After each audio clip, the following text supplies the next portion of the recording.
Alrighty, hello and welcome everyone. I hope you're having a fantastic day wherever you are in the world. And we are going to be kicking off here with the Bronze Silver with Artisan Tech Priest West here from Sinver, which I believe is going to be the new Spanish clan. And then we have Spartan with the big N. So, welcome. We are going to be on Caracputa here as the first map. And yeah, looks like we are going to have a Lizard Skaven pick here coming in from Spartan. That's an interesting one. Lizard Skaven. Could be very interesting indeed. Welcome everyone. So we're going to have Aldomo, we are going to have CJ, DJ. Hope we're all doing very well today. And of course, you know, I do know, of course, we have a bunch of Warhammer 3 things coming on at this current moment. So thank you so much for all of you that are certainly hanging around and watching today. So thank you for that. So let's have a look here. Yes, please. Wait for live stream and you will join my lobby. Awesome, awesome, awesome. All right, so I do apologize for the slightly later start than I had planned. Essentially, a work meeting got planned last night at 11 o'clock at night. They were like, cool, we need to do a meeting tomorrow. And I was like, oh, awesome. So, you know, that was right in the middle of when I was going to start my tournament at 5:30. And being that semifinals were ready to go immediately, I was like, oh, God. So I've tried to work it out the best I can, and it's sort of all fallen apart from the seams. But we seem to be back on track now. We're ready to go. So here we are. So it looks like here it's going to be high and do pretty well indeed. Certainly wouldn't have been the pick that I would have gone for. What can we see here? Oh, my entire computer has just crashed. That's not very good. That means Discord is down. Oh, this is a big problem. Okay. Another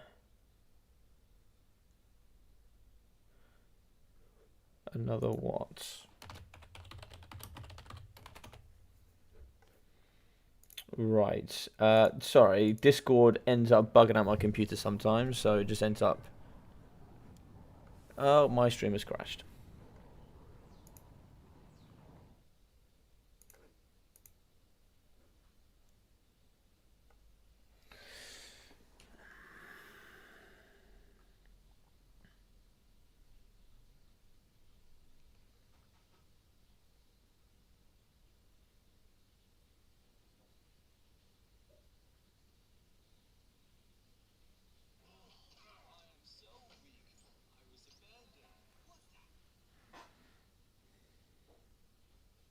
I don't know if anybody can see me or hear me. It looks like maybe not.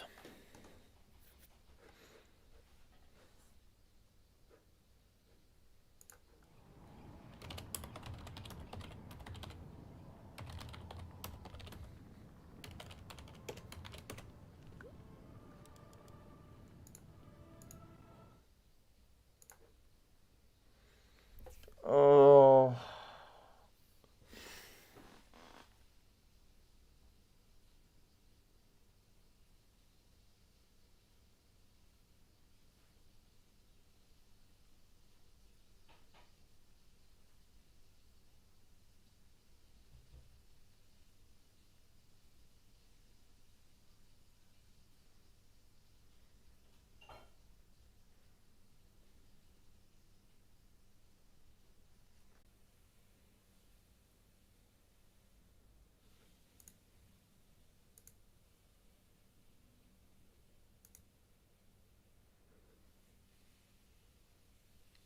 Cool. I don't know if anybody can hear or see me.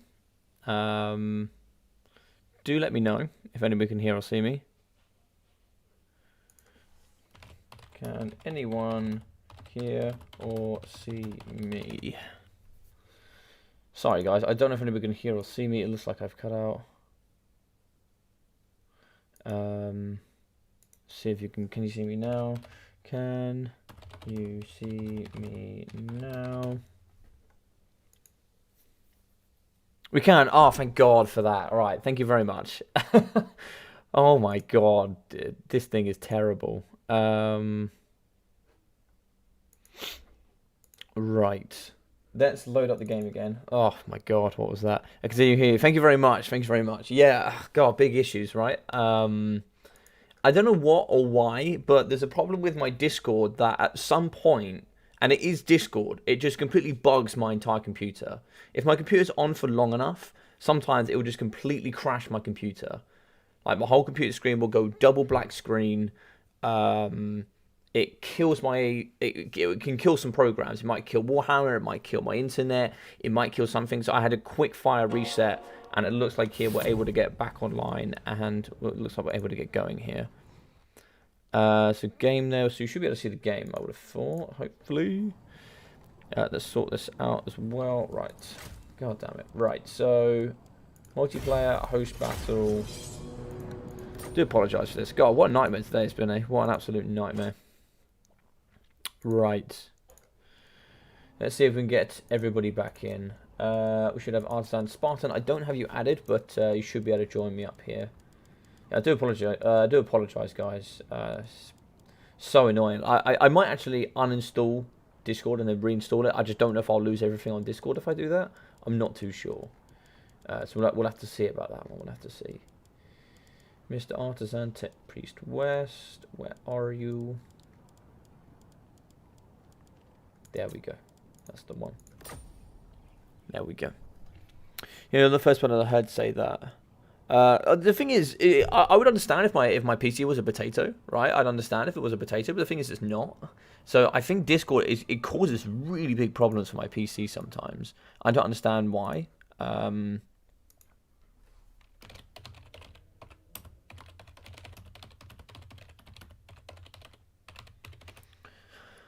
Oh, man.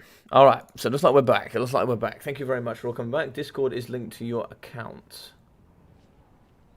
I hope so. I hope so. Rooting for Wagestein, one of the first people I've ever played in this game with, along with Human Boy and Huron of Paparaturan. He's just getting back into it, but hasn't missed a beat. Yeah, some people are like that, man. Welcome back.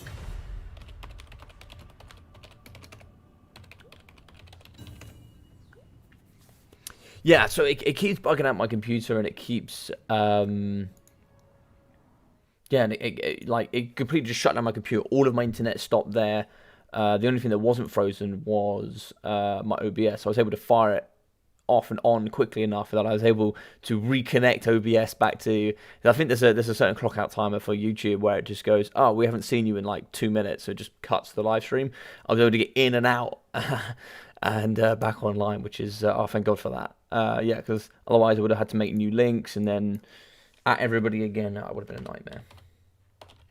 So nice, we're back. We're back. Better than ever. Better than ever. So how is everybody doing? I hope you all enjoyed yesterday. Me breaking down some gameplay there. It was really nice to work with Prophet Oreo. Really, really nice guy. And, you know, it was nice for you guys as well to see some stuff coming from the Short Bit League, seeing roughly how the games work, how, you know, a little bit of coaching for you all as well, that, you know, you could certainly get yourself around there and see some of the coaching that can help you get better in the game. Hopefully you guys enjoyed that. And today we're going to be doing the silver and bronze ladder. So it's going to be bronze, bronze renown, silver, silver renown, which will, I believe, take up 50% of the community here of Ents ladder. And, you know, there's some very, very top players here in the moment. It's extremely competitive. And, you know, there's some very, very top end players that do play in this kind of area of Ents ladder as well. You know, so just because it says bronze and silver doesn't mean that it's going to necessarily be easy for people to win. So we are going to be on the Karak Asgal. I think we got both in here today. Karak Asgal and Karak Bufta. Yes, yes. Sweet. Right, I think we're ready to rumble. Bean, welcome. Thanks, Contende. I am the Git, formerly known as Warg. It is weird to be part of the old guard of the sudden. Yeah, I mean, yeah, I've seen quite a few people come back from some of the old stuff. Ben the Barman's come back and he hasn't played in 6 months, and he's come back and has just started smashing it, like doing very, very well, very, very quickly. So, you know, I think, you know, once you've got a good understanding, you just got to be able to sort of turn it over and just bring it back to. You know, I think once you understand Warhammer, you understand kind of the ideas behind matchups, compositions. You know, not too many things have changed here in Warhammer 2 over the last 6 months. You know, there's definitely been differences in army composition and stuff like that. But you know, you can be pretty quick just to step back into it, right?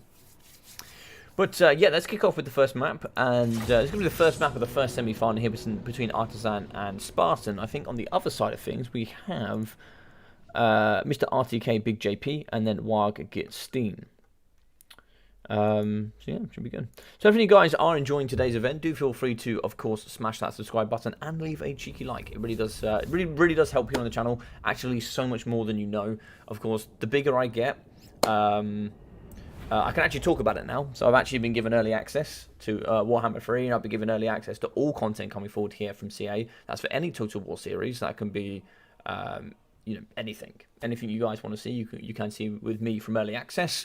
So, you know, just request it and hopefully I can do it. So in the very near future, I'll actually be posting up some content from Warhammer 3 from all of you. So the more you guys help me by, you know, subscribing and also, you know, giving likes on the videos and sharing it out and making it more public to other people, and you do that as well for other content creators, the earlier and more stuff I can give you for all of these DLCs or all other content, and essentially the better my content can become as well. You know, the more support I get, you know, that more returns to me as well. So, and then I can put that back in to doing my casting, my streaming, and, you know, dedicate more time to this, as it were. So I missed out a few chats here. Looks like it is Bufdar the first game. Bufdar was the first game, was it? Let's have a look. Oh, okay. It's Karakazgar now. My apologies. Yeah, it is. It doesn't really matter. It doesn't really matter. They're basically the same map. They're basically the same map. But yes, I hear what you're saying. Karak was the first one. Yes, we do actually have both. But we're going to be playing on Karakazgar now because, you know what? I decided we're going to play on Karakazgar. But it's cool. It's cool. How you doing, Huntsborough? Welcome. Thank you very much. Yeah, Contender, you're part of the OG crew too. So is Ben the Barman, I remember being terrifying. Yeah, Ben the Barman was terrifying for sure. He is very, very good, yeah. Carrax be Carrax. Indeed, Carrax be Carrax, always. Carrax be Carrax, Mr. Contende. How are you, my friend, as well? So for those that don't know Contende, and if you don't know Contende, A, where have you been? And B, you need to go check him out. Let me just find this here. So we go on to the good old Switch. We go Contende. And lo and behold, I see an absolutely gorgeous channel here that is just ripening for good following content. So go check this link out, go say hello to my friend, and go give him some cheeky follows there to really help him when he does go live there. So what you do there on the channel is if you give him a cheeky follow, it doesn't cost you anything, it's absolutely free. When he goes live with his awesome Warhammer content, you guys can also there get involved and have some fun. And Twitch is a really, really great streaming platform. That also, I think actually, in my personal opinion, rewards viewers more on streams than you do see here on YouTube. So do feel free to go check it out, see what it's all about. And if you don't have Twitch, give it a go, see what it's like, see if you like it. And then, you know, I do it, as well as you'll be seeing Contende and a few others as well. So do feel free to go over there and, you know, see what it's all about. And I think Contende, you know, does a lot of, he does his tournaments. He also does a lot of his own POV on playing, so you guys can certainly pick up some tips and tricks from him and have discussions about army compositions and all these sort of things. So, for the Skaven, Clanrats here with shields, mixing in with some Skaven slaves. In the middle here we are going to have the Clanrats as well, dotted throughout the front line. It's just a buckload of slaves and Clanrats. In the middle here we are going to have the Hellbit Abomination with the Rat Emergers, as well as Too Horrible to Die. I think that's a 50% chance of instantly gaining a lot of health back, or I can just instantly die. So I love that. I love everything about that. We're also going to have the Gracia Ruin, who here is going to be with Arcane Conduit, the Scorch, Howling Warp Gale, as well as the Dread of the 13th Spell, Unholy Clamour, Scorch, and also the Musk of Fear, which is a really nice ability. It's only 8 seconds, but it's really, really nice. Potence of Venomous Doom, as well as that for that negative leadership, and the Hold of Unwally Sound, giving melee attack and leadership, which is so vital for Clan Rats and the rest here in a nice close radius. The Ikit's Zap Zap Cannons, very nice indeed. It also comes with a nice aura here, or not even an aura, but it's more of an ability that can reduce all abilities, that includes spells as well there, when they hit any sort of casters or lords. So we are going to see the Avalanche Mortars here alongside Poison Wind Mortars in the middle. Lots of AP damage here, nice explosions. I think I have 2 more Skaven Slaves. Is that okay, Logic? Yeah, you're fine, dude.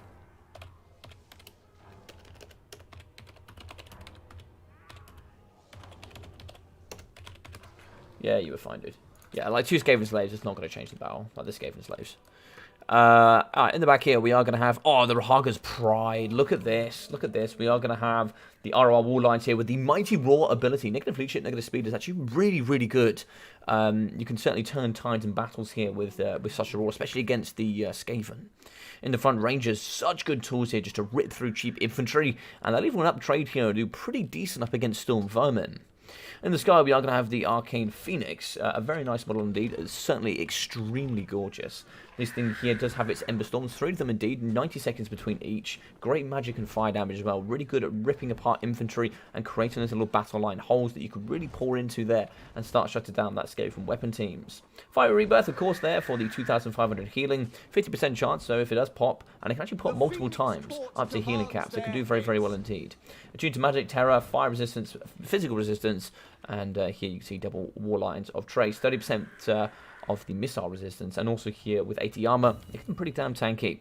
In the sky, Life Mage here on a green eagle. Of course, here some of the eagles and the horses are just so gorgeous from the High Elves. Book of Hoeth, as well as the Armor of the Stars, 67 seconds of Unspottable is no joke. Arcane Conduit, Dwellers Below, Earthblood, and Life Bloom as some extra stuff. Arcane Conduit, Armor of the Stars, and Book of Hoeth activated immediately there. So that's going to be on a short key there for Artisan. And that's why we are going to get the double Arcane Phoenix. So there's going to be a lot of pressure here. I think these are about 2,400 gold. So that's a lot of pressure there on just 2 models. We go on the end ladder, we learn, we slave for Sigmar. Exactly. And who doesn't want to see slaying for Sigmar? I certainly know I do. No, it's good fun here watching some of the Elves boys. Himself, Murphy Contender as well has just started, and he's a great great content creator here on YouTube as well. I know he's got kids and stuff, and I think of course Contender's just moved house, but he's settling down now and putting in some really, really great content. So do go check that out. Over here on the left-hand side, we are going to see the Howling War Gale overcast here for extra duration of time. Now going to get back into the sky here by the Teeth Breakers. Teeth Breakers very good anti-sky. And here, with the Gracie of Ruin, did he have the Wartstone Scroll? No Wartstone Scroll, I don't think. I didn't see one. No, doesn't look like we have the Wartstone Scroll. That's actually also good ability, negative 45% speed, and does damage in the sky. I don't think it's quite as good as the Spirit Leech, but it's certainly pretty good. It can do some good damage. But it just means you keep back the Arcane Phoenixes here with that Terror. In the middle, we are going to have a Dwellers Below. Was that Dwellers Below? I think there was a Dwellers Below here that came on the Teeth Breaker. It did lots of damage. And as a kid, the Hell Pit Abomination now going to be fighting up against the Lion Chariots Chase. If we come over 2 units of these, we can certainly slam up against the Hell Pit. These things have good AP values. And the weapon strength here, even if fighting against single entities, although you would think it wouldn't work, actually does pretty well. Double Arcane Phoenixes with fire damage here can do good up against the Hell Pit. It does have regeneration and therefore a fire weakness. And I think we are going to get a scorch through the line of the Rangers. So nice work there in the middle. We're now going to be clashing down here on the anti-infantry from the Rangers. I believe it's about 8 per model. So that's going to give them plus 8 melee attack and also plus 8 weapon strength. So they can really kind of rip through those lines pretty quickly. So double Arcane Phoenix here, what are we pressuring on top of? We are going to be on top of the Avalanche Mortars. These are key units here. And this is why flyers are so good. They can really get in and they can pick their engagements. So they're going to be flying down on top of the artillery crews. And this is where the Hell Pit certainly needs to get in and get involved. You just shut down these Arcanes here. You do have a weakness, but you're anti-large, you're armor piercing, you are the main part here to do the battle. The Iskus Triads are going to give the Weeping Blaze ability negative 50% armor. But you can see a balance of power already pulling into the High Elf favor. Someone in the middle here of the Storm Vermin Halberds is going to be the dreaded 13th. Anti-large, armor piercing could be good here to fight against the Arcanes. Now we have a lot in the middle. We are actually going to terrify the Iskus Triads, but you could certainly use Doppelganger and things like that to kind of help in the front line as well.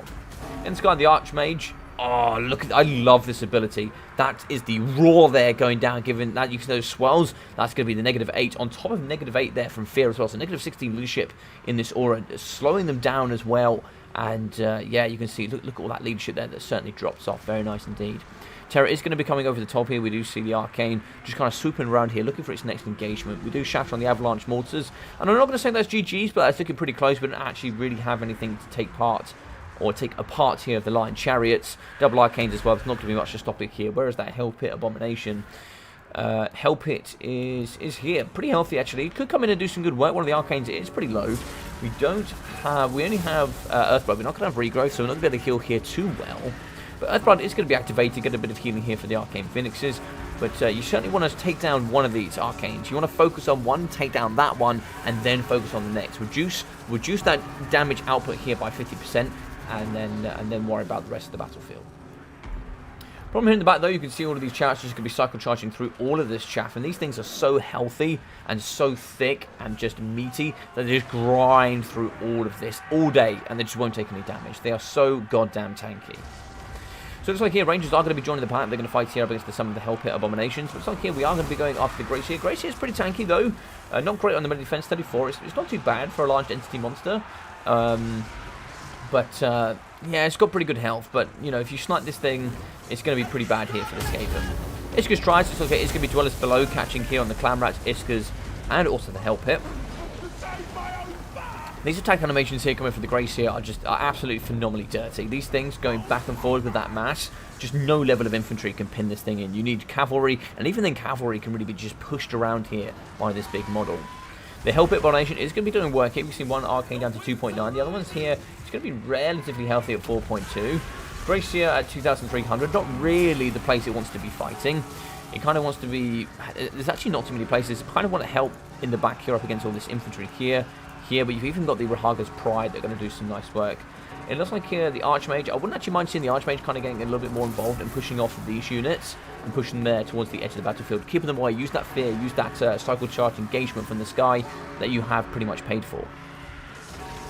So Hell Pit is going to be fighting here, but there's Lion Chariots, there's Rangers, all sorts of things in here that's going to make it really difficult. The Arcane Phoenix says 440 armor piercing weapon strength. It's just so huge here in the middle. It just does the absolute dumpster here on the Graciers.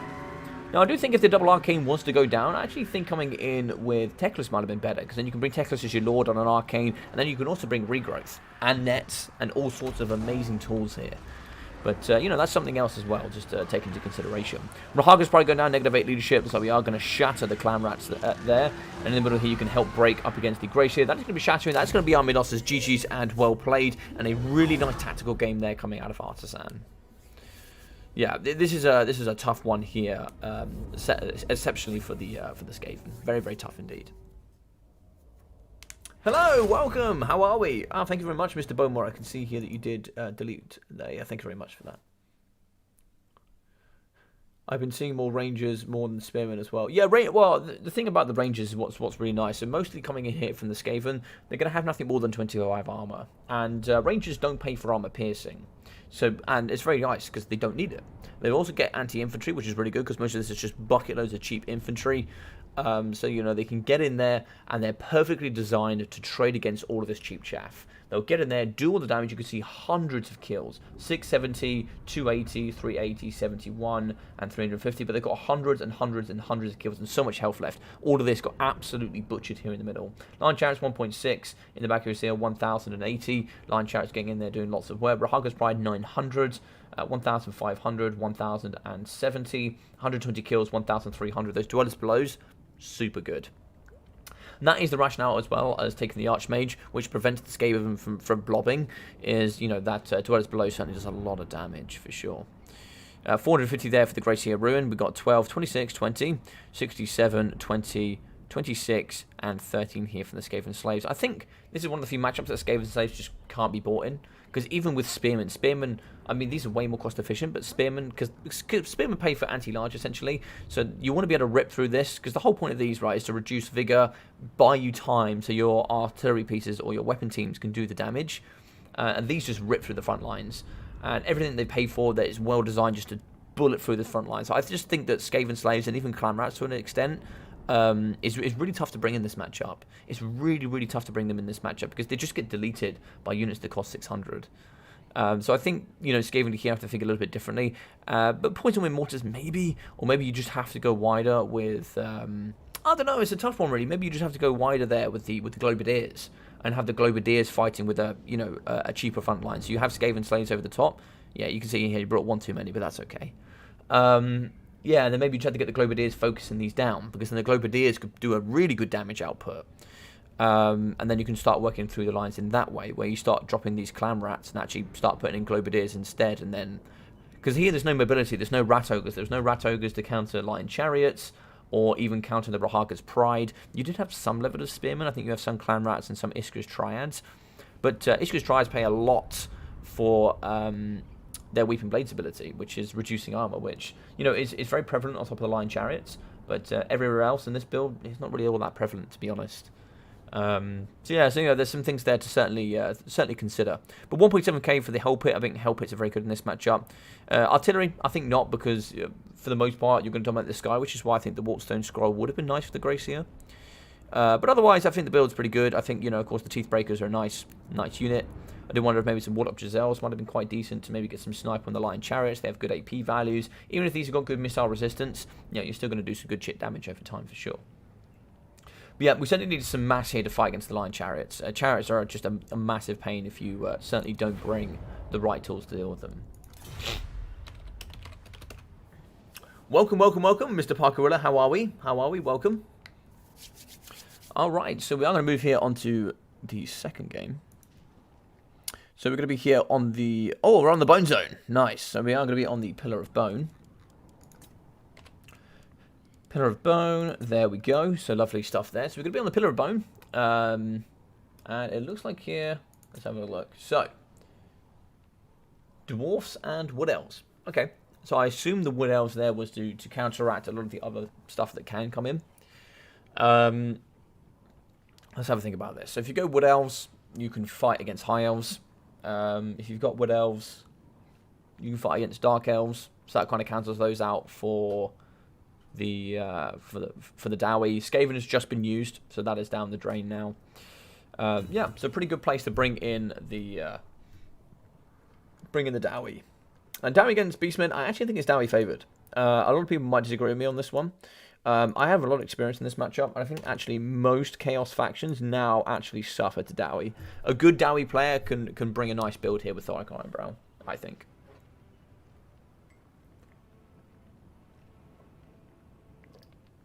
But yeah, as a build goes, that was textbook there from Artisan.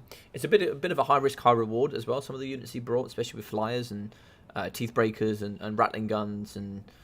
As well as some of the Warlock Giselles that don't even do magic. Oh, actually, yeah, they don't do magic damage, to be fair. But either way, they're still going to rip apart flyers, and you can pin them in place and do some good damage. Yeah, it can be pretty scary actually. Because what you can do is what I have seen some people do is you overcast with the Howling Warp Gale on one of the flyers, and that pins it in place.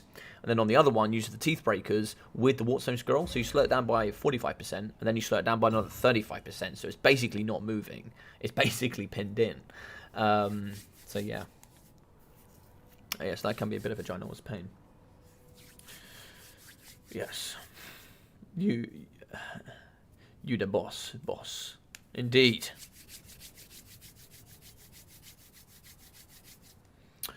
So yes.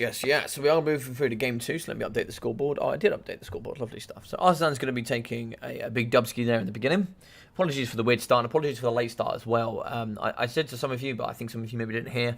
I got an email last night from I think it was about 11 o'clock at night saying, "Oh, hey guys, sorry to give you a late message. At 6:30 tomorrow, we need to have an emergency meeting." I was like, "Sweet." I plan to start my tournament at 5:30. So I was like, okay, I don't think it's going to last more than half an hour. So I was like, cool, I'll start it at 7. People do a best of 3, and maybe it'll be like 8:30 by the time we start. And that just wasn't the case. So ended up being started, and then we had all sorts of PC issues. So, God, absolute nightmare. But yeah, welcome, Mr. Doggo. Welcome, my friend. How are we? Welcome. And by the way, what have you guys seen here for Warhammer 3 that you're really excited about? What are these things that you're looking forward to? Of course, not everything's been seen yet, but what are you looking forward to? And when I get it, what are you looking forward to seeing from me? What is the stuff you're looking forward to seeing? Do you want to see videos? Do you want to see live streams? A bit of both. What are you guys interested in? All right, so we're going to be kicking in. I'll tell you what, we'll do a little vote on that one.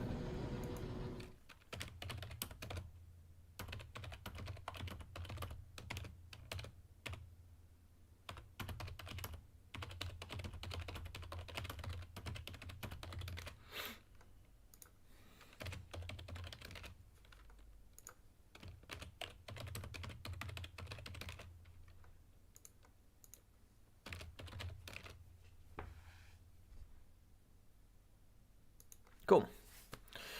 I don't want that one, and then there we go. Okay, so here from the Dowie, I think actually what makes this matchup so good for the Dowie is the fact that you can bring Slayers. And the thing is, and the nice thing about this matchup is if you go Mass Slayers, Looks like Artisan's game has crashed.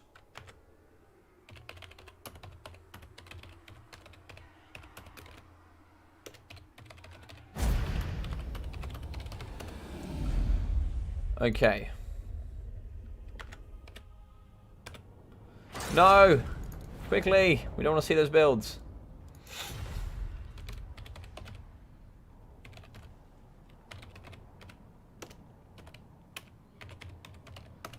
Alright. I thought the Build-A-Bear would be silly, but it actually looks really awesome. Yeah, build a Cathay. Nice. Nice. Yeah, I won't say too much, but yeah, the Build-A-Bear is super fun. Super fun. Yeah, it looks super fun, for sure. Doing good, trying to survive with this hot Lustrian winter. What about you? Yeah, all good, man, all good. So it's like you guys want a juicy bit of both. You want some live streams and some... okay. Well, I'll leave that there for a minute. You guys can vote on what you want to see here for Warhammer 3. For me as well, there's a lot of live streams that I can do on multiplayer, single player, a whole bucket load of things as well. Of course, all the guys that have it at the moment, their embargoes is almost entirely towards single player, so they can only do single player at the moment. There is no multiplayer. I won't say any more about that, but multiplayer will be coming soon. So when it does go live, everyone and their grandma is going to be doing multiplayer that does do multiplayer. So it should be interesting to see. But yeah, what do you want to see from me? It's, I guess, more, you know, compared to, you're going to have Ducky, you're going to have Enticity, you're going to have Turin, you're going to have Milk and Cookies. You name these guys, they're going to, Darv. These guys are going to have it. So what do you want to see from me? What is it from me you want to see? For me, my sort of thing is I like doing the short bid leagues. I like doing the new players. I like doing the tournaments. I'm very much on the competitive side of Warhammer. I like to break it down, get dirty, get into the numbers, and really try and see the very high-end competitive side of stuff, as well as having fun battles as well. So what do you want to see from me? Lustrian summer. I don't know why I said winter. It's alright, dog. No worries. But yeah, do feel free to let me know what you kind of think. I'm going to put up a poll soon. I've just been told I can say when I can release my content now, which is really awesome. So I'll have to update you all with that, and then I'll ask you guys some questions about what it is you essentially want from me.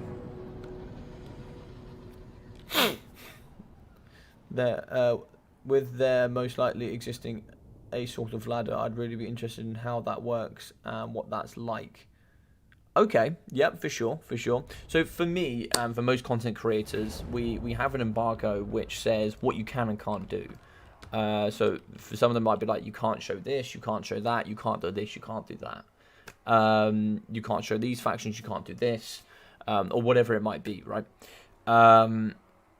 So yeah, what I'll try and do is something like that. Yeah, and what I'll do is I'll on the YouTube, I'll put up a poll of basically what I'm asking you now. Do you want videos or live streams or both? What do you want them to contain?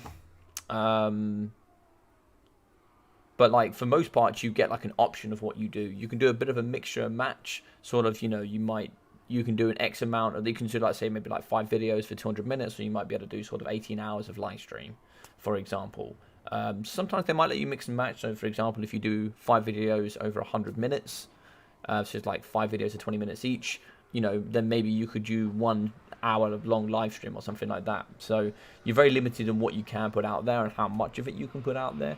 So I'll have to be selective in what I do, because I can't do everything. And I don't have the same time as Turin and stuff like that to go over all of the stuff that you guys would like to see. So yeah, we'll have to think and consider about what you guys want to see from me. So harpies in the sky, 1, 2, 3, 4. On the front line here, we are going to have Gorehurds. Gorehurds very good in this matchup for sure. They'll beat apart Slayers quite nicely. We are going to get here some Ungor Spearheads with Shield Spearheads. I think Goreheads are going to be better, but sorry, Ungors with the battle axes are going to be better. But we are going to get the Blackhorn Ravagers, more Spearheads. It's just a bucket load of infantry. And then we're here Tuskalled Chariots alongside a Brave Shaman of Shadows with the Taurox of Brass Bull and 1 Ferrum Manticore.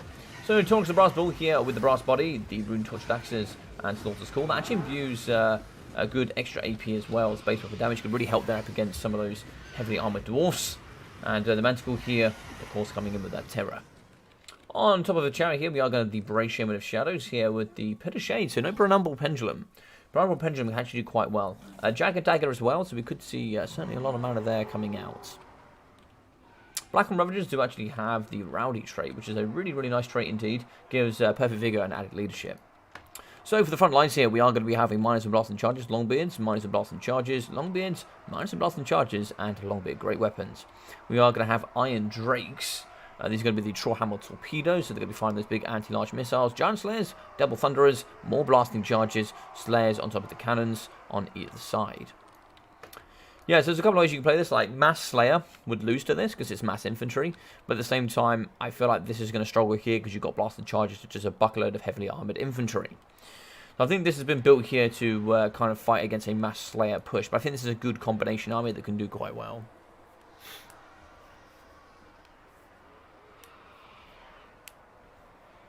I want to see you insult the Dowie. Unfortunately, Mr. Aldomo, that is not a possibility. It's actually impossible to insult Dowie because they are so freaking awesome. You know what I mean? Alright, so Thunder is pouring out good damage here in the front. Trollhammer's certainly going to wreck the Manticore if they get close. Those chariots as well are going to have to be careful. Cannons in the front. Let's see what they're going to go after. I think the Goreheads here need to be the priority targets. We also see the Black Hole Ravagers as well. I'd like to see those deleted here by the Thunderers. Harpies are going to be flying over the sky. They're definitely going to come shut down these Thunderers pretty quickly. And it's going to be pretty difficult to get them off. No, actually, looks like they're going to go after cannons. Okay, so looks like they're going to go after cannons. I actually generally do think here the Thunderers are a bit more of a threat. They'll be able to deal with these Harpies a lot quicker. So, for example, the cannons aren't going to be able to destroy the Harpies, but the Thunderers can. So, I think actually going after the cannons is not optimal, but there's also Slayers on top of them. So yeah, I think that's much better. You are going to get the Harpies on top here. You can certainly get the later one in here. Also, we are going to leave the cannon behind and we are going to start dealing with these Harpies. Blast and Charge is ready to go. They certainly should hit here up against the Ungors. If they can actually hit the Blackhorn Ravagers, that'd be very nice. It does have 35 armor, but of course that Perfect Vigor, you know, it's going to be pretty tough to deal with. So Blast and Charge at the front here. You're going to do some nice damage. Not too much here against the Blackhorn Ravagers. It's quite interesting. It's always quite nice here to have certain units in the front. That's why Dwarf Warriors can be quite nice. You can sort of blockade the front and get blasting charges over the top. But, you know, it all comes down to a little bit of... you certainly want a bit of tank in the front here with Longbeards as well. Because just in case they do bring the best of the Gors, you will need something there to deal with them. Thunderers Zone, they're going to be pouring here into the Harpies. Harpies are going to be falling there. Sadly, no support for them. We're actually going to be seeing no ranger units. This is a big, bold pick here. We do have a bunch of Harpies that could have dealt with Gyrocopters, but with this many Thunderers, it could have been tough. So what is this? This is going to be a Pit of Shades on the back. So Pit of Shades are going to do lots of damage here up against the Thunderers for sure. Looks like actually it's not doing as much damage as I thought it would. It's doing little bits of damage, but actually not that much.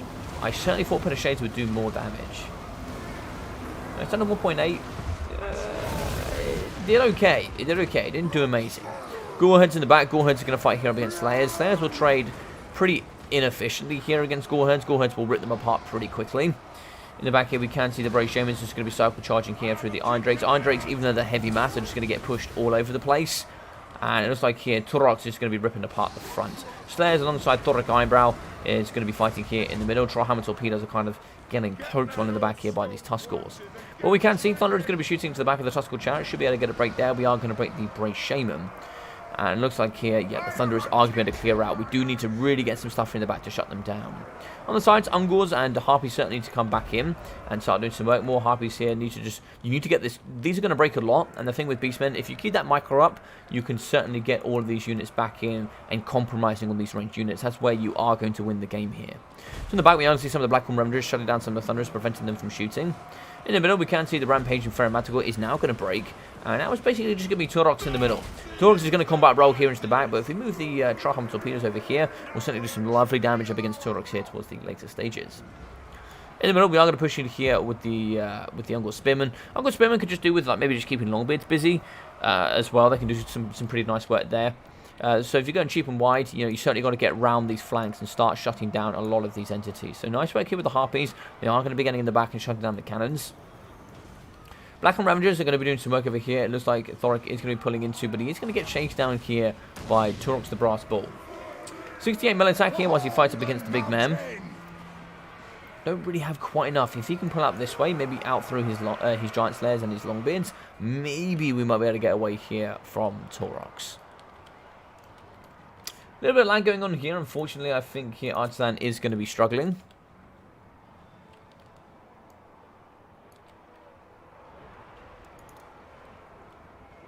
So looks like the Tuskers will be returning. They certainly want to get into the middle of this pocket. You can see here, Thoric, you know, he's going to be pretty healthy here. What did he come with actually? He comes with the Rune of Speed, just the Rune of Speed, so just one rune.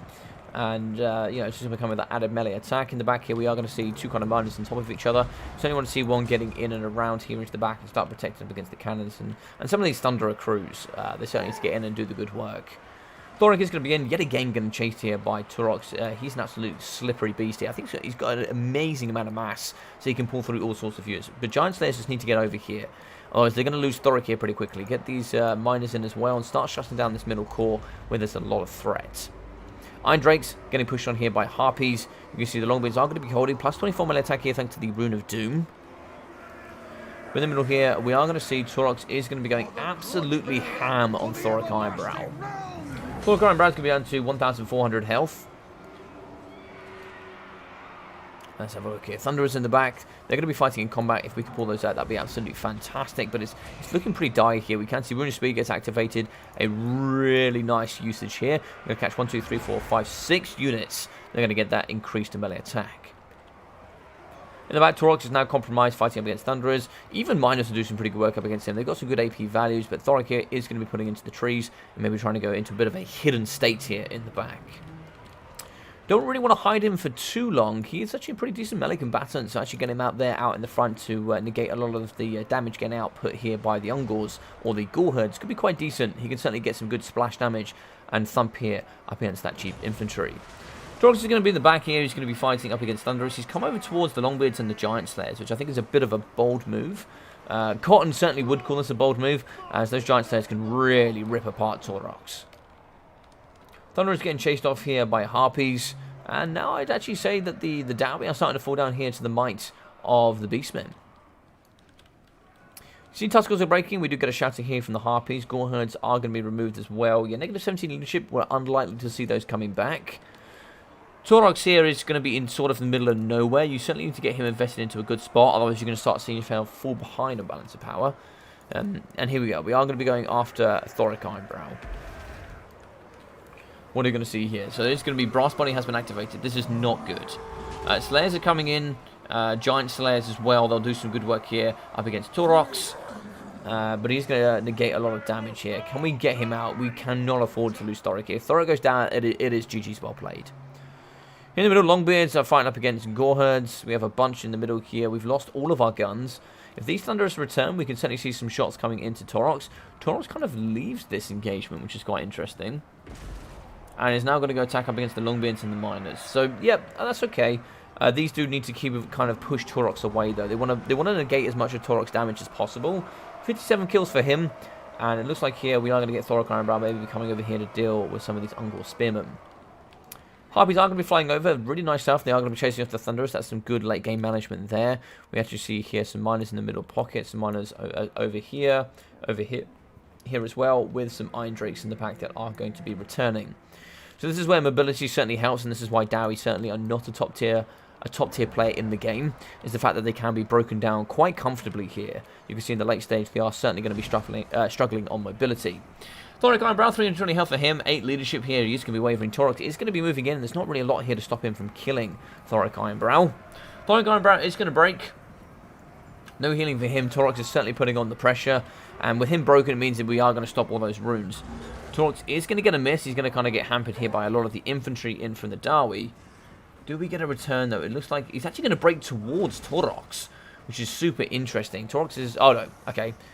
No kind of hit, but looks like we do lose Thoric Ironbrow. That's going to be a huge loss here.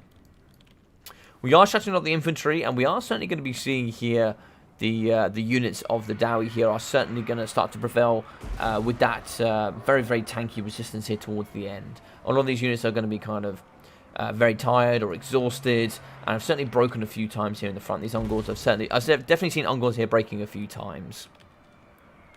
In the middle, we've still got Giant Slayers, 11 models here. We are going to have, I think, at least 3 Slayers in there, which can certainly fight up against Taurox. If we can focus down Taurox, we can certainly do some good work indeed. Harpies are going to be breaking. That is really going to affect leadership here in the middle. So look, miners are going to be chasing off Gore Herds. We are going to get a return here for the Ungor Spearmen. Keep these miners in and close. It looks like here we are going to get a return of the Iron Drakes. 7 models could certainly do some lovely work up against Taurox.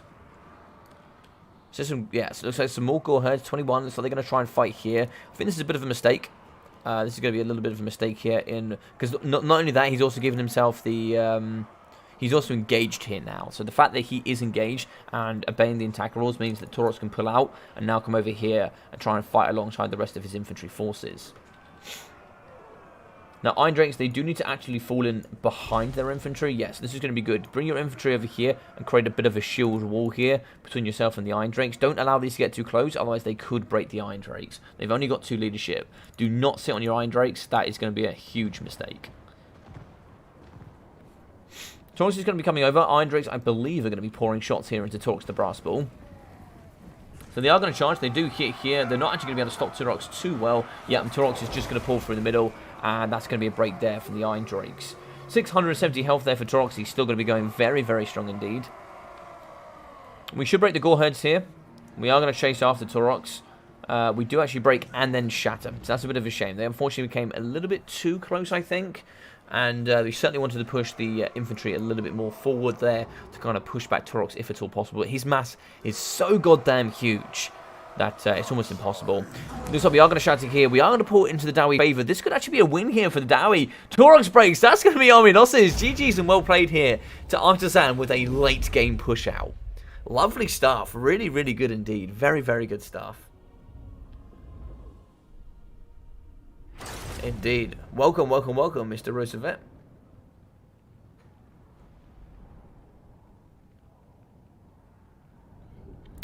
Dowie do get insulted by everything. It's true. It's true. Hey, how we doing, Mr. Clock Monkey? Welcome, welcome, welcome.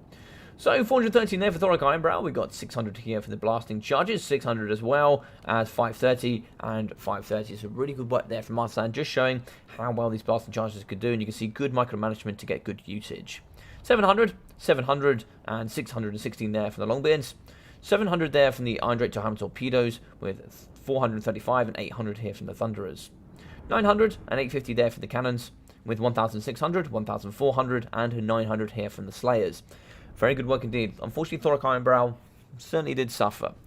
I think they're maybe coming with a spare rune, maybe a rune of Wrath and Ruin, maybe also coming here with maybe a rune of negation as well. Could have been quite nice. A rune of Wrath and Ruin could be used to like explode and delete a lot of these expensive units like the Blackhorn Ravagers, or it could have been used to maybe do some good damage up against the Harpies, or it could have been used a rune of negation to give him 40% damage resistance when fighting up against Taurox.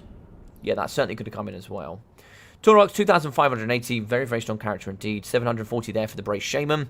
200, 150, 330, and 340 there for the Ungor Spearman.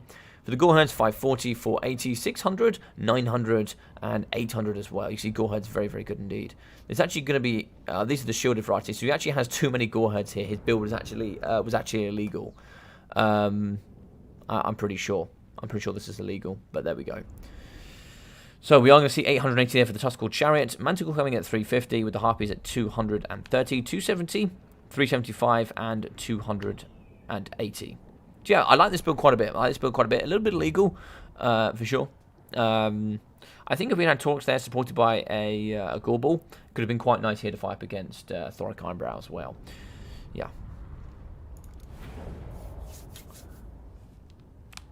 I can't see the lobby, so yeah. Let me get a little invite here. So we are going to be having Mr. JP. Let's get a little invite there for him. Who me, Mr. Bean. We'll give you a little ad up there, my friend. Let's get you here with a bit of an ad on the Steam. Here we go.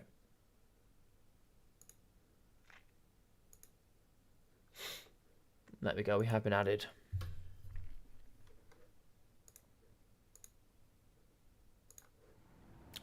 Perfect, perfect. Wagastine is in. And then we're just going to be waiting for Mr. JP. So we are going to be on Karak Buftar. Let's get that right this time. We are going to be on Karak Buftar. And it is going to be Big JP to start. Let me see if I can see him here on Discord. It looks like I can't see him.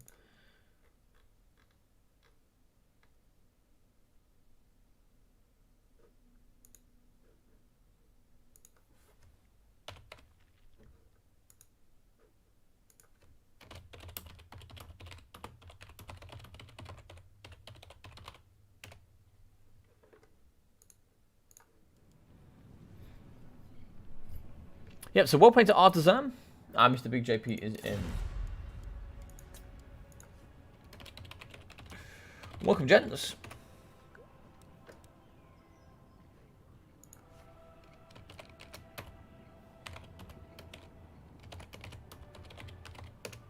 So JP to pick and ban first. Let's go here with this. Let's go here with this. That's going to be Git Steen. Against Mr. Big JP. Let's throw a little cheeky RTK in there, shall we?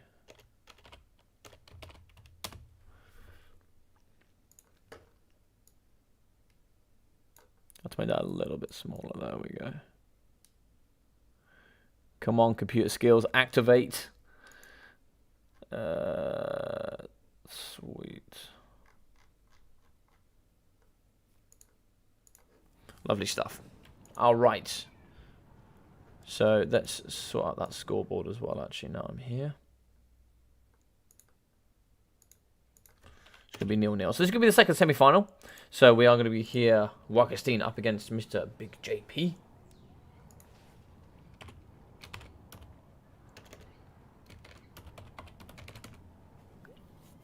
Hey, Human Boy, how are we doing? Howdy. Howdy, my friend. How are we? Is your stream over? Indeed it is. Indeed it is.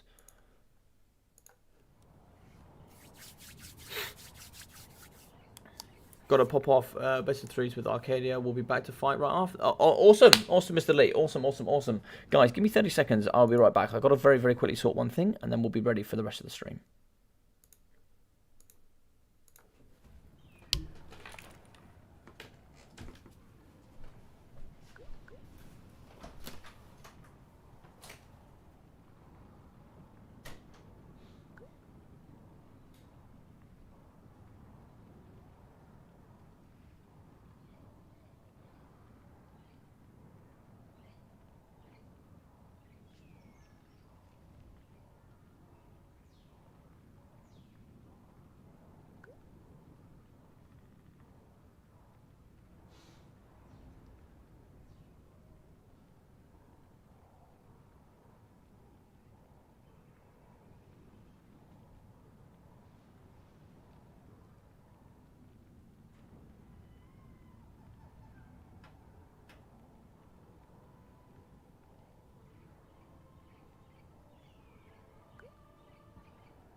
Alrighty, we're back, so let's get on to it. So, it looks like here we are going to be having the Greenskins going up against the Empire.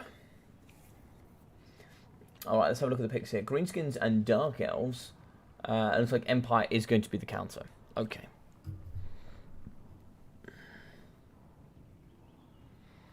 Yeah, essentially, yeah. GG, late game. What was this?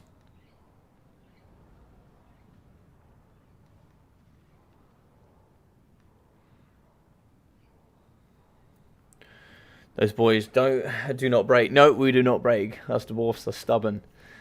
Yeah, it is nice. Who won the event there, Mr. Human Boy? Who won the event? Ah, right. So it looks like here for me. Okay, that's going to be an interesting one. Well, I'll repeat that there on the channel a little bit later on. But it's very interesting to see what you guys watching the live stream think about the videos. All right, so we're ready. Awesome, let's kick into it. Yeah, I do apologise. I had an extremely bad night's sleep last night. And I've been, working ever since I got up until now. So I haven't had a chance to, I haven't eaten. This is my first drink. I'm drinking tea. So I'm a little bit deflated today. So I do apologise. Yo, what's up? How we doing? How are we doing? Ice one. Ah, right. Nice. Ice won the last one. Are you allowed to keep doing them? I don't know if you won the last one, if you're allowed to keep doing them or not. I wasn't too sure.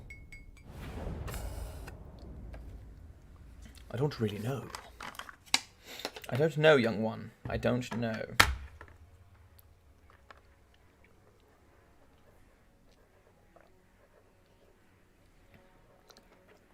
Nice. All right. So for the greenskins, let's have a little look here. So for Mr. Big JP, we are in the front here. We are going to have Orc Boys, armor-piercing shock cavalry. Actually, let's go from the side then here. We are going to have the Morgoth's Mangy Marauders.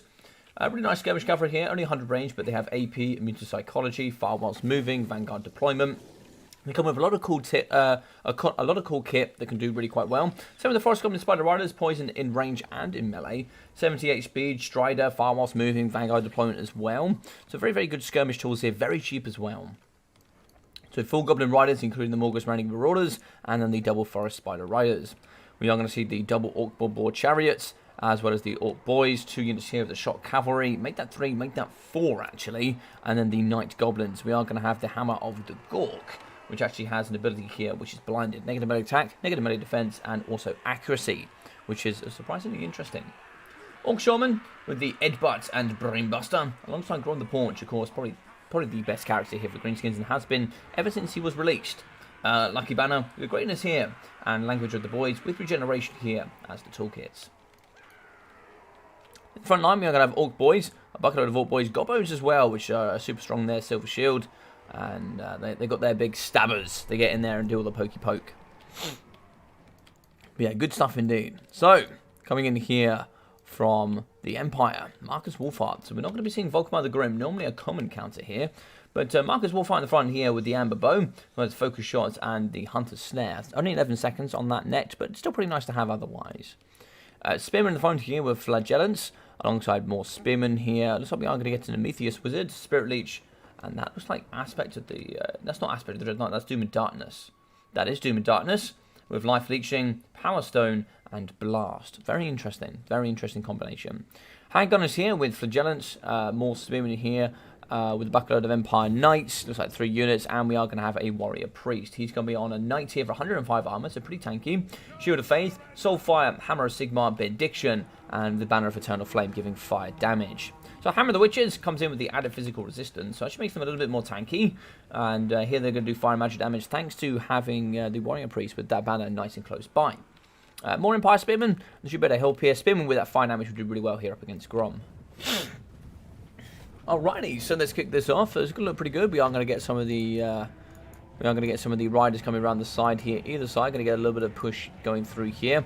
And this is going to need to be a nice, slow, methodical play here coming in from the Greenskins. Get a good wrap around, get in, start pinning up, and start doing some work here up against some of these Empire Knights. You've got AP, you can certainly get in there and start poking and stroking, and shooting and scooting.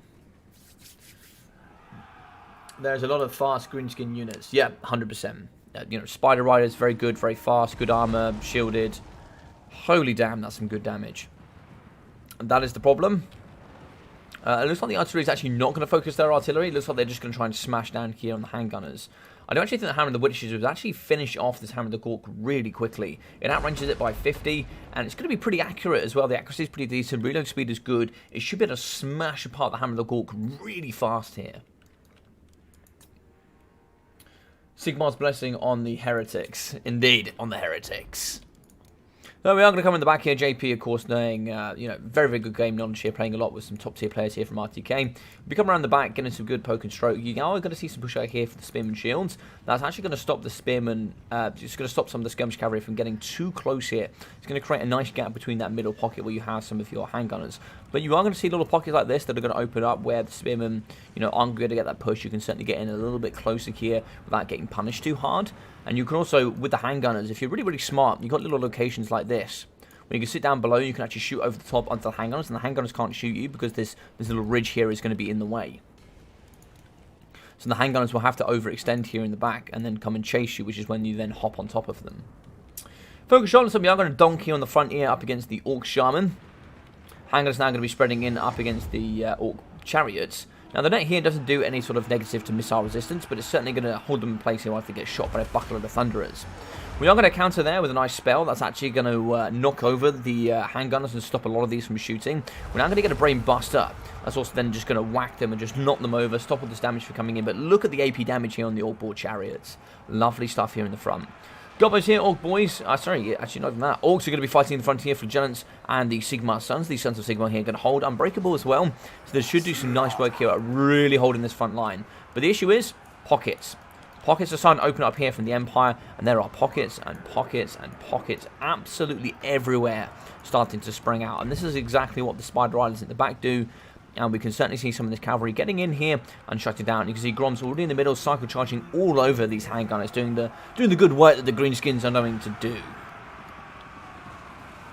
Prometheus Wizard is going to join the front line, so we are going to break here. Oh, Blast was actually used on the Orc Shaman. We can maybe see some Spirit Leeches going down maybe on some of the cavalry. But the Night Goblin's going to be in. You can certainly see maybe some Fanatics going down the line here, or maybe down the line of these Spearmen. You can see all sorts of disgusting plays here coming in the middle. Greenskins are going to be doing exceptionally well. We can see where are the Empire Knights. One here in the middle pocket core. It's going to be fighting here up against the Orc Boars. Where are the rest? One here at the front, and one here on the flank. Spiders in the back, they certainly want to try and see if they can get a little bit more involved here in the middle. Start getting a bit more poke and stroke here. They can certainly push off the Hammer of the Witches now that it's been broken here by Goblin the Paunch. We are going to be seeing, what is this? This is going to be, oh, upgraded Doom Darkness here in an area of effect. So that's actually going to catch the Orc Boars, but they're not losing enough in combat here. That negative 16 leadership is great, but it's not going to be enough here to do to break a lot of these Greenskin units. They do have low leadership, but that can certainly be better used here on some of the Goblins. In the front, you can see the Orc Boar Chariots. They're going to be wavering. It's like one breaks here. It's certainly going to be followed by a second pretty quickly, I'm sure. We are going to be seeing here Hammer of Sigmar, Shield of Faith, and a Soulfire, which will actually only do damage here up against Greenskin units. It'll actually do no damage up against any of the Empire units, which makes it a really, really nice ability. The Orc Boar Boys will certainly do some work here up against the Warrior Priest. And, oh, it's actually Reiksguard. I thought these were just classical, I thought these were just the classic Empire Knights, but no, Reiksguard are going to be in. Oh, what a juicy play. I love that. The elite men here. So we actually do have some Empire Knights. I assumed it was just triple Empire Knights. We're actually going to have one of the Reiksguards here in the front. We're now going to have some of the Sigmar's men here really charging the front and bringing the big beating here up against the Orc Boar Boys. Lovely stuff. So here the heroic men of Sigmar are going to be charging down with those lances. And might be able to catch a couple of these spiders out of action. So lovely stuff there. We are going to be thumping here up against the Forest Spider Riders. Goblin Riders, Spider Riders as well, they're just going to get around the battlefield. That mobility, 92 and 78, is just so huge here. Having 6 units, you can comfortably push off the defensive Empire left, right, and centre. In the middle here, the Hammer of the Witches is trying to return, but it's like here the Orc Boar Chariots are going to get caught up by Empire Knights, so they should be breaking, and we should see a return here of the Cannon Crew. In the middle, we are going to get Marcus Wolfheart, so we do actually get... look at these lunatics here in the middle, just going to be swinging on the balls and chains. They do explode after taking those mushrooms, but they do rip apart quite a few of the Spearman infantry, and they're going to be holding quite nicely. Grom is going to be in the back here fighting up against Marcus Wolfheart. There's not going to be too many places for him to call home here. He's going to be pretty slow. He does do the good old 360 no-scope here on Goblin the Paunch. Gives him a cheeky good, a cheeky shot there on the way out, I think. Spider Riders here going to be shooting into the naked Spearmen, doing some good damage here as a lot of the units are broken on the side. You can see a lot of it's going to be kind of clumped up here. You know, I kind of want to see them positioned around the battlefield, kind of pinning off and isolating these units that are returning. You can see a unit here maybe getting on top of this and pushing that off the battlefield. So it's like here we are going to get another Soulfire here through up against the Orc Boar Boys. And that can be the problem here against Empire, especially with blobbing up on all of this infantry. Now we're going to see a Doom and Darkness here, hopefully trying to see if we can get the break. Looks like we are going to get the break there. Hammer Sigmar is also going to be helping in combat, plus 24 melee attack, and really do some good work. Lots of ammunition here coming in from this core. So they're going to be kiting here up against the Flagellants. Really nice stuff. They're going to be very naked, so they're going to take a lot of good damage there in the middle. Goblins are going to return. Murder charge here, but it's like here the Empire also... Sorry, I should actually say the Reichsguard. Yeah, look at that. Absolute thumping here in the middle. And that's what charge there can certainly do with heavily armoured cavalry. So Marcus Wolfheart is going to return to the middle. If we could net Grom, which could be very difficult here to, kind of net him and pin him in place, because we kind of lost all of our mobility. Empire Knights, Reichsguard are certainly going to be breaking left, right, and centre. So it's going to be pretty difficult. And in the middle here, we are going to see some spin. We're going to get charged down here by Spider Riders, going to get shot. These things are going to break pretty quickly. We can see on the outside here, we do see some handgunners over on the backside. We see some other units returning here. There's a whole broken force right here on the left-hand flank. This is where the Spider Riders need to get involved and certainly start pushing these units off the battlefield. But it's like here, they are going to charge after the Warrior Priest. Maybe trying to get a little bit here after Marcus Wolfheart. In the back here, looks like we have some return of the Orc Boar Boys. The Hammer of the Witches is still going. Where is Grom? Grom got deleted by something. What the hell did Grom get deleted by? I completely missed that. Grom got thumped by something. I have absolutely no idea what just killed Grom. But Grom died by some sheer miracle. I don't know what happened there. Maybe he was fighting against Marcus Wolfheart? I really don't know. Maybe a Spirit Leech with some shots from Marcus. Maybe got involved in some Spearmen. Christ, I have no idea what happened to Grom. Maybe it was just the Banner of Eternal Flame there with some Spearmen that pushed off Grom. But nice work there. He will regenerate and return. And this is where you're definitely going to see the mobility here from the Greenskins, which it always has done, even in the old school game when it come back to the WWC. They certainly did dominate the battlefield here with just mass cheap mobility that you can never really over-invest in taking down, because if you do that, you're just going to lose in other areas of the battle, and it's really, really painful. So Doom and Darkness has been activated on the Orc Boar Boys, but they will return. That negative 16 will go away. They will come back here, but of course, if they do break 3 times, they will actually shatter. So, it's a little bit, do you take the damage with Spirit Leech, or do you keep breaking them to the point that they shatter and don't return? It's going to be the same with the magic investment, so it really, really depends. In the middle, Night Goblin is going to be fighting up against the Flagellants. There's going to be some unbreakable men of Sigmar going up against some lunatics here. Those fanatical, mushroom-taking, just weirdos here. 9 models up against 4 here of the Flagellants. We're going to be shooting in here with the Spider Riders. Both are going to take an equal amount of just arrow fire damage. I just think this is going to be just a cesspool of just complete destruction. Nobody's going to win there. Nobody's going to win there. Everybody loses. But here in the middle, we are going to have a pretty healthy Warrior Priest. Marcus Wolfheart is also still uber healthy. In the back, Grom is going to return. He's just going to regenerate. And if he is allowed to regenerate, it could get pretty painful. You probably want to actually push over here with Marcus Wolfheart. Save that remaining ammunition and see if you can get some donking here on Grom the Paunch. Because if he can regenerate up to full, you'll see Balance of Power is pulling more and more back into the Greenskin favour. And as long as... I'll keep an eye on the Greenskin favour here. Greenskins do need to engage. So Greenskins are going to be engaging here from the back. Okay, so they're going to run away. It looks like Marcus Wolfheart is going to choose to shoot here at the Orc Boar Boys. Or the Orc Boar Boys, I should say. Yeah, which I think is a bit of an interesting choice. I think you could probably deal with those with Spearmen. I've only got 2 left, actually. But Spirit Leech will finish these off, I think. But it looks like here the Warrior Priest is going to do the work. I think you need to focus those shots on Grom. He's going to be the main counter here to Grom. You need to keep this Warrior Priest alive. Having that fire damage here in the area is going to be super important. Actually, yeah, Hammer Sigmar with the fire damage there, with the Banner of Eternal Flame, is going to be super important now I think about it. That's probably what took down Grom there in the middle. Hey, how you doing down on the Blunder? Hope you're doing really well, my friend. Hope you're doing really well. So it's like here we shouted the Orc Boar Boys. Do you know what? I'm just going to call them the Orc Cavalry. It's going to be easier. Go on the Paunch is going to be waiting here on the side. We are going to be engaging in the middle. The Unbreakable Lunatics here are going to be fighting up against some more Unbreakable Lunatics. The Amethyst Wizard is going to be a little bit in trouble here. You've got to be careful with him. If he kind of dies here, a nice Spirit Leech at the end here could be quite clutch. We are going to see a Soulfire down going on top of the Cavalry here from the Forest Goblin Spider Riders. Now, that's going to clear them out pretty nicely here. Bendiction's actually going to give that added leadership. That's also going to help here in the middle, but it's going to be mostly... Oh, nice work here. We're actually going to remove Marcus Wolfheart here from the middle and then get some nice, good damage. But it looks like here we are going to force out the Warrior Priest. Can we get Grom the Paunch here? Lucky Banner activated. Can we destroy this Warrior Priest? It's going to be super important. Now we've segregated the forces here between these two. We can certainly isolate them and see if we can pick them apart. The Amethyst Wizard is going to be on its own. So here is the Flagellants. They can now get brought apart. It looks like here the Goblin Wolf Riders can certainly cycle charge and do some good damage. Hammer of the Witches is in the back, but we can actually move the Spearman here on top of the crew here, and that's a lot of ammunition here that will certainly flip on balance of power. Grom is going to be cycle charging here up against Marcus Wolfheart, but Marcus Wolfheart can just get pushed over many times and actually not take any damage. You've got to be careful there. But he's out of ammunition. He does have fire damage with 58 melee attack, so actually he can do a bit of thumping here on Grom. You've got to be very careful indeed. Spider Rider is still going to be cycle charging. Looks like we are going to cycle charge into the rear here of the Warrior Priest. Grom here has 430 weapon strength, but he really stacks with armor piercing. Hammer Sigma has been activated. 82 melee attack there for Marcus Wolfheart. But it looks like here they are going to struggle. Cycle charging is going to just continuously keep doming here on top of the Warrior Priest. Shield of Faith going to be activated for extra damage resistance. But it's getting pretty close here between these two. So we are going to get a charge in with the Goblin Wolf Riders. Marcus Wolfheart here is still going to be fighting up against a lot of this cavalry. Grom is going to come in yet again for another cycle charge. That's actually going to be... Oh, it's actually going to be a... yeah, nice soul fire there to clear out. It's actually going to be a break here coming from the Goblin Wolf Riders.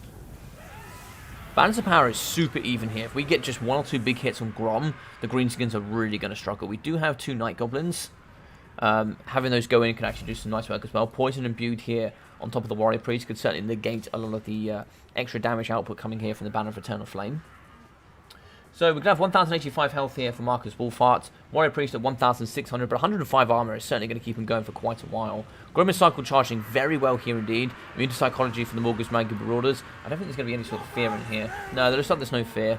We are going to cycle charge, so we are going to be breaking Marcus Wolfheart. He is going to be... Oh my god, that was a big hit there from Grom.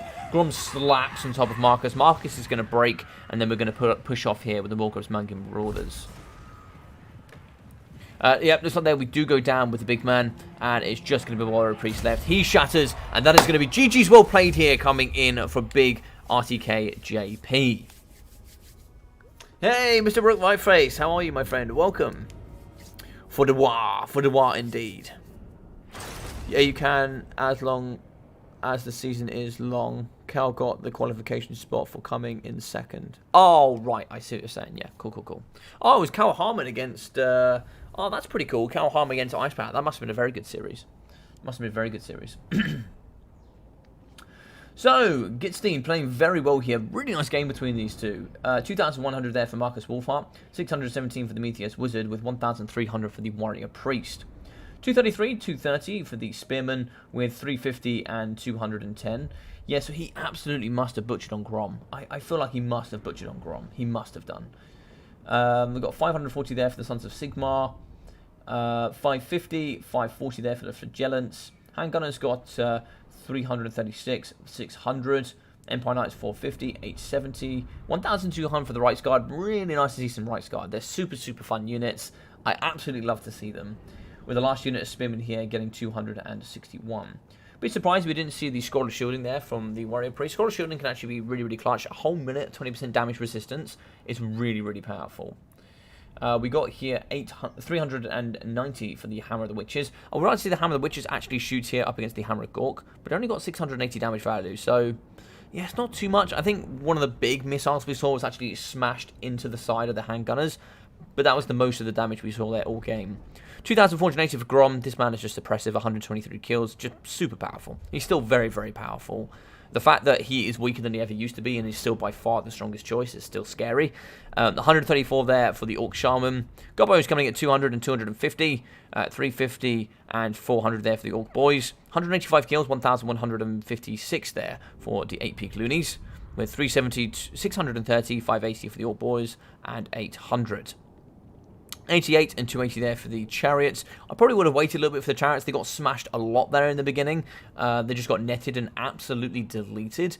I probably would have got a little bit more backline pressure here with my skirmish and then started moving in my chariots. But, you know, you live and learn.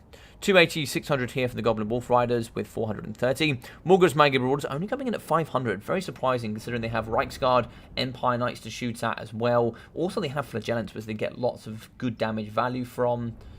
Yeah, quite surprising that they actually got so low. 350 and 450 there. Was it 350? Yeah, 350 and 450 from the Spider Riders. So yeah, overall, Greenskin's doing a pretty good overall level playing field. And you can see most of the units there got, you know, the sort of levels they should expect, except probably here the Orkboar Chariots.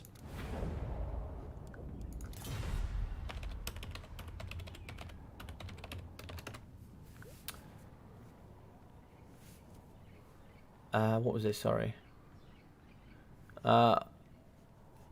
GG's indeed, GG's. We'll play both. Yeah, taken out as in badly damaged. Yeah, so if something gets taken out, it means it just gets like destroyed. It gets removed, like it's been taken out of play. Yeah. For Sigmar, I mean, I since watching a lot of videos about Sigmar and reading a lot more about Sigmar, I certainly do like my Sigmar now, for sure. I'm a big fan of my Sigmar at the moment. Right.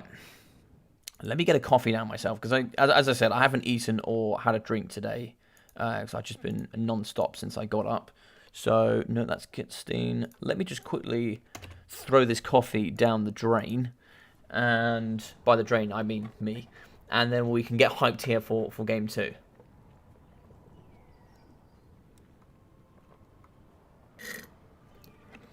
Alright, so Greenskins and High Elves here from Wargstein.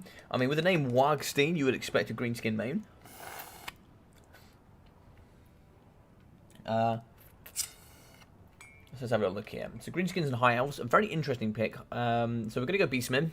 Beastmen trade well into both High Elves. Okay. That is going to be interesting. That is going to be very, very interesting.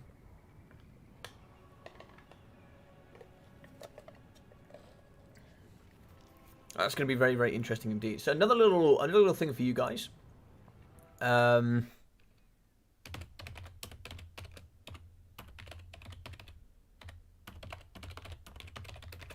What Warhammer 3 content do you want?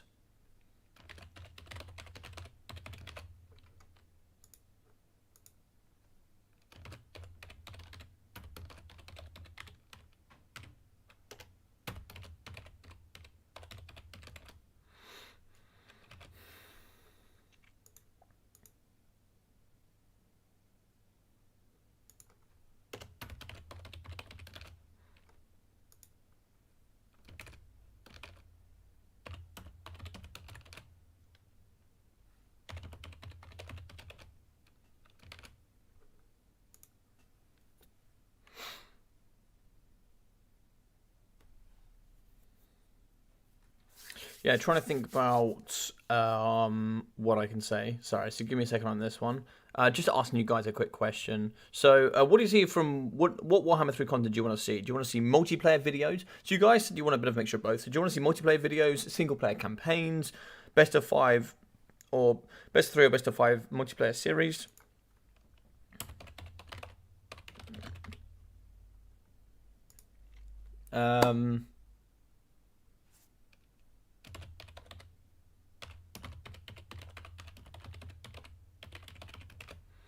Cool. Okay, I'll ask that for now, just for you guys here on the live stream. What do you want to see? Right, let's finish this coffee. Lovely stuff. All right, so awesome stuff. Looks like they're both ready. Give me just 2 seconds.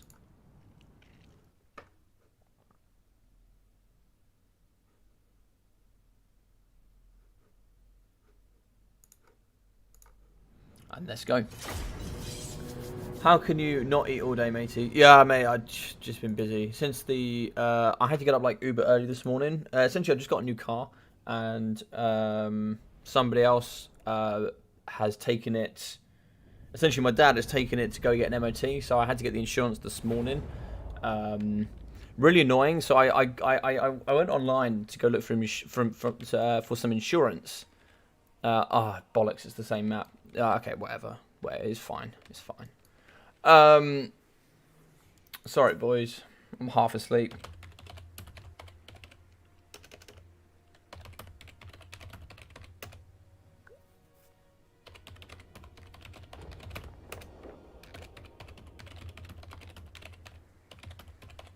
So essentially this morning, I looked for insurance before Christmas, and this year, since it's clocked over, my insurance has gone up by £400, just because of some of the new rules in the UK. So I actually looked last night, and it'd gone up by I think £450. And then when I looked this morning, it'd actually gone down by £150 just from looking last night to this morning. It went down by £150. I was like, I called my dad really late at night after I'd finished doing the live stream, and I was like, yo, have I done something wrong? Like, why has it gone up by like 450 quid? You know, it's nearly gone up by £500,000. Like, I was like, what the hell happened? And he was saying like, yeah, it's gone up over Christmas and all these kind of things. So I had to wake up really early and sort that out, because I basically had to get insurance so he can drive it to get an MOT. And if that passes, I get that for the year. So I'm gonna be picking that up when I go home tomorrow. And then as soon as I woke up after that, it like basically split my sleep in half. And then went back to bed. I woke up, got straight into work, and I've now come straight onto this live stream. So I haven't had a chance to do anything today. Like, absolutely nothing. Yeah.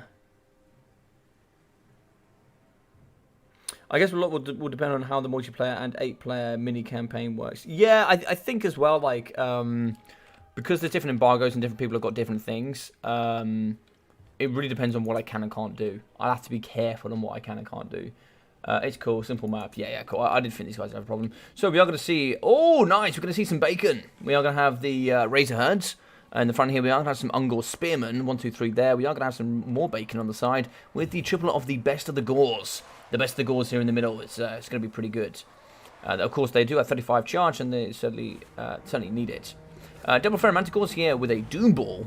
Very interested. I don't normally see a Doom Ball. Doom Ball comes in here with Daze, which is a really nice ability. Negative melee defense, negative speed as well. Brave Shaman here with just Trading in, and we are going to have the double Tuskors and double Centaur throwing axes. From the High Elgi, we are going to have the 4 units of Silverin. Silverin here do come in with 30% magic resistance, 75 armor, and a silver shield, so they're pretty tanky indeed. Double Rangers, as well as Archers here with double Loth and Seaguard.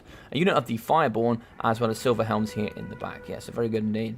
So essentially last night, I was just looking at insurance, and in the difference between 8 hours, my insurance went up by £450, came down by £150, and then it's just been all over the place. And I'm like, what is going on at the moment? So I was panicking all day trying to get my insurance done, make sure I get the MOT. I can pick it up this weekend, because my dad lives about 3 hours away, so I can't just go willy-nilly pick up the car.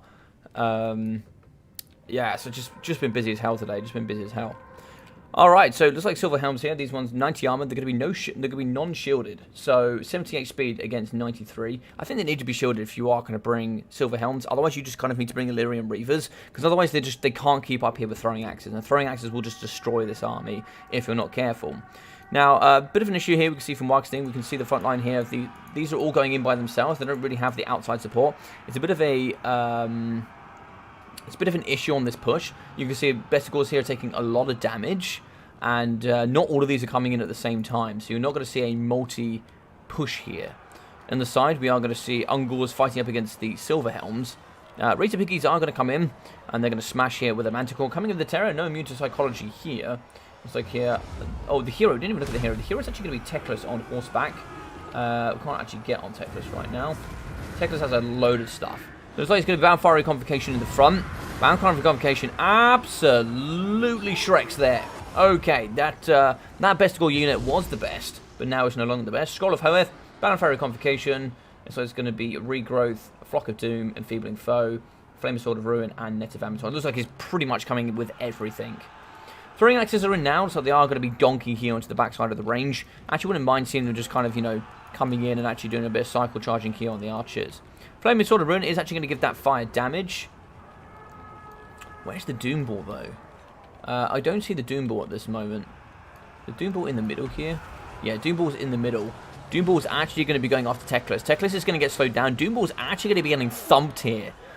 Sorry, the Doom Ball is going to be thumping up against Teclis. Looks like he used the Potion of Chiroi. And now we're going to get away here with Teclis. Teclis is getting chased by the Manticore. The Manticore could actually finish on Teclis here. And this is going to be super bad. unfortunately, but it looks like he does rampage back into some silver and garb, which is a bit of a shame. We are going to try and catch up here with the Rangers. Maybe try and see if we can slow down the Doom Ball. That is not going to be the case. And it looks like here, if we get some of those racy piggies over, we can actually try and see if we... Oh, wow, what a headbutt. What an absolute headbutt. Teclis felt that. And you, sir, maybe one of the legendary lords... Oh, okay, that's going to be a pull. God damn it. That Doom Ball there with the slow negative melee defense absolutely thumped Teclis. Jesus. Jesus. Damn. Alright, 704 there for Teclis with 250, 280 for the Rangers. 477, 100, 380 and 360 for the Silverin. 375, 375, 311 there for the Lothern Seaguard. With 420, 400 there for the Silverin. With 370 there for the Fireborn. We didn't even get a regrowth on Teclis, didn't get a regrowth there on the Fireborn, and yeah, they're really nice stuff, just really aggressive. Besticles got in and started just chewing here in the front line. A little bit of a split push, didn't quite get the push in together. We certainly hit that midline really quickly, and the flanks didn't quite get in. But you know, these things happen with micro. But 800, 1,000 there for the Tuskal Chariots, 450, 350 there for the Centaurs. The Razor Piggies coming in at 560, Manticores 400 and 900, and 1.8 there for the Doom Ball. 650 for the Brave Shaman of Wild. Yeah, very good indeed. I really like the Doom Ball because actually Taurox is not that great in this matchup, and the reason being is if you bring Teclis, he's got fire resistance, Fireborn, fire resistance, Dragon Princes, fire resistance, a lot of Archer, the Talons of Torquelada, fire resistance, most of the Eagles, most of the Phoenixes except the Frostheart Phoenix, all of them have fire resistance and physical resistance. So quite a lot of the entities in here either have anywhere up trading from 45 to 90% resistance against Taurox, just because he does fire damage. So yeah, that is something to take into consideration here in this matchup. Otherwise, Silver and Guard, magical resistance. Yeah, they're very strong indeed. So yeah, it can be pretty tough. It can be pretty tough. So actually, I really do like the Doom Ball pick here. I really like the Doom Ball pick.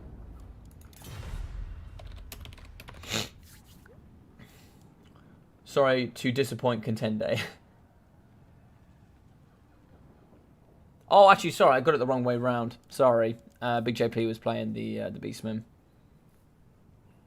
Oh well, that's a really nice there. Yeah. So as I said, Taurox here can do some can get negated quite a bit. Actually, he can get negated quite a bit. Let's go, JP. Yeah. So I think mine went up by £200. Yeah, I think there was something over the New Year's where just everybody's insurance went up, which is crazy. It's crazy. And mine went up like significantly. It went up by like 50%, like more than that actually. It went up by more than 50%. It was absolutely absurd. Yeah, it's crazy. Yeah, it actually went up way more than 50%. Actually, it's more like 75%. But yeah, absurd. Aha, Mr. Artisan. So well played here to everybody that's played today. Yeah, thank you very much, Mr. Wargastine, there for coming in and putting on a great game. Sadly here, I think Big JP has been practicing an awful lot. Obviously they didn't enter in the scores. And thank you very much to Spartan as well. Nice to have you on the channel, my friend.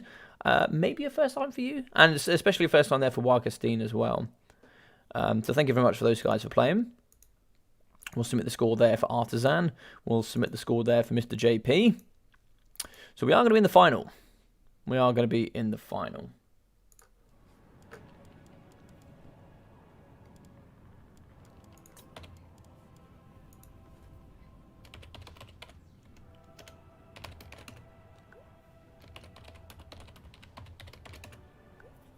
So the map is set, and it is Big JP to start. Oops. Big JP to start.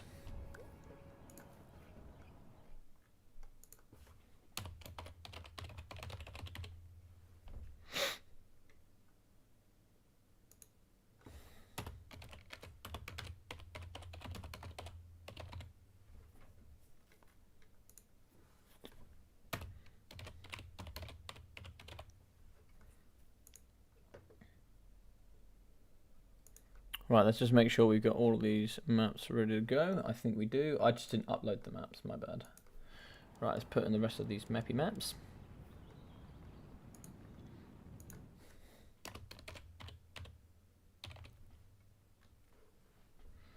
Do.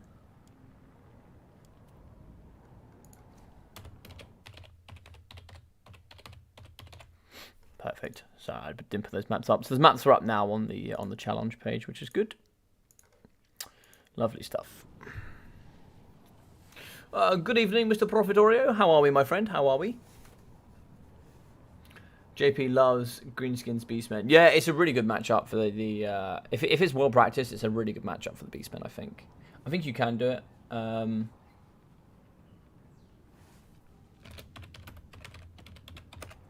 Yes, map set. Yeah, I think if it's well practiced, it's good for the Beastmen. But I think a lot of changes. I mean, what do you guys think with the changes? I think with the changes to Beastmen, it certainly brought them down a fair amount from the kind of the pedestal they were held on. I think actually, negating a lot of the Taurox and Gorbel kind of single entity mashes that certainly are present, bringing them into the single entity monster range, I think has certainly balanced them out quite a bit, actually, I think.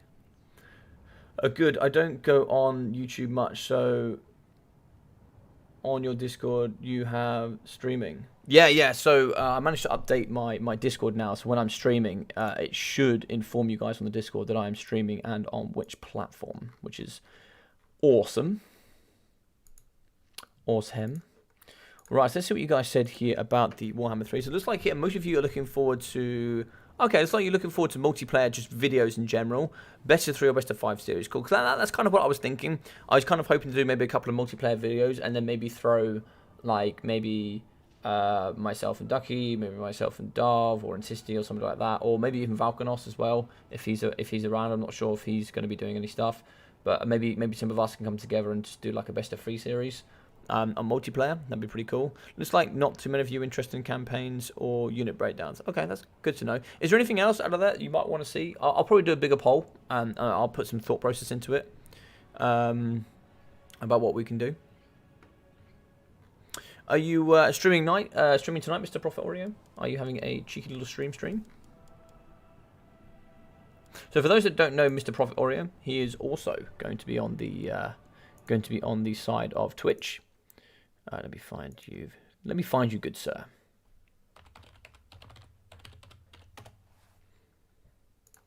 We did quite a nice live stream yesterday. I really enjoyed it. So do feel free to go check that out. But yeah, let's delete that so it doesn't keep talking.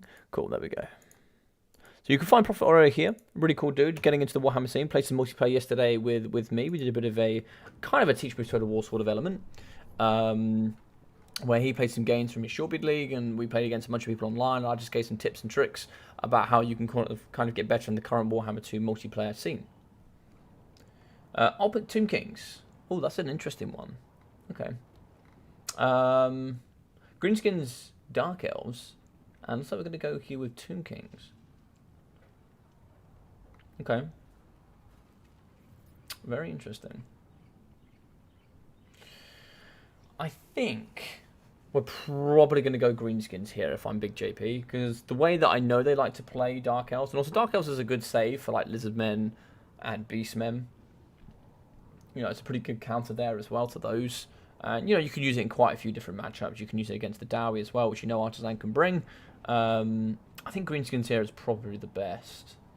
Dark Elves is certainly a much better counter faction than Greenskins. More cosplay. Cosplay battles. Oh, thanks, man. Yeah, of course, man, of course. So it looks like, a lot of you guys... Okay, so we'll look forward to the multiplayer videos. So I guess... I assume you guys are more interested in the actual multiplayer videos rather than actually the...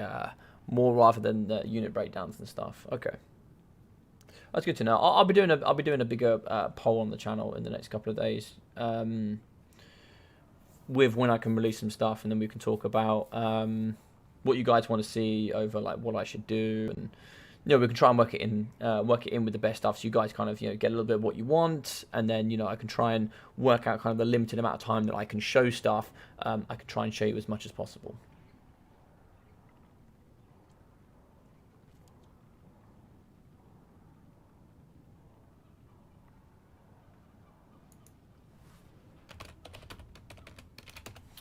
Big JP here? I hope so.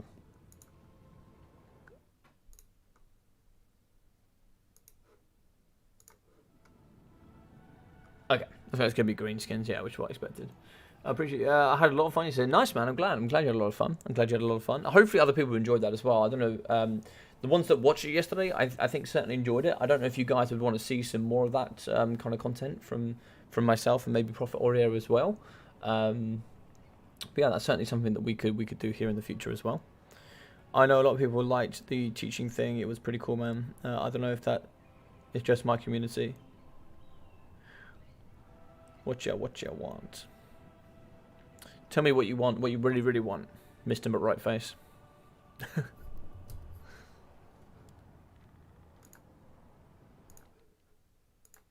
Right, sorry, I got some messages.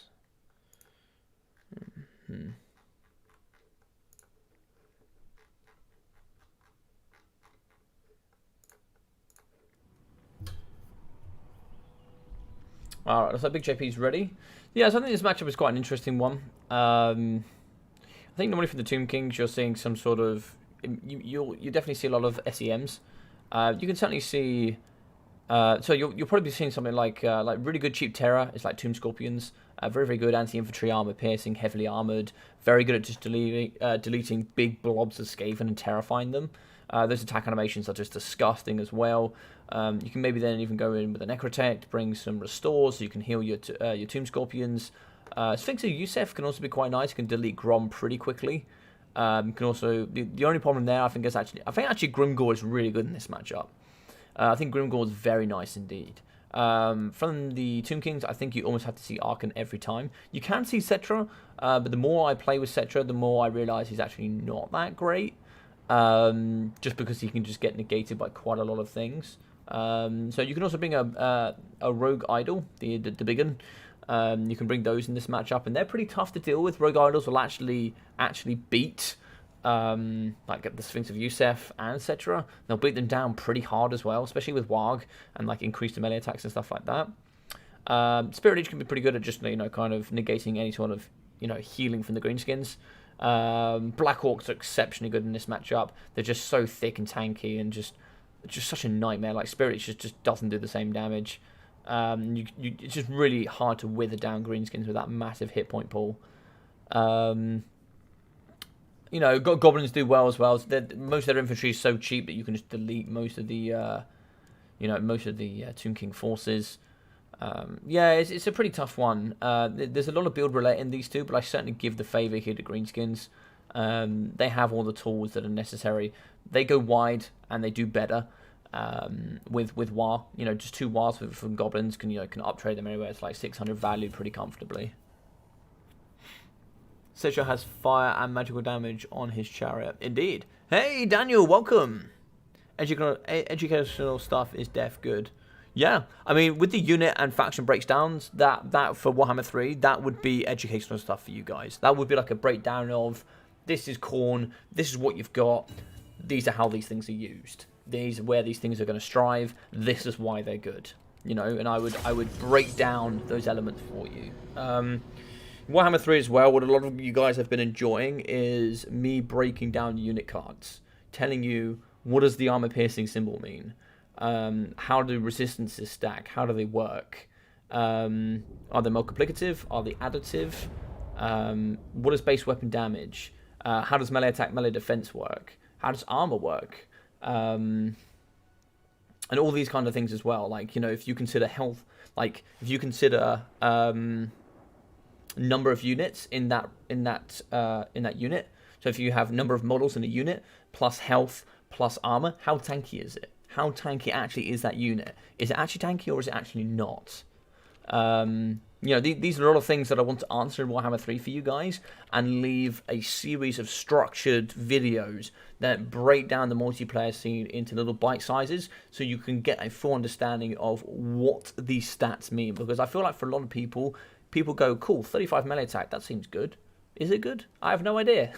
He's got anti-large. He's also got armor piercing. How does that help me? And, if you can break down these little elements, you can then have a better understanding of what to bring in the multiplayer scene and sort of why.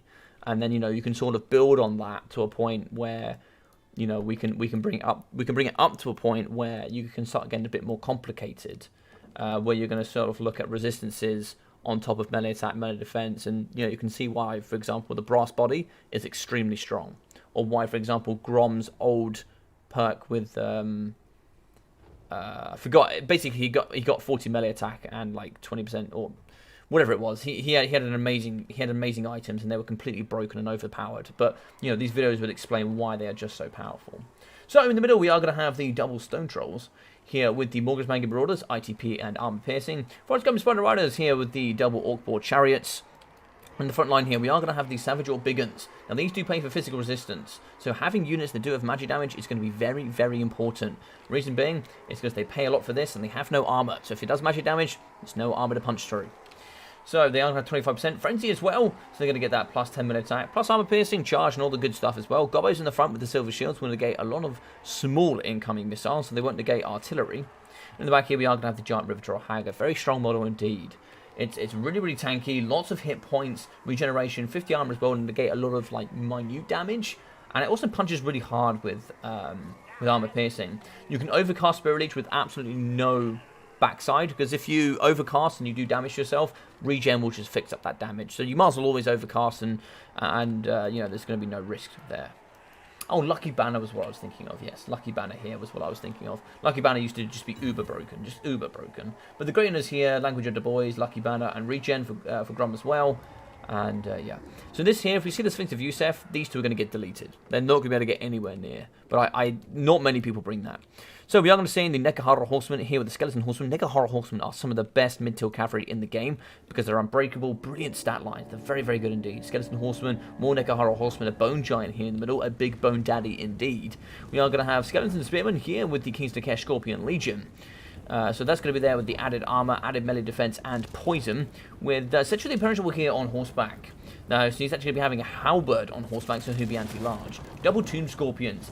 Terror here, good anti-infantry, 90 armor, really uber tanky, alongside the Chosen of the Gods. So for essentially impenetrable here for the Nekahara magic and the healing, we are going to have the Blessed Blade of Petra, which I'm not a big fan of, but the Wrath of Petra, the Incantation of Protection, the Incantation of the Cursed Blades, Unyielding Will, and also the Curse. So an interesting force indeed. We are going to have 1, 2, 3 big single entities here, including the Bone Giant. Could you have got the Sphinx of Yusef in here instead of the Bone Giant? Maybe, because that thing does fire damage and can certainly wrap itself here around the Greenstones and do quite well. So shots coming downtown. Looks like here we are going to be firing into the front of the Savage Orcs. Both of these here do artillery damage, so unfortunately here these shields or the Gobbos really aren't going to do too much. But we really want to wrap around these Savage Orcs and a lot of these Savage Orc Biggins. Savage Orc Biggins are going to be anti-large, bonus first large, so they can do some big work here in the pocket. We have some TK supporters here. These bots are evolving indeed. Luckily we've seen no Slanesh bots here recently. No Slanesh bots indeed. So left hand flank, it looks like here some of these Savage Orc Biggins are actually going to be kind of peeling more into the middle. Looks like they actually want to get the Goblins more around the outside, which is an interesting maneuver. Stone Trolls here are going to be coming in late here with the Giant River Troll Hag. Maybe trying to see if they just don't get shot here or kind of pressured by the Tomb Scorpion. Chosen of the Gods, they're going to be firing in the front here against these Savage Orcs. You can see Goblins, more Savage Orcs coming into the front. Spearmen need to meet those quite nicely. And here you should be able to hold quite nicely with the King's Takesh Scorpion Legion. Now, being that he's going to hold at a much tankier unit, you actually want to be firing here. This is going to be quite a strong unit against a weaker unit of Skeleton Spearmen. Tomb Scorpion's going to get in the front here to try and fight up against the Orc Boar Chariots. And we're going to be using the Skeleton Horsemen here with a bit of mass to pin in the chariots and then do some good damage here with the Tomb Scorpion. In the back here, certainly want to get those charges on the infantry. These are not supported at all, so cavalry can abuse these to the end of days and do some really nice damage indeed. Grom is here on the flank. Grom can actually be pinned in here by a lot of these cavalry units. They have enough mass here to pin them in, but if he is backed up by Stone Trolls, these things thump with 120 armor piercing per model. If they get their ginormous weapons here around the side of the flank of the Nekahara Horsemen, they'll kill a model per swipe comfortably. Stone Trolls in, we don't really have anything to punish this. We really want to get Cetra in and round to come punish over here and do some really good damage. Now, if we can imbue fire damage over here, look at the Nekahara Horsemen. 1, 2, 3, all stacked on top of each other. Look at this blob here, and that is going to be really, really dangerous because each swing is just going to be cleaving multiple models of horsemen, and it's going to be pretty bad. You really want to get in there, get some rear charges, start using that mass correctly. You can see that 1, 2 has certainly been damaged really, really heavily. So Overcast Spirit Leech here on the Chosen of the Gods, they're going to be just whapping here into the middle. Stone Trolls, these will have regeneration, but very low leadership, so we do also have to be careful. Units here are going to be moving into the middle. There's not really too much, so we are going to move some Spearmen outwards. But as you can see, we are going to see the right-hand flank is going to be breaking, and so is the left-hand flank. The front is roughly going to be held, but not really too well. You can see the Tomb Scorpions are in and terrifying. But it was so wide here as the Greenskins that we are now going to be compromising the range tools here in from the Tomb Kings. Cavalry needs to come in and try to see if we can negate a lot of this, but we can't do it from both sides here. We're certainly going to get flattened here in the middle. And this is a really nice collapse here coming in from the Tomb King, coming in from the Greenskins on the Tomb Kings. So we are going to get a summon here. We are going to get the Ushapti thanks to the Realm of the Souls. So we should be able to get in here the armor-piercing tools. It's about 5 seconds on the summon, so we should actually come in as these boys are here. That's just going to be taking a little bit longer than I expected, but they should be able to come in and do some work. So these boys should now be able to push in and do some good AP damage on the Stone Trolls. Now, they do have anti-infantry. I believe it's only 5. It's not really that big. You might as well just ignore the bonusless infantry and just consider that they just thump hard with 72 weapon strength. In the middle here, looks like the Savage Orc Biggins are going to be fighting in the pocket. Ushapti will do some lovely work against the Stone Trolls. Fear will be activated, but Grom does give immune to psychology with his nice aura. I think it's the Greaton is here, I believe, actually. It's going to be this one here. So, oh, no, sorry. Language of the Boys gives immune to psychology, melee defense, and leadership, which is really handy here for the Stone Trolls. But this here is certainly going to be a blob that is going to be favouring for the Tomb Kings. You're going to be You're going to be getting those big AP damages here from Cetra, from the Tomb Scorpion. Bone Giant here is actually just going to be shooting in the middle, doing some 360s. You can see the Giant Withdrawal Hag is going to be on the side, and it's going to be regenning, but it's not really in a comfortable position. And I think here blobbing as the Tomb Kings is going to be a little bit more effective, I think. And then Malone Challenge trying to cycle charge, but they're going to kind of getting a nice big stop out here from the Skeleton Horseman. That's enough mass there to kind of pin these away. Giant Withdrawal Hag here is going to be using Power Stone, trying to see maybe she can get that big meat sack in here. She can certainly see a nice little opening through here to get into the middle. But that summon here is now going to be turning orange. It means it's going to be getting pretty close here to disintegrating. And you can see a lot of these Stone Trolls, they haven't shattered yet. To go in here is going to be activated to try and give them some leadership, maybe try and prevent them from shattering. Because if they do return, they are going to be getting some good regeneration. 6 models here should be able to heal quite nicely. We're going to be having 3 over here, so probably not too good there from the Stone Trolls. So good work in the middle here. We can see that Artisan is going to be holding these Ushapti Silver 11 models. They're now going to be a nice deep dark orange. Once they turn pink, they will immediately eviscerate here and leave the battlefield. In the middle here, we are going to be seeing Cetra going up. Grom is really struggling here. Big pressure from the Bone Giant. Jaf's Incantation of the Cursed Blades. Extra AP and base weapon damage is going to be slapping up against Grom. We are going to be seeing here the Wrath go down, so that's going to be negative on stats for anything it hits. I believe it's sort of a 10-meter radius. It's not very wide. So War has been popped. It's going to be ITP, melee attack, base weapon damage, armor piercing increases map wide here, which is really handy for things like Goblins. It over doubles their melee attack, and it gives a good 50% increase there to their overall armor piercing. Or should we say, sorry, base weapon damage. Cetra the Imperishable, looks like here he's going to be activating the Incantation of Protection, 40% physical resistance. And if you keep flopping over these nice, simple spells, you're actually going to be getting healing there due to his passive. But we are going to overcast here with the Giant Withdrawal Hag. That's going to be doing 9 ticks of damage here on Cetra the Imperishable. And in the middle here, the Tomb Scorpion is going to be getting shot here by the Spider Riders and the Morgul's Mangy Marauders. Good AP values here in the back. And this is where you need the Skeleton Horsemen. That's why they sort of could have got out here and pushed away from this good skirmish cavalry. Balance of power here. Looks like we are going to be pulling slightly into the Greenskin favour. Sorry, I didn't change out Gitstein. I do apologise. But it looks like here in the middle we are now going to be abusing the Giant Withdrawal Hag. This is a nice work here in the middle. Remove these regenerating units, and you can certainly see this battle going a little bit nicer here. Tomb Scorpion is going to be getting abused here from Grom and the Stone Trolls. Stone Trolls just provide so much AP, it's disgusting. You need to break these things as quickly as possible where you can. Because otherwise, if they're left unattended, they will just wrap around Tomb Scorpions and finish them off in a matter of seconds. Grom is going to be pretty weak, but of course he's going to be regenerating, getting back some of that value for himself. And, 84 speed here on a chariot that has so much mass with 90 charge bonus. It's absolutely flipping absurd. Can we push out the Stone Trolls here? It's certainly needed. Spirit Lynch is going to be killing the Tomb Scorpion. Nice work there coming out of the Greenskins. 1-2 Scorpion does drop. And you can see here the fact you're not actually killing off these regenerating units They're coming back and providing so much value. And that's where regen from the greenskins makes them so disgusting when they were cheap before. That's actually why I kind of like the Forest Goblin Spider Riders, the Regiment of Renowned. The regen and Stalk is really handy. Oh, look at the Bone Giant! The 360 no-scope here on Grom. There's could be a second break from Grom here. Grom is up to full leadership. Oh my god, if Grom dies here, it could certainly flip balance of power for sure. We are going to be wavering. Grom wavering is not going to be happy here for the Stone Trolls. Giant River in the middle here with Cetra. Cetra is going to be fighting. The incantation of the Curse Blades was activated. And look here, we are going to get an explosion. And it looks like here the Giant River Drag is going to be holding Tomb Scorpion here as well. Can we take down Grom? It looks like here in the back we are going to be crumbling here. And this is the problem, just mass infantry taking down the Bone Giant. Stick him on defensive mode, see if you can 360 no-scope here on Grom again. That would be very handy indeed before he falls. He can slash all up against his infantry, but it's not all that important. We are going to break in the middle here, the Bone Giant. We still have Terror here from the Tomb Scorpion, which can do some lovely work up against the Goblins, of course, here, because Grom is not nearby. But we are going to be regenerating with the Stone Trolls, regenerating with Grom, and this is where the Greenskins can really churn out a victory. Just this long game of healing. The Giant Hag does fall. Very nice work there. That's going to be Spirit Leeches and Magic down the drain. What do we have left here, though? It looks like the All-Ball Chariots 3, still 3 models at 450 health. One here as well is going to be left. It looks like Cetra is going to be in chase. Is he going to catch one? He might.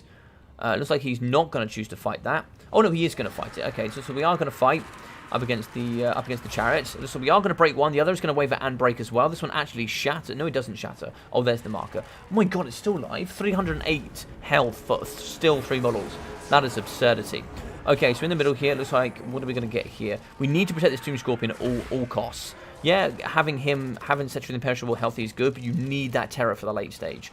Looks like we kill off the Bone Giant. We do actually break here with Grom the Paunch. But he's going to heal, so he should return. -6 leadership. We are going to get some healing. Looks like he is going to return. We do break here with a lot of these units. Greenskins must come forward here. So I will be watching for that.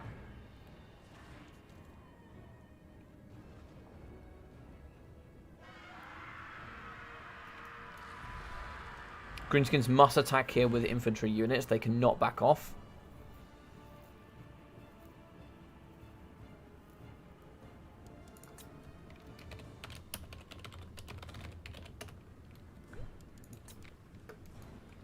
The reason I'm enforcing Greenskins must attack, because them not attacking heavily benefits them on a regen standpoint. So they must attack.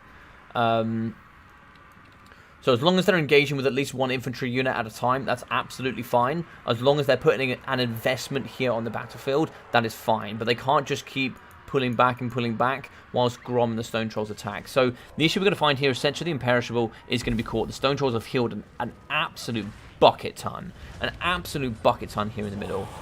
Looks like the Blessed Beta Petra has been activated. Looks like we are going to see Jaff's Incantation. And now we're going to see a Mass Swarm. We can see in the middle here, the Tomb Scorpion is really going to be struggling. Terror is not going to work here around Grom the Paunch. We could see here Grom the Paunch could fall to Cetra. Could fall.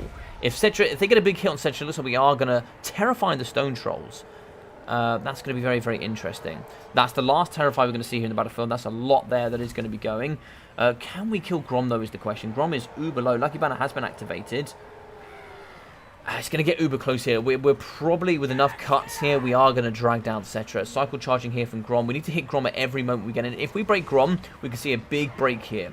Because if we break with 1, we are going to see that friendlies are going to be routing. But there we go. That's going to be army losses and a nice pull down here from the Greenskins. Yep, excellently played here from the Greenskins. Really nice stuff.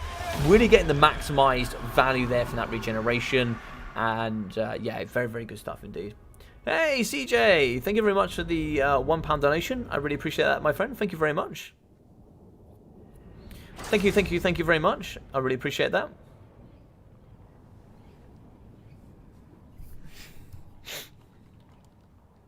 Alright, so actually, we can keep the scoreboard the same there. So it is actually going to be 1-0 here to Big JP. I didn't change that at the end, so I do apologise there. Let's go ahead and go here and change this. This is going to be Artisan. There we go. Yes, it's going to be 1-0 here to Big JP with a nice victory with the Greenskins. But so, Cetra, 2,700, really nice there on his horse. Yeah, very good stuff indeed.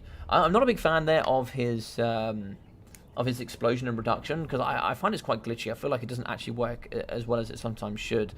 I think they're investing in some more units might have been quite nice actually. But Chosen of the Gods here, we got 1,085. Bone Giant 1,800, Cetra 2,700. Frontline did kind of struggle. Kings to Kesh Goblin 500, 430, 280, 190, and 130. 144, 300, 300, 250, 230, and 500 there. I think the Horsemen did okay. I think it just became a bit of a problem at the end there. There's only a little bit of skirmish actually from these two, only a little bit, but. Yeah, I think, just mobility and just mass infantry here just came and swarmed quite heavily. Only 330 there for one Tomb Scorpion, but we got 1,300 for the second, so very nice work indeed. Yeah, pretty nice force overall. Yeah, pretty good otherwise, 1,200 for Grom, 1,100 there for the Giant River Troll Hag, with here 250, 330, 200, and 230 there for the Goblins. 440, 640, and 470 there for the Savage Orcs. And for the Biggins, 1,200 and 1,600. So these boys here certainly did all the damage. 780, 650 there for the Orc-Board Chariots, with 300 for the Spider Riders and 740 from the Morkos Maggie Marauders. 850 and 500 for the Stone Trolls. Yeah, pretty good combination overall. Yeah, nice build, really well played. I think one of these did break off the edge of the battlefield, but yeah, having them holding back there, fighting alongside Grom when he went in, giving that immune to psychology, helping there with leadership, melee defense as well, because these things, I think, have a base 40 leadership, which is super low. It's super low, but they punch so goddamn hard. So if you can get them in, do big smash damage, and get out with taking minimal damage, fantastic. Absolutely fantastic. But yeah, here we go. Yeah, so really nice stuff. And, that's now going to be putting the Greenskins in behind. And that's certainly one big one there gone. And it's nice we went here with the Greenskins, because now we can use the Dark Elves on the later stages, maybe a bit of a counter. GG's well played. Artisan, you are up. Hey, Mantis, how you doing, man? Welcome. TK Saving Grace here could be Terror Routes. Yes, indeed, but right face, yeah. Oh, they're online, but NPR Penridge.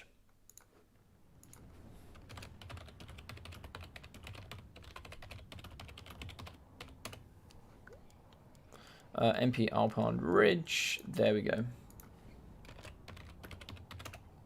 So map is set. So Alpine Ridge is quite a nice map, but I really like this one because it kind of forces people to play slightly differently as well. The ridge there, it's a really nice map that certainly forces different styles of gameplay, where you can certainly see the trees around the outside used. You can't just do a head-up artillery fight. You really have to think about your builds a little bit differently. How's it going, Mantis? How's things? Hope things are going well. Alrighty, so it looks like here, yeah, multiplayer video seems to be where you guys are certainly what you're looking forward to. Love the later streams. Yeah, for me, it's most of my later streams are on Twitch. Just because that's the way it happens to be. I normally do sort of, if I do 2 streams, I'll sort of do a EU stream on here on YouTube, and then later I'll do a sort of NA stream, sort of time-ish on Twitch. And most of the NA streams are sort of me doing like King of the Hills, or me playing in like a Come At Me Bro, or maybe I'll throw on a different game, maybe an Age of Empires or something like that as well. Yeah. Yeah, today I just it was meant to be a 5:30 start for this, and then I was probably meant to be live streamed by about. Hopefully about, well, it would have been immediate if it was exactly the same people, but yeah, it would have been nice to start earlier, but work sadly got in the way, but that's the way it is. So, it looks like I'll pick Empire and Wood Elves. It looks like we have Chaos Warriors. So Chaos Warriors is good against Wood Elves and against Empire, so yeah, pretty good pick there from Mr. Big JP. Yep, indeed. I think here he's probably... I probably would have gone with Wood Elves on this one. I think mobility certainly actually plays a lot more here on this map. Yeah, I think so. That's a tough one. By the way, am I the third donator? Fourth, I think, CJ. I think you're the fourth donator, yeah. I only really play campaign, so really enjoy watching people do good job at multiplayer. Oh, that's interesting, Clock Monkey. Yeah, I mean, Clock Monkey, if you ever want to come involved and maybe give this a little bit of a go, do feel free to jump in the Discord and have a little bit of a whirl round on the Discord. If you do jump in on the Discord, you can join our Short Bid League, which essentially is the league that I built for new players. So basically, what you'll do is you're playing against me or one of the admins, and this will continue into Warhammer 3 as well. So don't fret, it will still be there in the next game. And you play against us. We evaluate your skill level in the current game. So we get a whole bunch of players. Some people that have never played RTS before that come and try multiplayer Warhammer for the first time. Some that have got some campaign experience, so they understand some of the factions, and sort of come and play over on multiplayer because they've kind of found out that it does exist, and we are here. And yeah, they certainly come and try here. So and then you've got some that watch a lot of live streams but have never played before. So they have a good understanding of how campaign works. They've seen a lot of live streams, so they sort of know roughly what builds look like, roughly what people do, how it sort of all works. And some people have never seen any multiplayer live streams before either. So there's a good mixture in there of a variety of players that will get put in a system where you can play up against other players of similar ability level to you. And then hopefully it makes nice even games. You can learn the game at a good pace that will allow you to then, once you get promoted out the very top, you become what's called a Longbeard. A good example here is Artisan Tech Priest. He was a Nor Grimling at the very top. He actually won that season and then got promoted out of the league, and now he's joined the wider community. And now you're going to be seeing him here in like the finals of the Bronze Silver, and you'll be seeing him in the finals of other events as well. Clock Monkey, dude, we were all terrible at one point. We've got players in this community that are I think the oldest player I've heard of now is 68 years of age. And, age doesn't mean anything. But, there are players playing from, I've heard as young as 14, up to the age of 68. And you don't have to be insane. And you also, like for me, for Warhammer 3, I'm going to want to play a lot more competitively. But I know full well that, there is always going to be somebody better out there. But play it for yourself. Play it for yourself. Play it for your enjoyment. And, if you want to give it a go and you want to see what it's like, you might try it and you might go, nah, I don't like it. I'm just going to sit with the campaign. Awesome. Or you might try it and you might go, oh my God, I love this. And I feel like most people that come to Warhammer go, oh my God, I love this, and then never go back to campaign or can never look at campaign the same.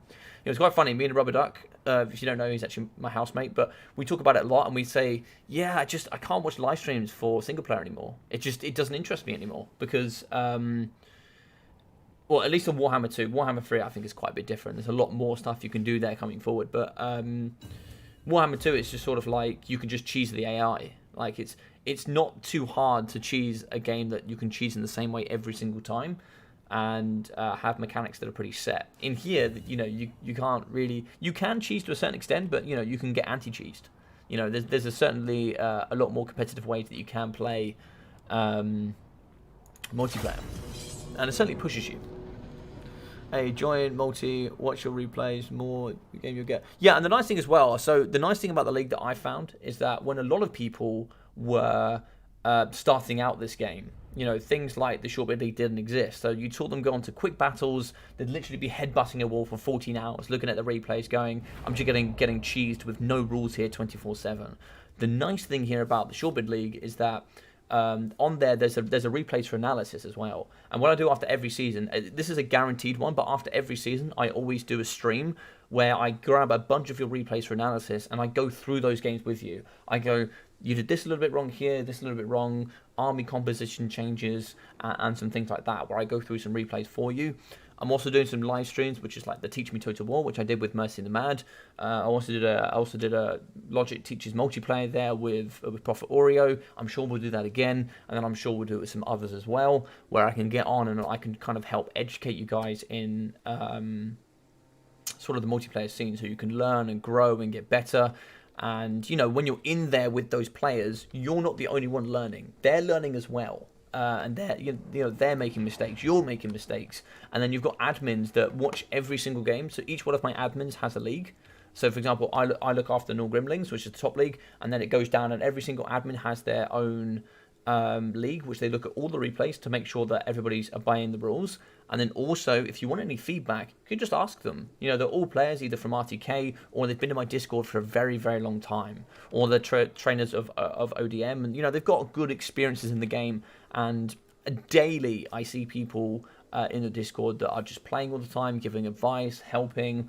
You know, it's a really, really nice scene that, you know, a lot of people put a lot of effort in to help new players come into the community for sure. So on the floor, we are going to have the double dragon ogres. Oh, the big boys are in town. Anti-large armor piercing, and something that not many people know. Although it looks like they've only got 60 armor, they're actually pretty good against kite because they actually do a 25% missile resistance. So it's quite hard to kite these boys. You certainly can do it, but they're not quite as squishy as you would think. But in the front, we are going to have, of course, Chaos Marauders, pretty decent as well. Chaos Marauder, great weapons. This is pretty common. 5 units of the Marauders, 5 units of the Great Weapon Marauders. And then you go a couple of dogs, and it looks like here we are going to have the Double Dragon Ogres.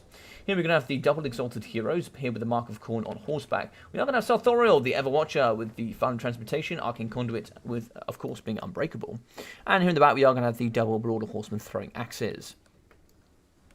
So, for the side of the Empire, in the sky, we are going to have Carla Franz, the man, the myth, the legend, in the sky here with, of course, Garmaraz, as well as the Reichling Runefang. Here, Stand Your Ground, Foeseeker, and Hold the Line. We're also going to be having Blood Roar, which goes on top of Terror there, which just makes this Griffin so goddamn painful to play against. So, we are going to have the Jade Wizard in the sky, Power Stone, Earthblood, and Lifebloom. I think Power Stone is a bit of an investment for only having Earthblood. I actually think that's a bit of a waste of money.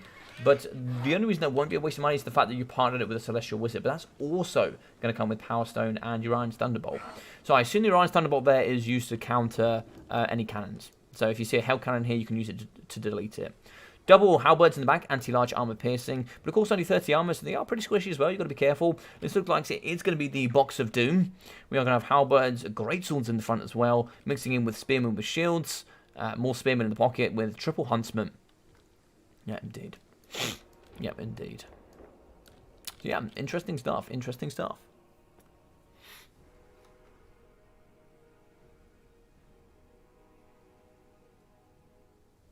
Next year, the older gentleman will be unstoppable, 100%. Oh, multiplayer spoil, yeah, multiplayer spoil campaign for me. Oh, from Shogunik. It's no fun anymore. I'll play Warhammer 3 multiplayer campaign, but multiplayer is where it's best. I think multiplayer certainly pushes people in a different light. When you've played single player enough, you know that the AI plays the same all the time. I can almost without certainty have a probably 95 to 99% accuracy of what the AI is going to do, always, in all scenarios.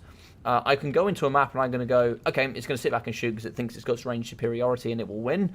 Or, like, I can say what it's going to do on the campaign map. Sometimes it does some really buggy things that don't really make any sense, but 99% of the time it really does some, you know, pretty normal stuff. You can join the Discord to play Ent Ladder and practice in these tournaments. Yes, you can practice an Ent Ladder. I understand this is an Ent Ladder event and you should play an Ent Ladder. Ent Ladder is also extremely competitive. As a brand new player, I wouldn't recommend starting with Ent Ladder. That is my personal opinion. And I know this is a promotion for Ent Ladder, but it's not one I would recommend. Just because people are very, very strong on the Ent Ladder. It is not a new friendly player place to start, but it is a really awesome, well-balanced element that you can certainly use. But we'll talk about that in a minute. On the front line, we are going to have Chaos Marauders here in the front. They're going to be charging onto the front line, doing some really, really nice work indeed. On the sides here, we are going to see Great Weapon Marauders here with Chaos Marauders. Just trying to see if they can get around the flanks here and trying to shut down. Now, we do have good melee defense here with Halberds. 42 here can hold for some pretty decent time. Same can be said here for the Spearmen. Great Swords will chew apart with that anti-infantry as well. I think it's about 8-ish. It's not huge. Oh, it's 10. Okay, it's not pretty good, actually. It's pretty good. In the back here, we are going to have Chaos Marauders whip around the back and the flank and the sides here. And then we are going to see maybe the Dragon Ogres trying to see if they can punch through some lines. In the front, Chaos Marauders are getting terrified here by Carl Franz. You can certainly go back and forth here throughout the lines, try and see if he can cause some terror here in the middle. Sartorial can also do the same terror for him. He can certainly get in here and start fighting up against some of the Spearmen. And, you know, he can actually do some good work up against the Great Swords. They'll certainly pay for a lot and not do too much damage up against Sartorial. Arrow shooting over the top here into the Marauder Horsemen with the throwing axes. They're going to take a lot of damage here. They have absolutely no armor, and they're going to be large. And Huntsmen here do have a bonus for large there on those missiles. Warhounds are trying to get in the back, but this is a really tight force fight. These holes are just tiny. You can see Artisan is a very, very good dwarf player. I see this as all very good dwarf players. But you can see in the front here, holes are starting to kind of open up a little bit more, but not too much. You can see here it's going to be well held. But you can still see that here we are going to get some doggers in the back. They can push through. That is what is so good here about Warhounds. Now they're going to be back on the Huntsman. But here the Halberds are going to be trying their best. But you can see Warhounds, they just push straight through these lines here. They're going to be getting onto the back of the Huntsman because Warhounds can just do that. In the back here, Carl France is going to be coming through for the Terror route. And that could be very quick here on these Chaos Warhounds. Marauders here as well. We can see that they're going to be fighting here up against Halberds. Halberds pay a lot for anti-large and armor piercing, so the majority stats are fighting against good anti-infantry tools like Marauders. They're not going to be too cost efficient there. Looks like it's going to be a final transportation here in the back. That's going to be overcasted. That's only going to be there on one Huntsman. It's actually going to miss this Halberd. It's only going to get one Halberd and one Huntsman. That's a lot of investment in mana there for sure. In the middle, we can see the double exalted hero here fighting up against Carl France. Carl France is certainly going to want to get out, and in come the Halberds. This is going to be the right-click move fang, plus 24 melee attack, 8 leadership as well. It's going to hold in the middle. There's also going to be a heal here in the pocket. So Authorial looks like he's going to charge back in, try and help here with a bit of terror out. We can see here the Huntsman. They're going to be getting punished here a little bit in the back, but the anti-large shots here are going to be firing into the middle pockets. Dragon Ogre should resist a lot of that damage. And it looks like here as well, I think it's also 100 armor for them and bronze shields. They can negate a lot of the incoming damage here, as Huntsmen do have a reduced amount of armor piercing. In the back, looks like it's going to be Orion's Thunderbolt here, perhaps collapsing on top of the Chaos Marauders. Let's have a look here. It looks like that's going to be the case. Yeah, oh, look at that. It's such a cool spell. And it's going to thwap down there, straight down on the Chaos Marauders.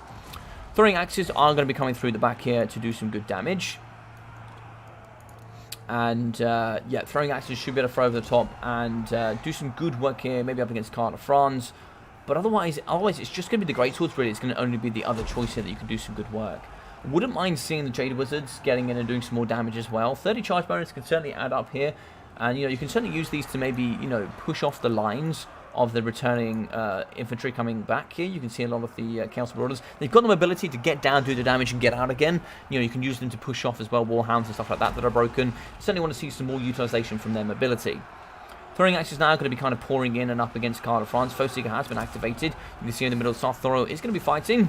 And being that leadership now is going to be down here from the Exalted Hero, and including Blood Roar, it actually means that he's not going to be having immune to psychology there with that Mark of Khorne. In the middle, looks like it's going to be an Earthblood. We are going to be getting Halberd Spearman fighting here up against Authorial. He is unbreakable, but obviously has no options for healing here with Chaos. Empire is going to be doing extremely well at holding this very tight-knit box.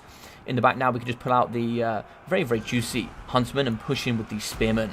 The Men of Sigmar here with the big spear is going to do the big juicy poke here up against the Dragon Ogres. So we get out these Huntsmen here. Oh, look at the Spearmen just collapsing in here from all angles. Doing some lovely work indeed. We can pull out the Huntsman and then start getting some return fire here back into the pocket.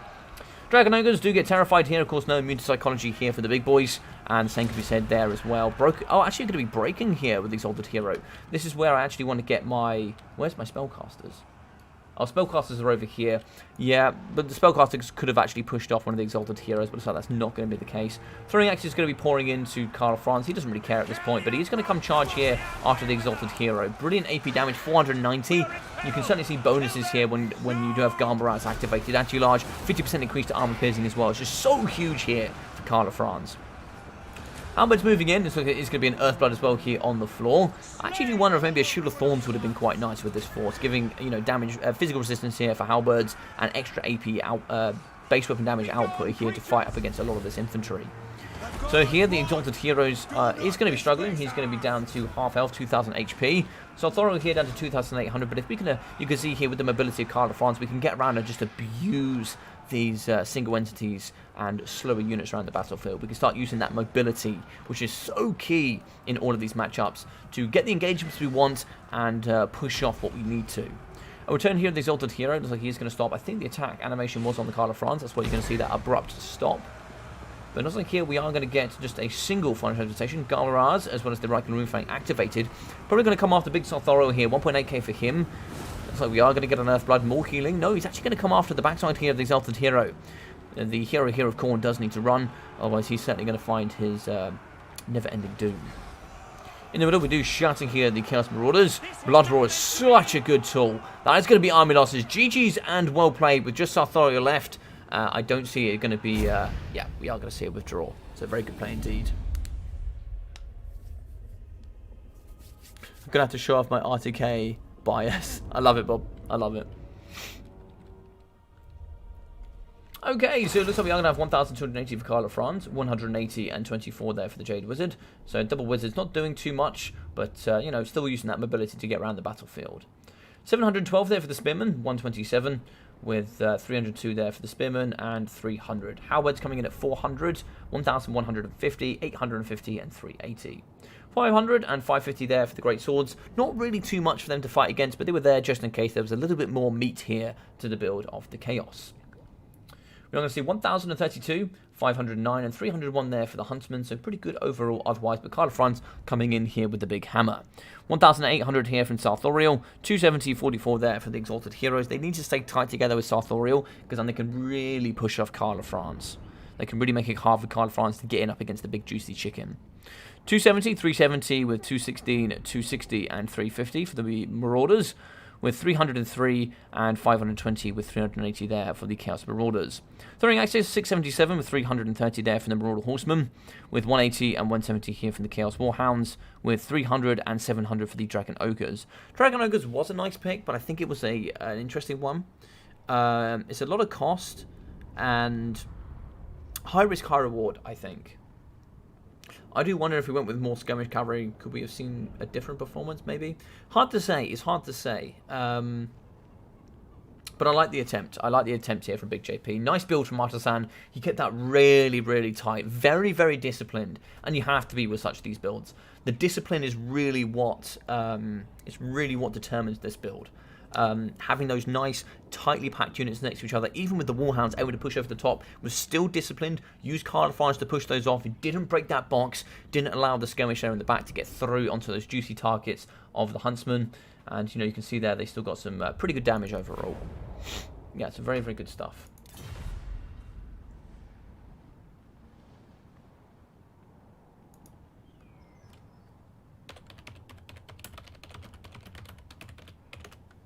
Indeed, this is a best of 5.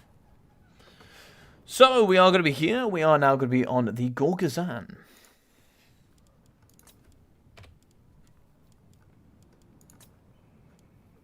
Alright, so Gorgazan is going to be the next map here. GG today. Hey, Michael, how you doing? What does anti-large mean by ranged units? Extra damage. So, yeah, anti-large works as essentially just extra damage. Hey, Ducky, how you doing, man? Welcome, welcome, welcome. Blimey, thought Chaos were winning that. No, Chaos were sadly not winning that. I don't think they were winning at any point, actually. I think, sadly, they were...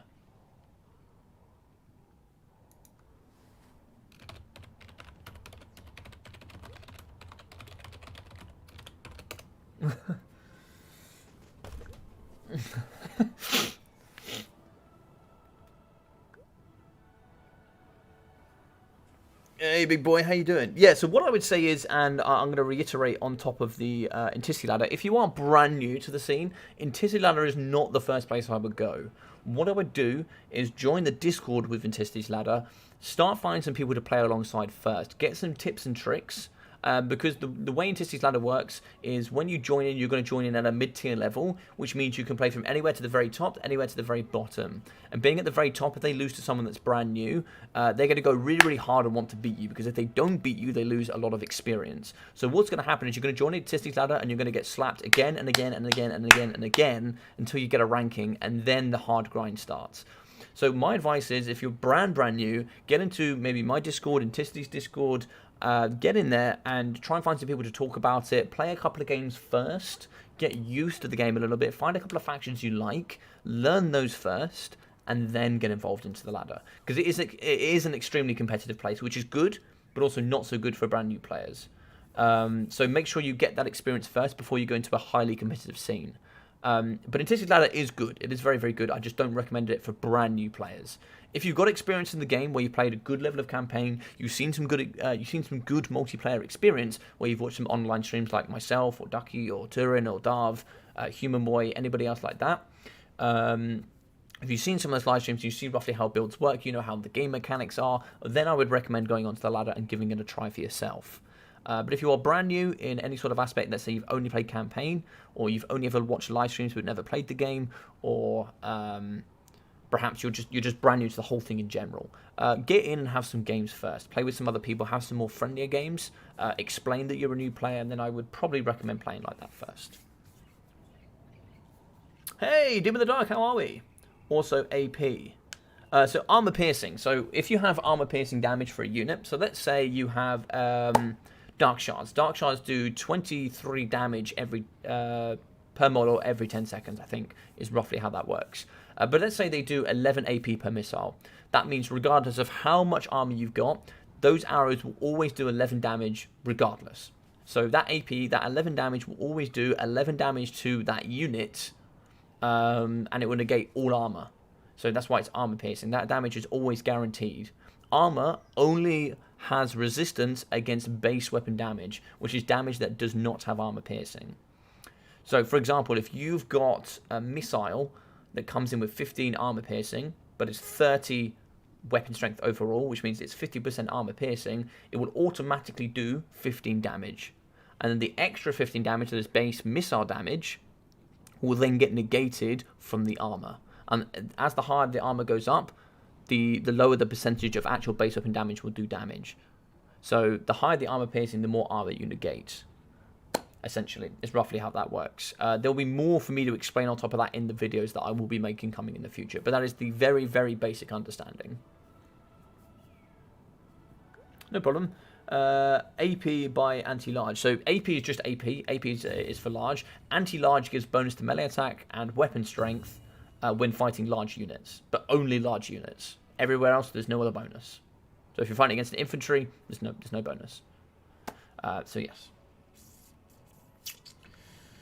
Right, so let's have a look here. So it's going to be Beastmen and Dark Elves. Big JP is just going to go Beastmen. Oh no, sorry, Beastmen and Dark Elves. I'll pick Greenskins, so it looks like here it's going to be Beastmen. So Gorgazan, let's go. Any recommendations for players not brand new but still rubbish? So Aldemo, I know you're not rubbish, but that is also what the short bid league is for as well, right? So let's just say, let's just say you prefer playing the game on more of a casual point. You just play casually, and you just want to play casually, and you have no intent, you have no desire to want to play to a top tier level, but you want to play in a league that have other players around your ability level. The short bid league can also be for you. The short bid league doesn't necessarily have to be for brand new players, because the short bid league can be an accelerator for some people, but can also be a good experience. Now, what I do want to do is, encourage some of you as well that maybe want to play in the short bid league as a bit more of a casual basis. Because I know you, Aldelma, I know you play, I know you have a good amount of experience here, and you've been part of RTK for a very long time. If you want to come play casual and you think maybe the short bid league might be for you, with more players maybe around your ability level, because we've never actually played, so I don't know where you currently stand. But if there's someone that's more casual that just wants to play for a bit of fun, but play up against other people that will have a similar ability levels to them, then maybe the short bid league can be for you. Yeah, there's no harm in trying that. And I want the short bid league to be a safe place for players that want to play casually, but also want to improve, but then have no desire, because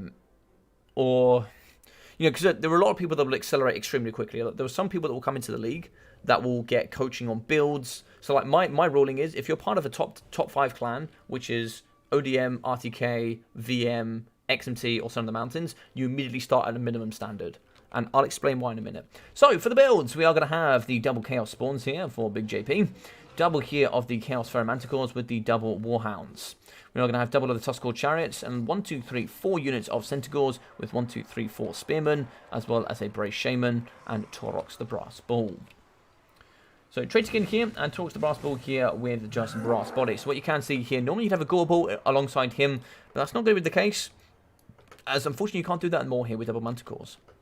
So for the green skins, we are going to have for the front line here for the fungi, we have 4 units of the Gobbos, mixing alongside the Orc Boys here in the middle. Orc Boys are very, very good indeed. We are going to have Stone Trolls mixing in with the Arachnarok Queen, as well as the Orc Arrow Boys here and Black Chalks. Also going to have the Giant River Troll Hag, Giant River Troll Hag here with Spirit Leech. The purple sun is Exodus, Power Stone, Mither, and also Life Leeching. So the Ragnarok Queen actually comes in here with Maternal Instinct, which give little spider hatchling summons, which are really powerful actually, if used correctly. It looks like here it's going to be yet again Grom the Paunch. It doesn't change. Grom the Paunch here, Lucky Banner, of course the Greatness here, and Language of the Boys.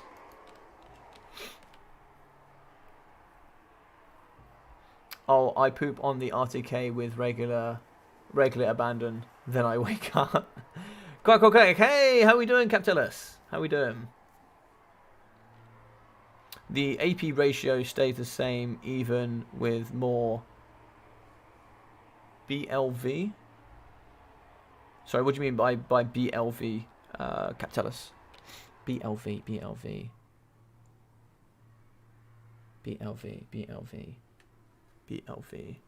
So I'm not sure what you mean by BLV.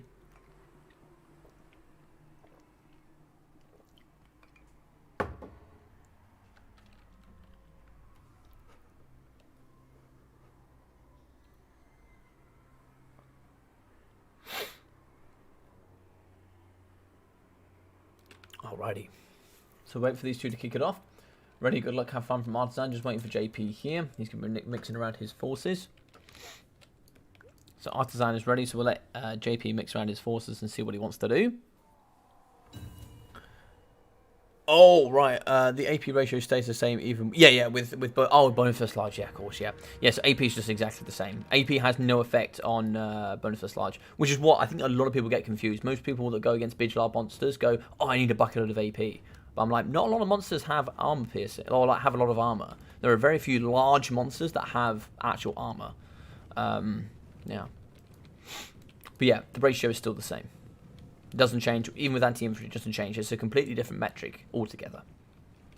So Grom's going to come forward. You've got to be careful here. The Taurox here can actually... This is also why Grom's not so good in this matchup. The Ragnarok Queen can do well. She's got a brilliant melee attack. 70 melee attack, poison as well.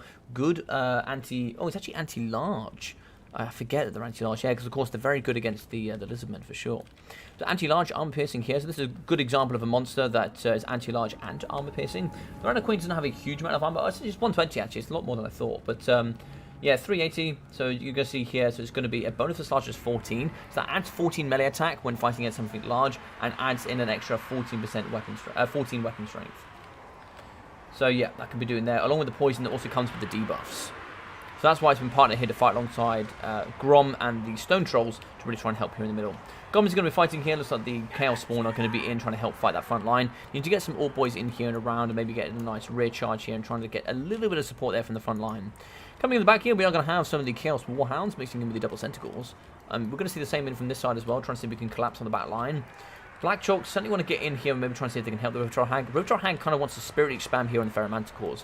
That's how I work it, so you can get rid of this terror as quickly as possible. We are going to use Mither here. It is going to be Overcast Traitorkin on the Arachnarok here, also with the Stone Trolls. Very interesting. I like Spirit Leech here on the Ferromanticores. Of course, they can't get healing. Getting that terror off the battlefield is super helpful. The other way you can do it is doing it up against the Tuskors. So in the back here, looks like we are going to be fighting against Orc Boys.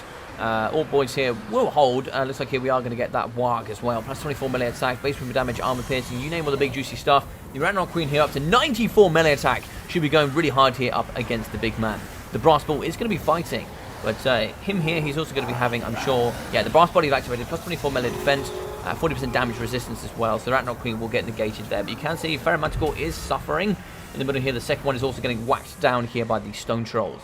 Just like here as well, we are going to get the nice ability, which is Lucky Banner and Greatness here, plus melee attack, plus base over damage and leadership is really going to help fight here with the Ragnarok Queen. Keep that melee attack super nice and high. So if we do get some summons here of the Spider Hatchlings, we can use those here to get in the back and then start fighting here up against some of the Chaos Warhounds. So we do shatter there, kill with the Manticore. The other one is going to fall as well, so the Terror is going to go off the battlefield. Super huge here. But this blob is just waiting for a Traitorkin.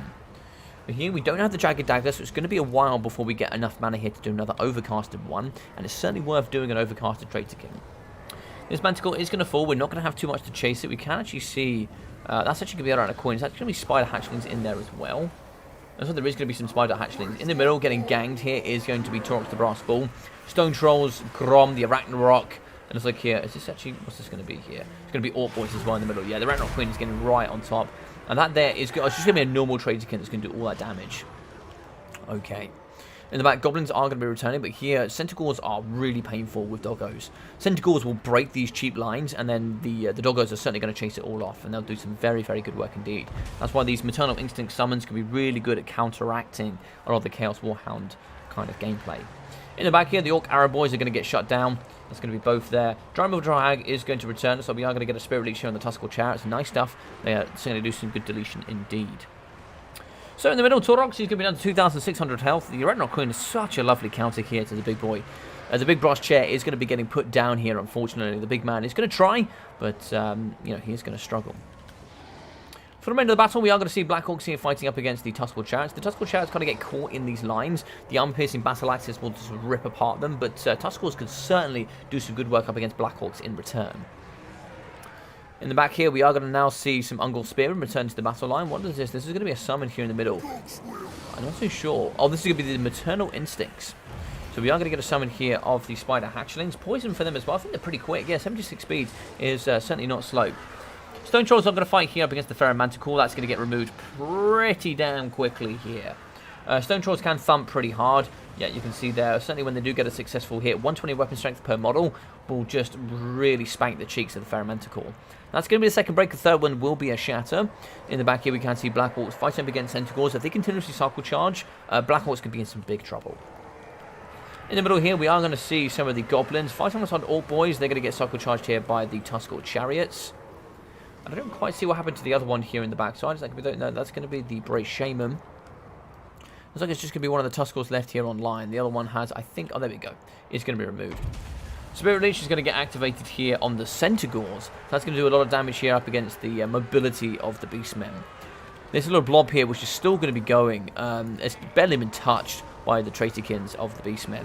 They're still going to be going very, very hard in the middle. We are going to get regen from the Stone Trolls, regen from the Giant River Troll Hag, regen from Grom.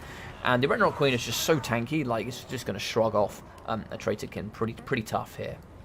Black Orcs, they certainly want to get over here and support. This is a nice tanky immune to psychology unit that is needed here on the battlefield and can certainly help chomp down Taurox the Brass Bull. In the sky, so the Manticore is still going to be online. Spider Hatchlings do break, but the Manticore here, could we get a Spirit Leech here to maybe move this off the battlefield? It would be quite useful to get rid of that terror and the mobility. The fact it can fly and has 450 weapon strength could just delete some units sometimes, and it's really scary to play against. Black Orcs here, looks like they're going to be fighting. It looks like it's going to be... Is that going to be a Purple Sun as Exodus? I believe it is going to be a Purple Sun as Exodus on the Chaos Spawn. That will delete a lot of the Ungol Spearmen. Yeah, Purple Sun is going to be used. That's a lot of mana there that's going to go down. That's not going to do too much damage up against the Chaos Spawn. It do a lot of damage here up against the Ungol Spearmen, but that's a lot of mana investment for just a unit of Ungol Spearmen. Very surprised. Is it worth it? I don't really think it's worth it. I think the Spirit Leech would have been better here on the Manticore maybe, but... Or maybe just a Spirit Leech on Taurox. It's just guaranteed damage here on these big entities that really can turn the tide of battle. But Balance Power here is going to be pulling into the favour of the Greenskins. It is actually going to be 1-1 here between Artisan and Big JP. I do apologise. But here in the middle, what's going to go down? Traitorkin yet again here on this blob. So you've got to be careful here. In the back, we are going to see Orc Boys. They are going to break, but War has been activated. Give that increased melee attack to really give a good poke back here to the Cavalry. Taurox is going to return. Spirit Leech is going to do some nice damage. That tick damage is guaranteed as a 50% on and off. So you will get good damage here against Taurox. And if you can wither down Taurox, you're just going to push Balance of Power more and more and more into your favour. Bray Shaman is going to be doing okay. He's going to be pretty healthy at 2.6. And you're going to, for the majority, see some blobs here still coming out of the Greenskins. So you are going to want to have Grom close to the Stone Trolls with the Virtual Hag and the Ragnarok Queen. So you are going to see some value here, I'm sure, coming out of the Wild Magic. Only 824 here. It's not huge on that damage, actually. That's quite surprising indeed. Chaos Spawn here, they are going to struggle. They are going to fall in the middle. One left here, 77 health. Getting that poison off the battlefield is going to be certainly very handy indeed. 1,980 health there for Taurox. He's getting pretty low. He certainly can't fight the Arachnok Queen at this point. We do need to get these forces together, though. It looks like, and this is very smart, instead of going into this blob, we're now going to start finding units around the battlefield here that are going to be isolated and that can be slayed and pushed off. Isolated here, we're going to be isolated here, and just anywhere that's away from this very dangerous blob. So good stuff in the back there, shutting down those Orc boys. Sadly, we are going to see the loss here of a Tuskor Chariots. As like it's going to be yet again another direct Spirit Leech damage here with Mither on top of Taurox. And this could be the end of days here. Faster and stronger here. We actually are going to terrify with the Chaos Warhounds. Lovely stuff. Taurox is now going to be getting rear charged, smashed in from behind. He hasn't been fighting in combat either. So he's not going to be getting that brass body back anytime soon, as it does return in melee combat. But we can see here 1,200 health for him. Yeah, but we are now going to be charging with the Centaurs. Centaurs are going to go hard here for the big brass ball, try and see if they can protect him. And we do have great AP values here. Grom is the only one here that's pretty much going to struggle with AP. We are going to get a summon of the Spider Hatchlings for the rear charge on the Centaurs. This is what makes the Ragnarok Queen so goddamn great here in this matchup. Look at that leadership drop. Attacked from the rear, apparently. Oh, maybe because they just summoned. I'm not too sure. But, yeah, these things do not have good leadership, that's for sure. And so we do break there. I think it was attacked from behind, frightened, exposed, faster and stronger enemies nearby. Yes. Yeah, it's dangerous stuff. Taurox is now going to be fighting up against Grom. It's kind of a do in and die, and it looks like it is going to be a die here. A waiver for the Beastmen. That is going to be army losses. GG's and well played to Artisan with a brilliant win here, and a rare one from the Greenskins. Yeah, GG's well played indeed. Artisan here is now going to be taking a commanding 2-1 lead here in the favour here of the Sinva. The Spanish clan indeed. 1,300 there for Grom the Paunch, with 1,020 for the Giant River Troll Hag. So you can see good Spirit Leech. I think the Purple Stunner's Extras was a bit of a waste. I think Spirit Leech is always good guaranteed damage. And you've got Terra here as well coming for the Ragnarok Queen, which is also, I think, super important against the Beastmen. Beastmen, Greenskins, Skaven, Terra is important. I don't think it's as necessary as people make it out to be, but I do think it is a nice, good, juicy tool you can certainly use. Let's have a look here. Gobbos 260, 440, 400. You can see there with War and all the buffs you can get from Grom, these goblins can really perform. They can really perform. 1,028 for the Black Orcs, 400, 480, 420, 404, and 225 there for the Orc Boys. Got 1,800 for the Stone Trolls, 772 there for the Ragnarok Queen with those summons, 430 and 450 there for the Orc Arrow Boys. Yeah, nice stuff indeed. So, 650 and 350 there for the Chaos Spawn. You know, they're decent, but of course they can be countered pretty heavily. 275, 290 there for the Ferromanticores, 414, 240 there for the Chaos Warhounds with Poison, 470 and 670 for the Tuskor Chariots. 603, 640, 500 and 550 there for the Centaurs. Very nice indeed. I really like Centaurs. Very, very good mass, good cavalry here, especially with Rowdy. Very, very strong indeed. 126 and 168 there for the Ungol Spearmen, and 150 and 150 there for the non-shielded variety. 824 there from the Brave Shaman of Wild, with 600 there for Taurox, who just got pretty much heavily countered here by the Ragnarok Queen and the Stone Trolls. Yeah, very strong indeed. GG's well played. So, on the next map, we are going to be on the big old juicy Prague.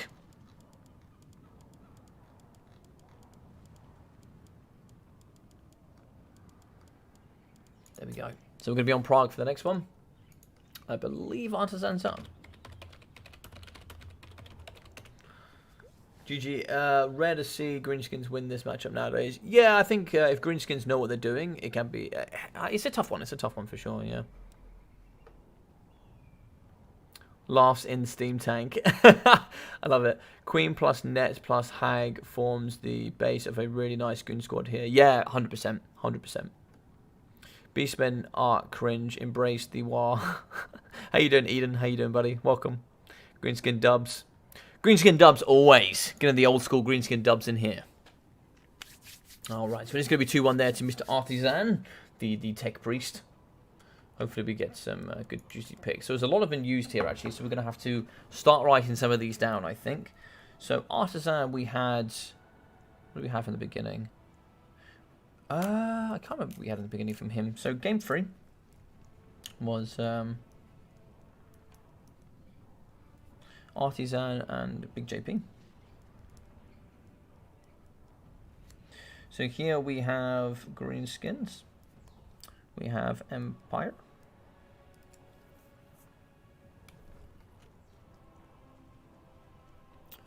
What was the last match? Let me check.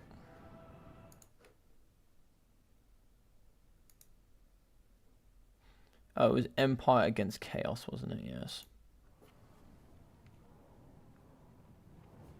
So Warriors at Chaos, Empire. What was the first one? Oh, Tomb King's Greenskins. Yeah, so a lot of powerful ones have been used from JP for sure. A lot of powerful ones have been used.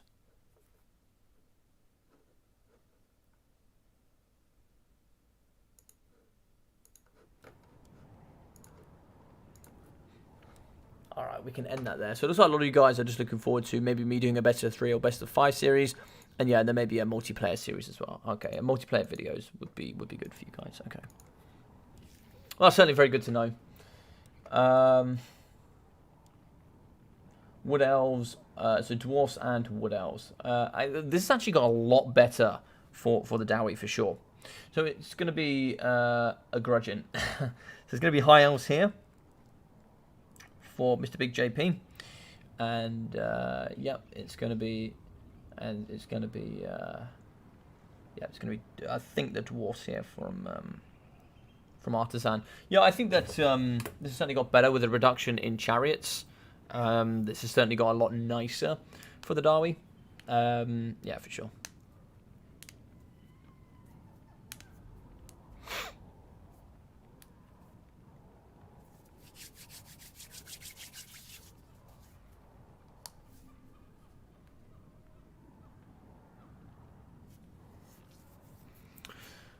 Alrighty.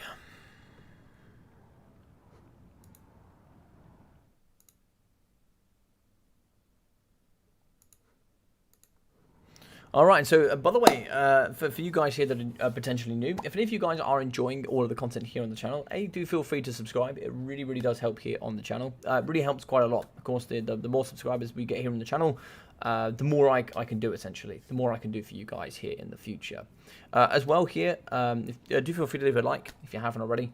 It also really does help. The more likes here counts as interactions on YouTube, and then YouTube will spread this to the wider community, which means more people will hopefully see this content. Maybe more people want to play multiplayer, and it's just a really nice way of supporting me and stuff like that. So yeah, that would really help if you guys want to do a little bit of that. That'd be great, for sure.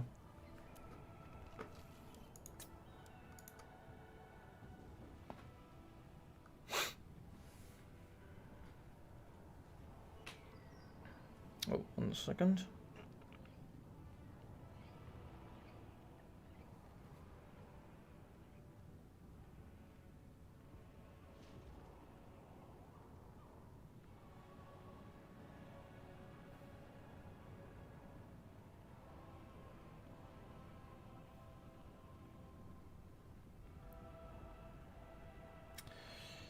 All right.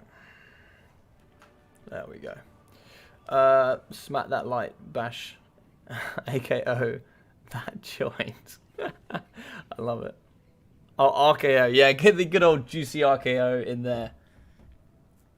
Get the you can't see me in there. Get in, drop that likes, and then get out. Tactical style. Still chair it if you will. If you have to, get in there and do the big juicy smash. Like it. Right, so it's going to be interesting to see what's going to come here from the High Elves. There's pretty obvious things you can use. Chariots are limited. I might have to put up a... might have to be careful here. I don't know if you could do the... So, of course, before you could go double white line chariots in with double noble chariots. I don't think you can do that anymore. And then, of course, you go Alariel and big kind of uber blob cheese heel, which is, it's a tactic. It's a tactic. Yeah, it's not one that's, it's certainly a strong tactic, for sure. But yes. The grudge that shall be fulfilled. Indeed. Indeed, the Dowie do need to take down here up against these Elgi scum. And if anybody can do it, it's certainly the Dwarven main artisan. He is certainly a certainly an emissary of the dwarves. He's certainly come forward here in these times and put on some strong dwarven performances for sure.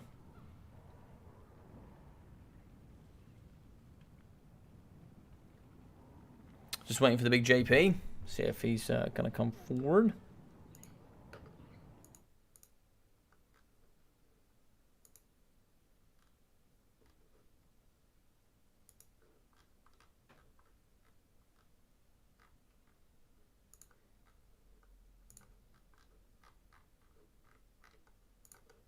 Yeah, so for anybody that wants to get involved here, oh, hey, Zachary, still going strong. I had a whole meeting at work. Oh, nice, nice. All right, so they're both ready. Yeah, so for anybody, so the league actually ends in 2 days for season 4, and then I'll be posting on the Discord. I'll be posting some more of the results from the short bid league. So I actually post, you know, for new player stats. I post those new player stats there, so you guys can see what factions were doing well from a new player perspective in the multiplayer sim.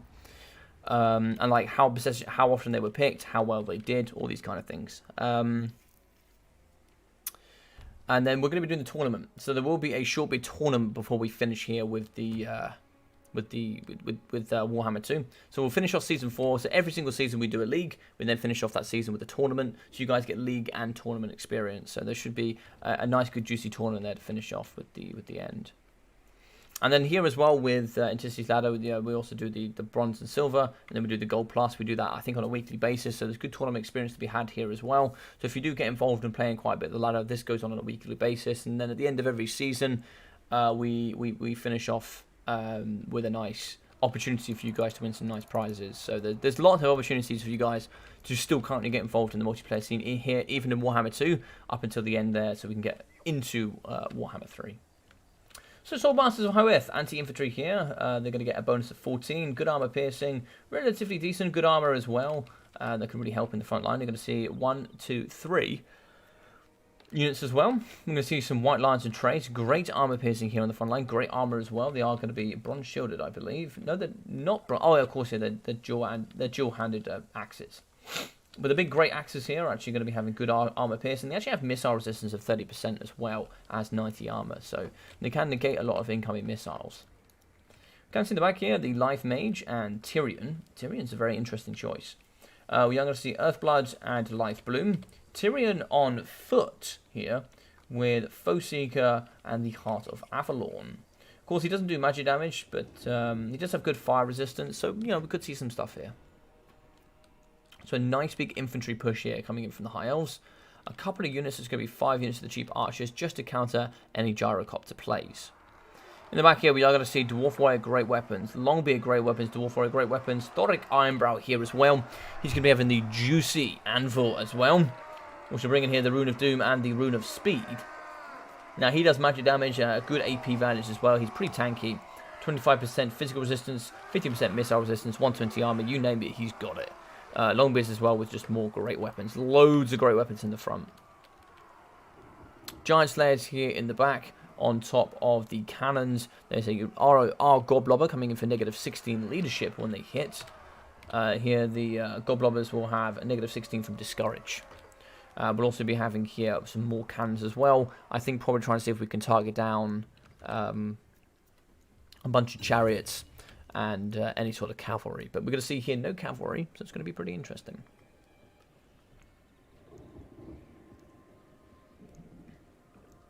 Oh, nothing like good cold tea. Alright, so pretty good luck, have fun. Those models are just so cool. Swordmasters, all of them. White Lions, the best boys. Yeah, these boys are really, really cool to look at. The elves are very, very well designed for sure.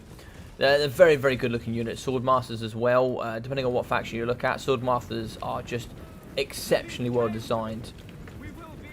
These boys are just so goddamn cool to look at. Like, there's just no doubt about it. They are very, very cool indeed. Elves was certainly given the biggest love here in the scene for sure. As you've got the Swordmasters of Hoeth, the elite men here of the Elgi.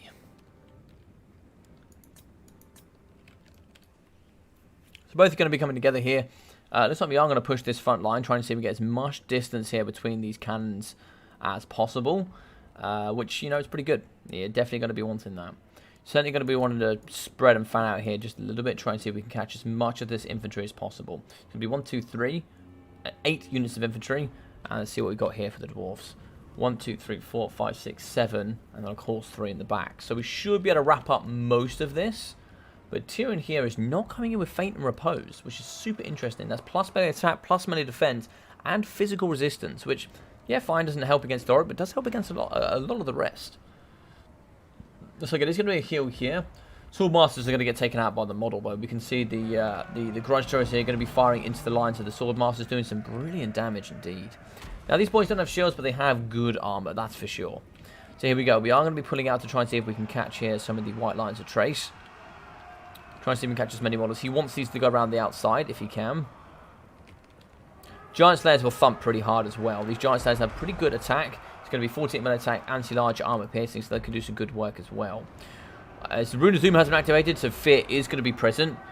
He's actually going to give Thoric Ironbrow some nice bonuses. Can he fight against Tyrion, though, is the question. He's only going to come in with Foeseeker. He does have the Heart of Avalon, but maybe just Thoric Ironbrow just doesn't want this. So we are going to get maybe a Rune of Speed in here as well. So it is going to be an extra Rune of Speed. So it's going to be 78 melee attack here to really fight hard up against these Sword Masters of Hoeth. So really nice stuff. Earthblood in the middle is going to get some healing. The artillery is going to be over the top. Now smashing into the backside here up against some of the archers, doing some work here. And it looks like we are going to get a fight. We are going to get a fight in the middle here. We are going to be getting Thoric Ironbrow going up against Tyrion. And it could be the Duel of the Old Ones. You can see 83 melee attack here. He'll certainly butcher the face off Thoric for sure. Definitely one of the best duelists in the game here with Tyrion. Definitely one of the best duelists. So White Lions are going to beat back Dwarf Warriors. They'll actually beat back Longbeards pretty convincingly, actually. You're going to see a lot of the front line here is going to collapse. And it's going to come down to the Giant Slayers to clean up the rest. You can see there the Rune of Speed and the Rune of Doom is going to help beat back some of the Sword Masters with the damage on approach here from these cannons. We're now going to be shooting into the Sword Masters. Moving into the back, it's going to be the Longbeard Great Weapons. Trying to see if they can get on top of these archers. In the middle here, going to be collapsing. You can see, look how healthy these goddamn White Lions. That includes the Rune of Doom here on top of the Longbeards.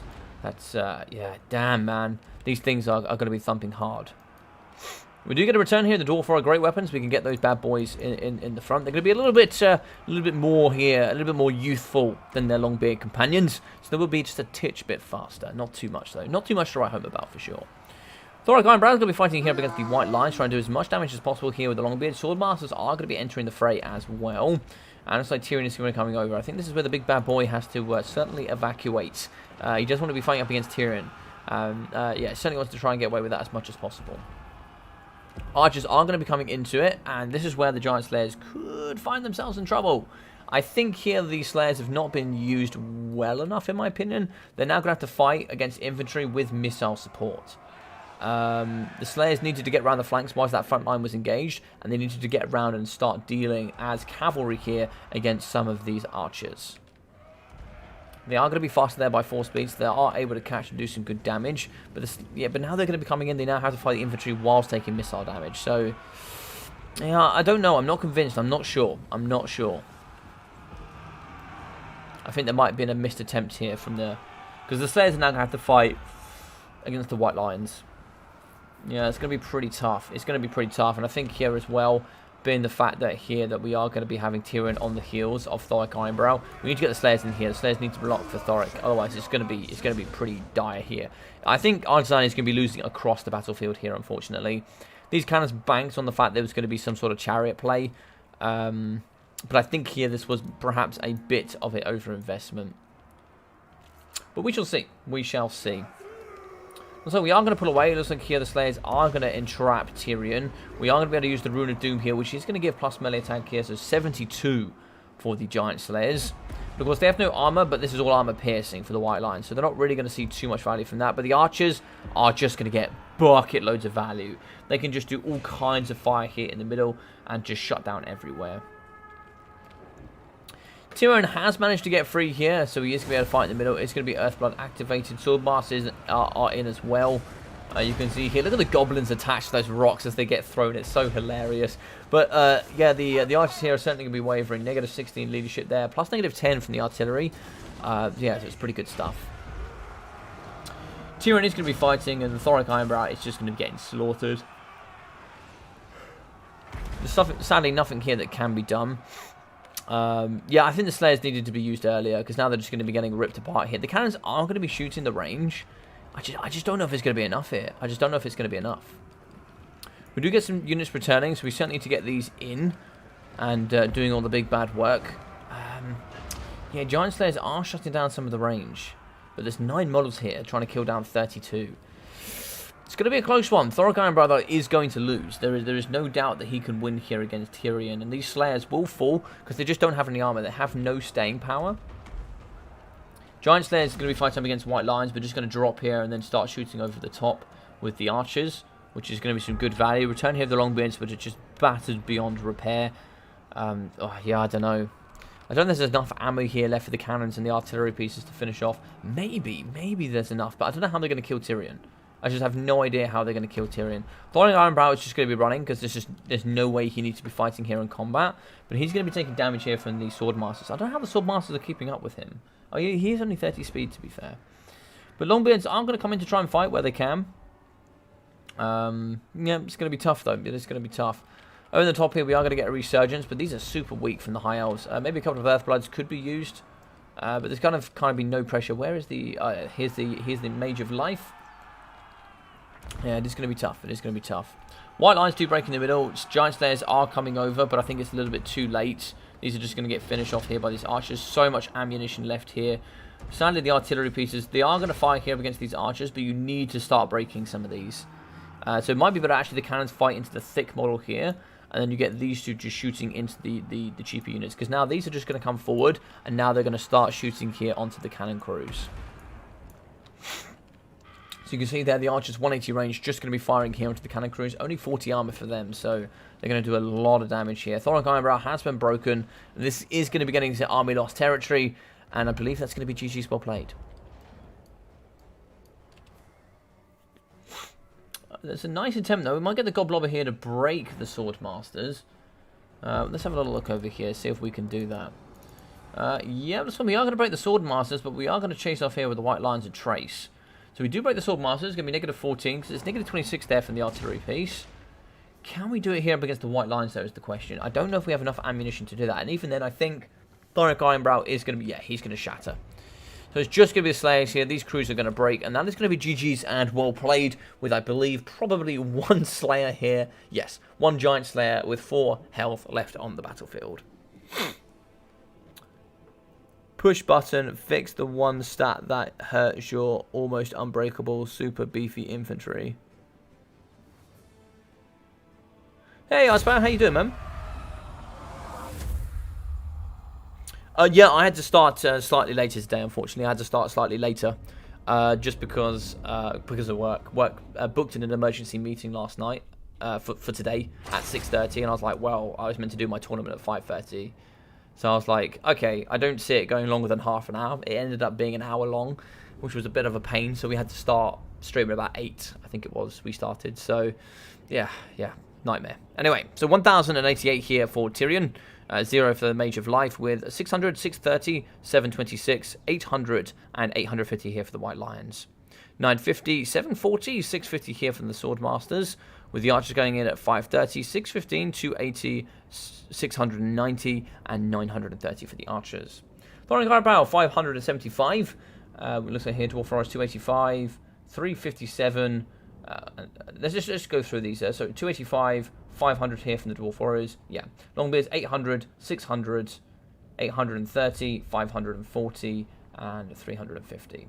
Cannons, 1,100, 1,300, 1,300 here from the Goblobbers. Giant Slayers, 670, 612, and 640. Yeah, I do think the Giant Slayers should have got in the back a little bit more and pushed back those archers. I think it was just a double push attack that just didn't work, unfortunately, because these archers were just able to free shoot here up against the Slayers. If we put a bit of pressure in the back, we still probably would have lost the line. I think this was, yeah, it was just like, this here was built to deal with chariots, and this is what makes the matchup so hard. If you got infantry push like this, you lose with this. But if you don't bring this and chariots come, you also lose. So yeah, it's a pretty hard one. It's a pretty hard one. But yeah, it's certainly build roulette on the screen. Yeah, GG. Yeah, very nice game indeed. Very nice game. Hey, Max, how you doing? What is your job? So I do what's called strength and conditioning, and I do physiotherapy at a professional rugby club. So I essentially look after the players when they're injured. I also train the players to be the best they can be, and I'm also a sports nutritionist. So I actually help them with their nutrition, and basically I look to fuel them correctly, train them correctly to be the best they can be there in a professional setting. It's essentially my job. Yeah. Hey Alex, how you doing? Rubber match, nice. I don't know what you mean by rubber match, but welcome Alex. Hope you're having a good time. I think Tech Priest for not boxing it. I thank Tech Priest for not boxing enough. Though, yeah, it's an interesting one. The perfect counter build. This is a beautiful. I could watch it all day. You behave, Mr. Cypher. You behave. So Big JP won that. JP. I can't remember what the game 3 is meant to be like. So this is going to be now into a best of 5, which is super awesome. We did manage to get there. I was a bit worried that Artstan was going to slay Big JP with a 3-1, but we are going to get a game 5 here, which is going to be super awesome. Super excited for this. The map here is going to be on the Schwarzhafen.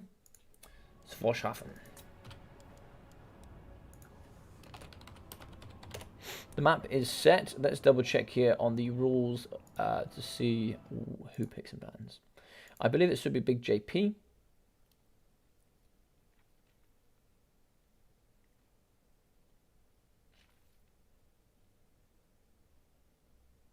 Okay, so it's pick 3, ban 1 from JP.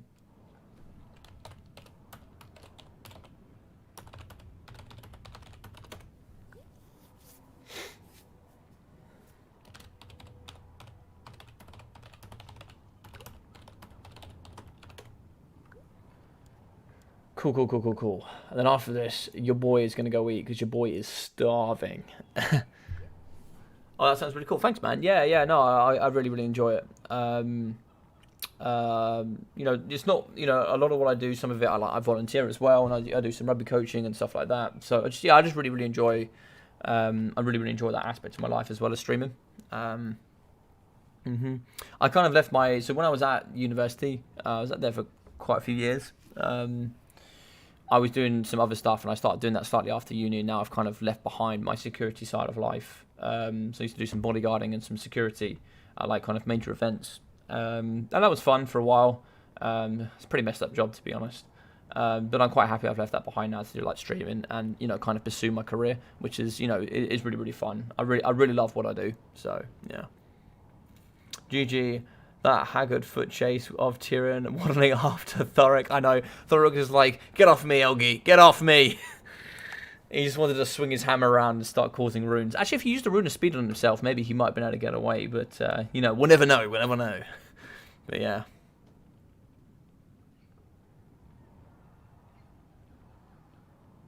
I need a moment to ponder. Indeed.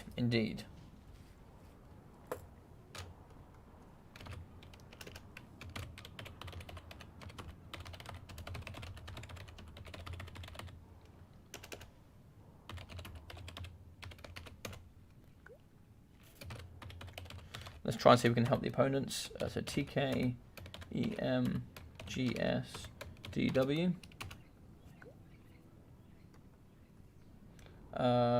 Big,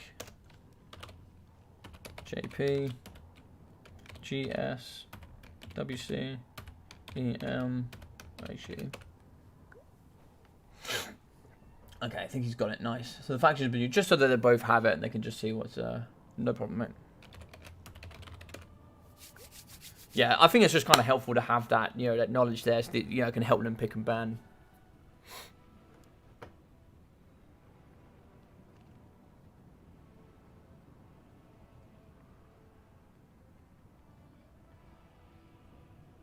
Elf mains C thing.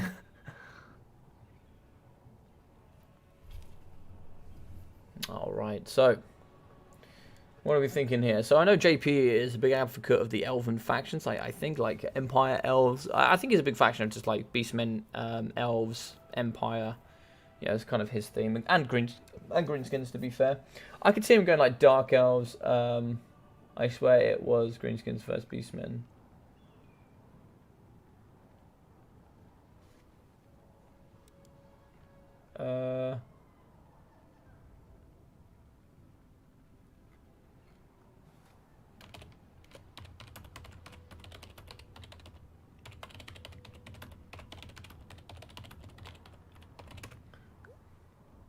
Yes, it was Beastmen. It was a mistype from me. So I think what we could see here, looking at my notes, I think what we're going to be seeing is probably Wood Elves, Dark Elves, at least from JP. Maybe...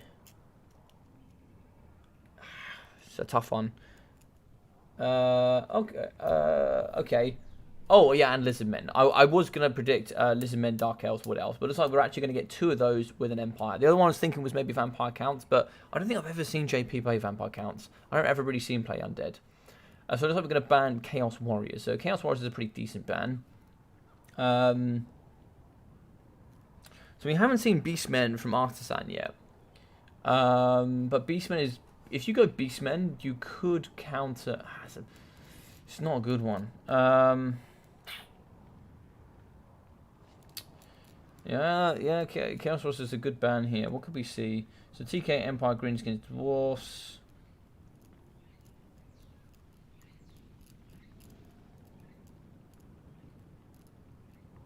Yeah, I don't even like Dark Elves into Vampire Pirates. I'm thinking you could go Vampire Pirates and ban Empire.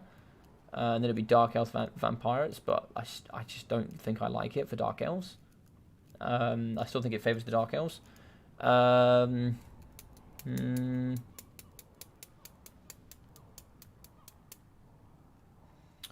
Could go High Elves, ban Empire maybe. But then you're probably just going to go Lizardmen. It's a tough one. It's a tough one. Indeed. It's a tough one indeed. It's a tough one indeed. That's a good selection there, I think. Let's think about what else we got here on the table.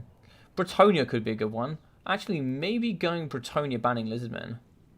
Picking Vampire Coast banning Empire. Yeah, I think that's a good... Yeah, I think they're probably the top 2. You probably go VP ban Empire, or you go Bretonia ban... do you know what? I think Bretonia probably was the best ban. It was probably the best one if you ban Lizardmen. Actually, I think. Although you probably would have got Empire, and then it's a pretty even matchup. But Vampire Ghost, ban Empire. Probably going to see... Sure, that's a difficult one. Dark Elves probably is what you're going to see here. Could you see Shade Kite? Maybe. Maybe you could see a bit of a Shade Kite coming here. Man, that's going to be a tough matchup. I don't like Dark Elves into Vampires for sure. Time for some Skaven. Sadly, no Skaven. Sorry, buddy. Sorry, Bowmore. I know you've been begging it. I know you want to see a Skaven. I wish Skaven were in such a better place. But I just feel like Skaven, like, they have some... They're more of a good counter faction now than they are a good picking faction. Yeah, I think Dark Elves is the way to go here. I just don't think you can first pick Skaven anymore. I just don't think it's doable. Yeah, I just don't think, unless you can ban the Norscan factions. What's a good counter to all of Norska?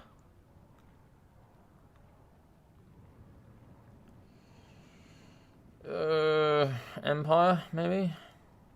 Dark Elves, maybe? Skaven Dark Elf? Yeah. It's a tough one. Or maybe Skaven Vampire counts? What do you leave yourself open for? Skaven Vampire counts is not a bad one. Yeah, Skaven Vampire counts is a pretty good combination. What would you leave yourself open for? Bretonia, maybe? Beastmen lose the Vampire counts pretty consistently, I think. Yeah, I think it's a tough one with pick 2 with Skaven. It's a really tough one. Same with Dwarfs, really. You can't really pick Dwarfs. I think Dwarfs Greenskins is the best you can get, but you always play the same matchup, which is Beastmen. Or people just go to Lizardmen. And they just force the Dwarven matchup.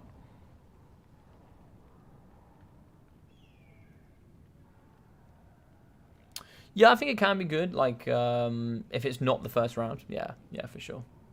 Yeah, if you can get rid of some of their big counters. But I think there's a lot of big counters. Like, I think all of the Chaos do really well against Skaven.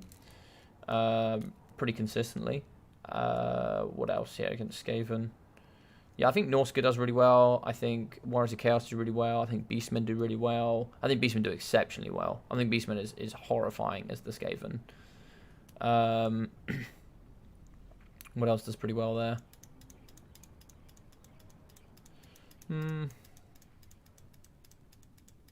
What are the matchups? Yeah, Vampire counts. Pretty good.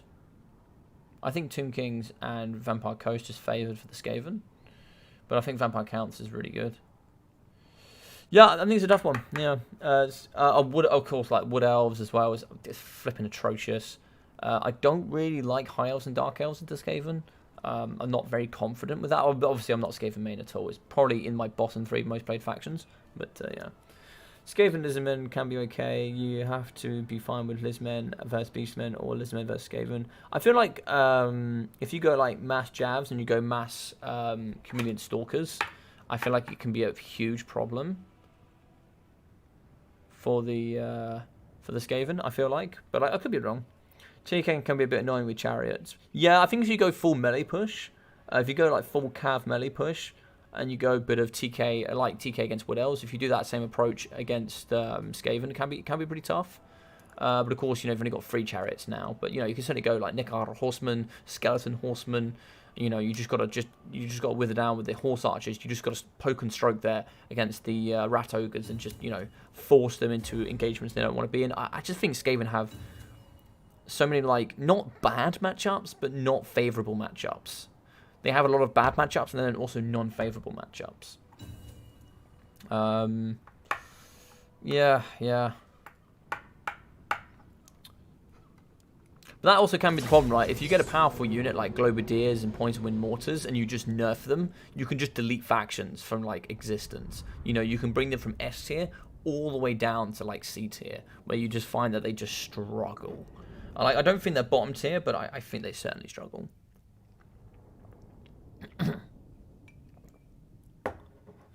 But yeah, I agree. I think, but there's certainly some factions that can do well against for sure.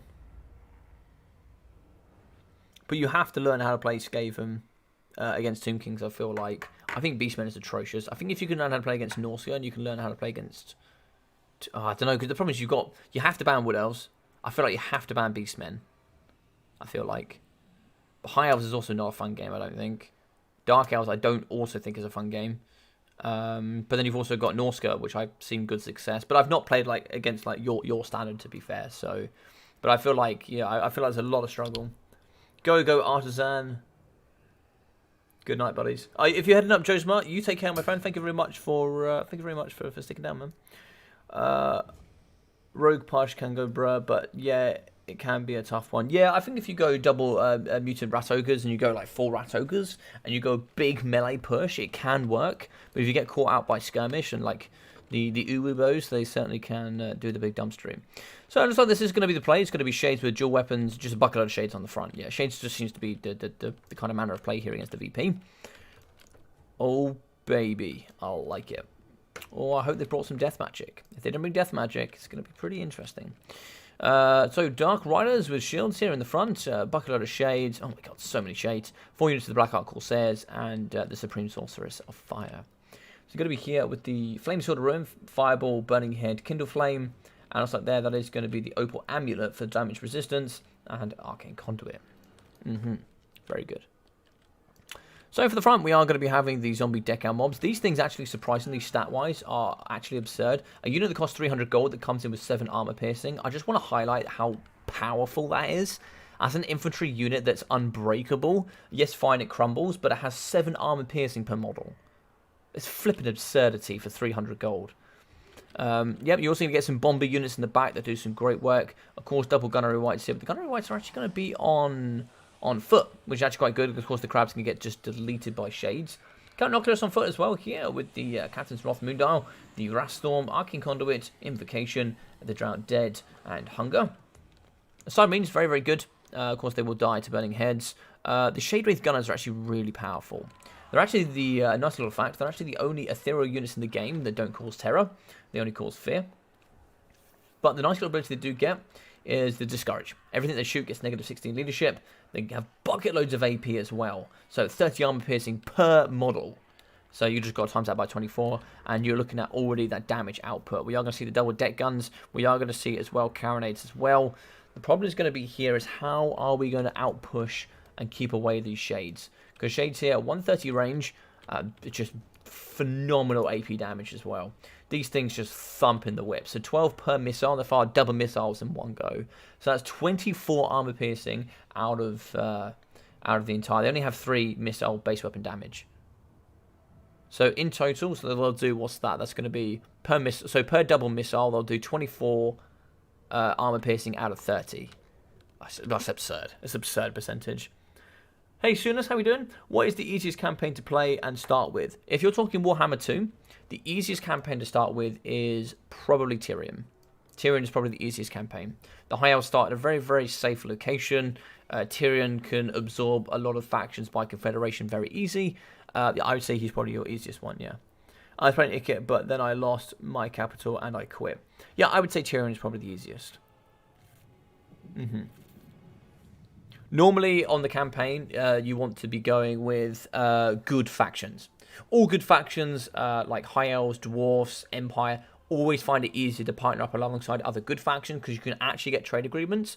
Those that are neutral can often do okay with some bad factions, but struggle with good ones. And all bad factions either struggle against each other, but then can also never do anything with a version with good factions.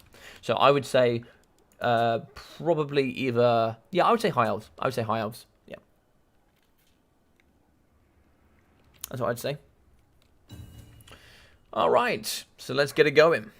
So of course these bad boys are going to have Stalk. So trying to find them and shoot them is going to be very, very painful indeed.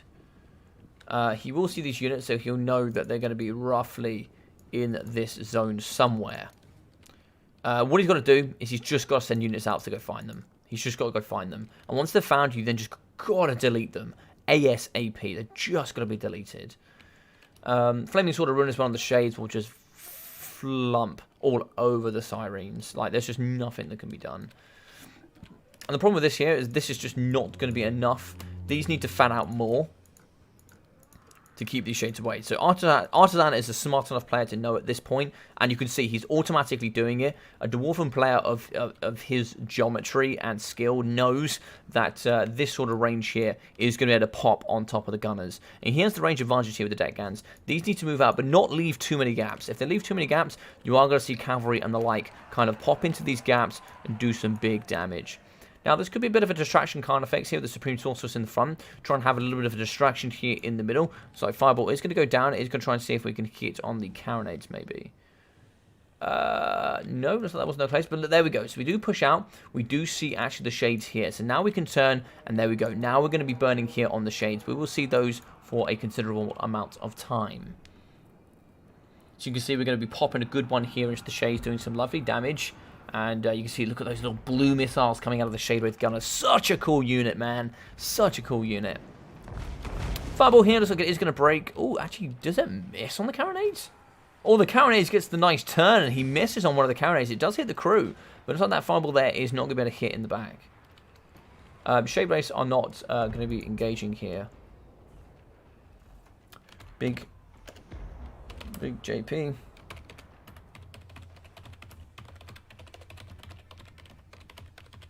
Remember attacking rules. So it's absolutely fine here for his shades to back off, but he has to be engaging with his front line. It's just a reminder that he needs to keep his front line moving, because he can't spell kite here. So what spell kiting is where you buy time to just get fireballs off so you can kill these carronades. Now these are going to come forward, and he can get us around, but he's already looking to engage. He is shooting, so we have started the battle here. He's already engaging into the fight. So and the problem is, if he keeps shooting in the front, he's going to get countered here by gunners. Now, he can back off and protect his range, but he has to be engaging with his front line. He has to be engaging. Otherwise, he's going to be breaking the attacking rules.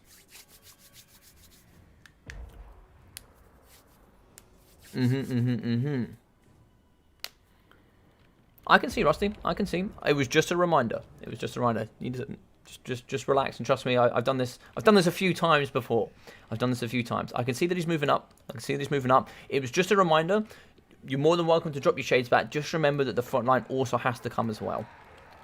And the painful thing here about the Black Ark Corsairs, no shields for them. They do have good armor, but everything in here pretty much just armor piercing. And this here is a really good fan out here for the cutlasses of the zombie pirate deckhands. 7 per model as well is going to do some good work. Need to be careful of this. Noculus must be aware. Noculus needs to come forward, and we need a summon here in this middle. We need a summon to deal with the Dark Riders coming in.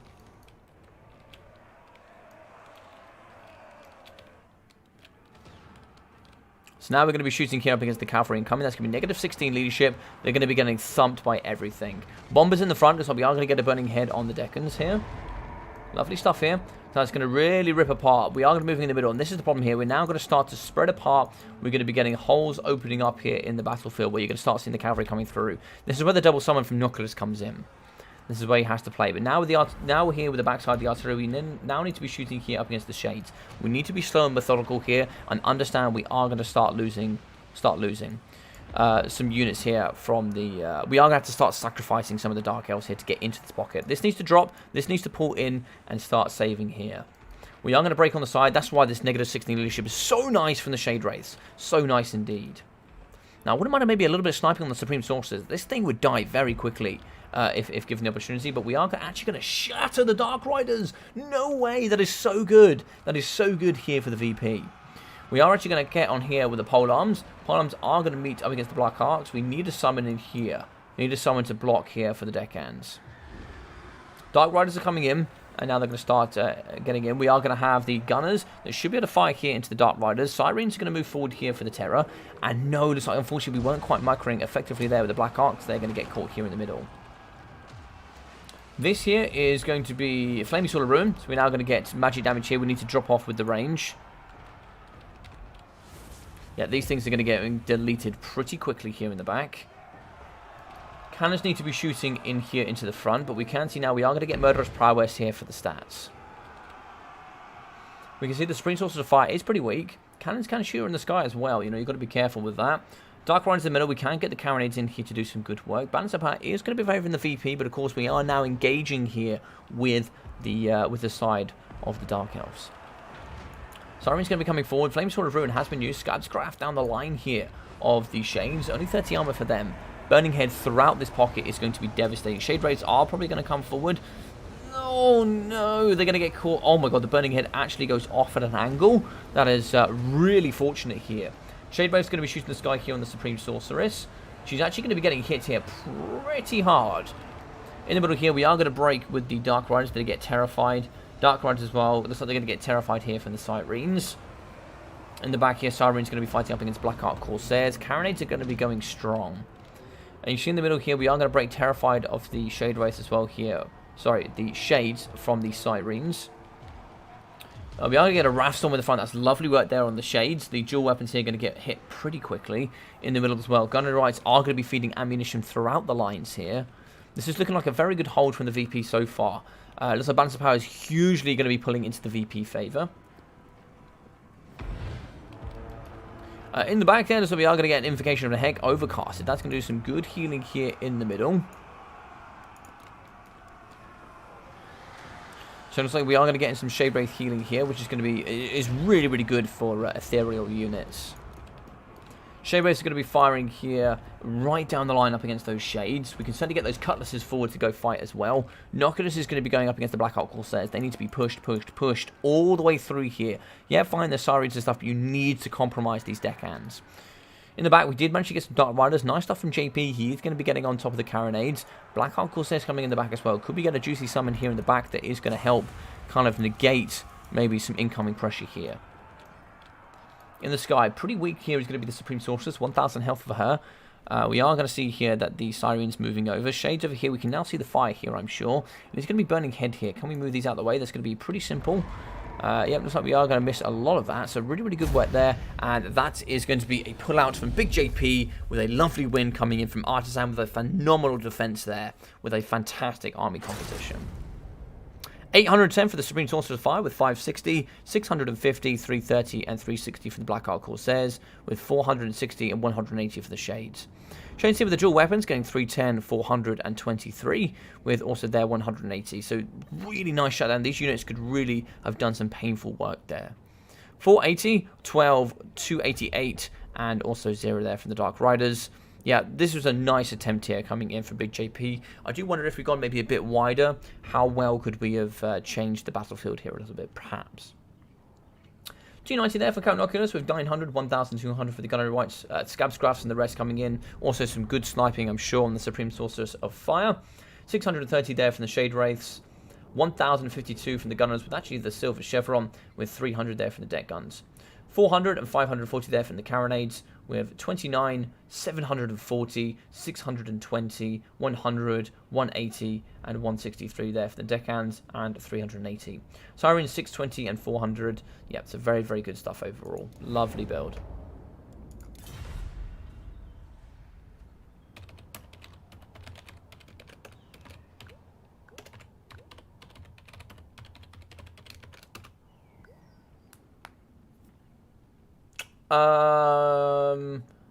I don't think so. I don't think so. I would have to double check.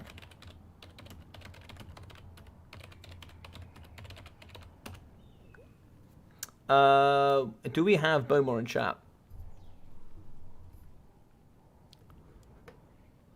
Yeah, that was a seriously good game. Let me send the replay off to Bowmore, who can give me a verdict on white line camping.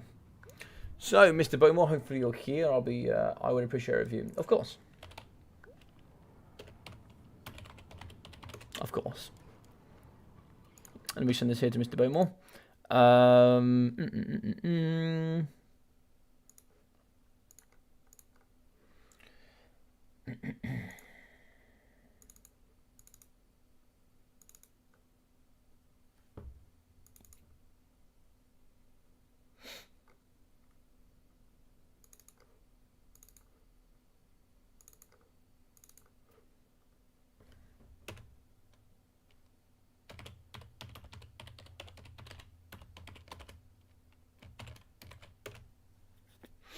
Okay, so that's been sent off. So what we'll do is we'll have a little chat.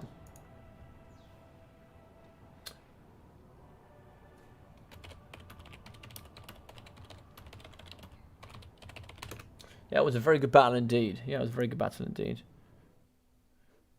On it, give me 5 minutes or so. Yeah, no problem.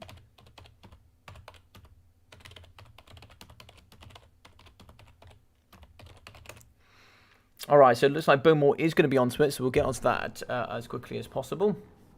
And we'll come back with a result when we can. Let's have a look, see what you guys are saying.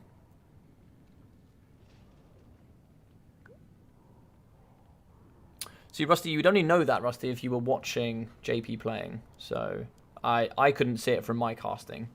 I couldn't see it from my casting, and I didn't look at the white line once. So you would only know that if you were watching Big JP play. So I can't tell you that, I'm afraid. He can't get around the left side of the VP. Definitely, his flanks definitely looked fine. If anything, it would have been from behind for sure. If anything, it definitely would have been behind.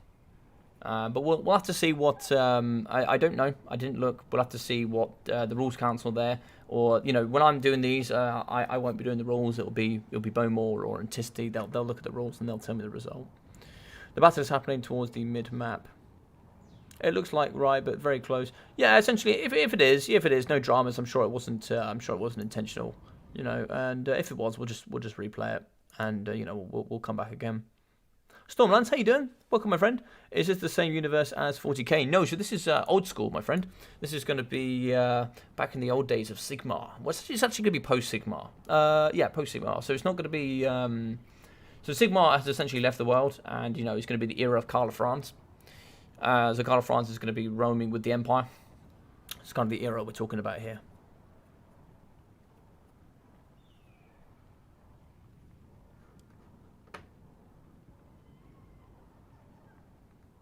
Artillery obviously get benefit from white line because you can't flank it.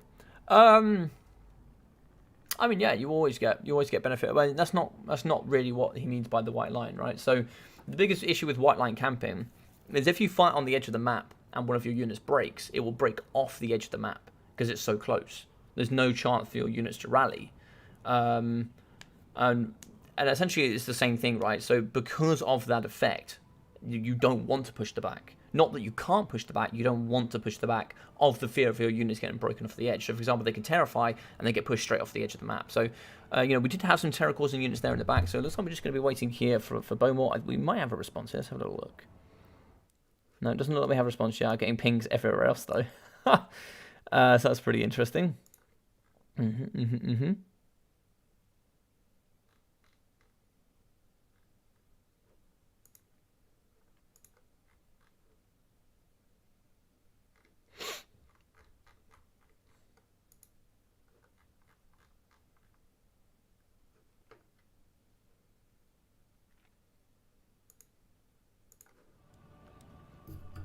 So I have to see what is being said. But yeah, GG's well played. It was a great game indeed. And it was a great best of 5 actually. It was a really, really great best of 5.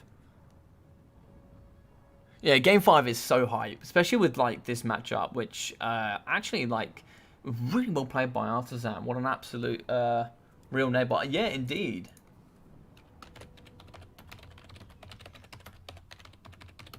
Very good games indeed. Very, very good games. I certainly enjoyed that. That last one was a nice one because you don't get to see matchups like that very often, where you have Dark Elves going up against the Vampirates.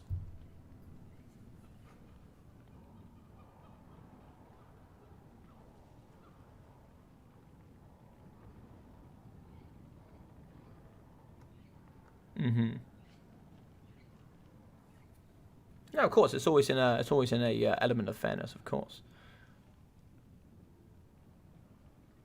So it's not for the whole idea of if something happens. So the whole idea is just like just because something didn't happen doesn't mean it didn't affect the way that, for example, Big JP played. So if there was some white line camping, Big JP might have been like, well, I didn't want to push the back, or I didn't want to get a full surround because of this potentially could have happened. So it essentially would have affected the behavior of the way he played. Now, I think the way that Big JP played, a big overhand right flank with all of his units of Shades also probably wasn't the way to attack that, I don't think. I think actually a bit more of a split on either flank with a big middle push with his infantry as a bit of a distraction kind of effects would have been better. And certainly also having his lord straight down the centre of the line with double carronades and 3 units of the deck gunners probably wasn't also ideal because he was in the line of sight of all of them. So I think, yeah, for sure, he probably could have done with a bit more split on either flank, because then also Artisan would have had to split his forces to deal with that on either side. Whereas otherwise he could have put the majority just on one side to deal with that range and just push that out. But yeah, no, you have a very good spot. Yeah, so we'll just wait to see here. I don't know what the result is. This could be the result here. Dun, da, da, da.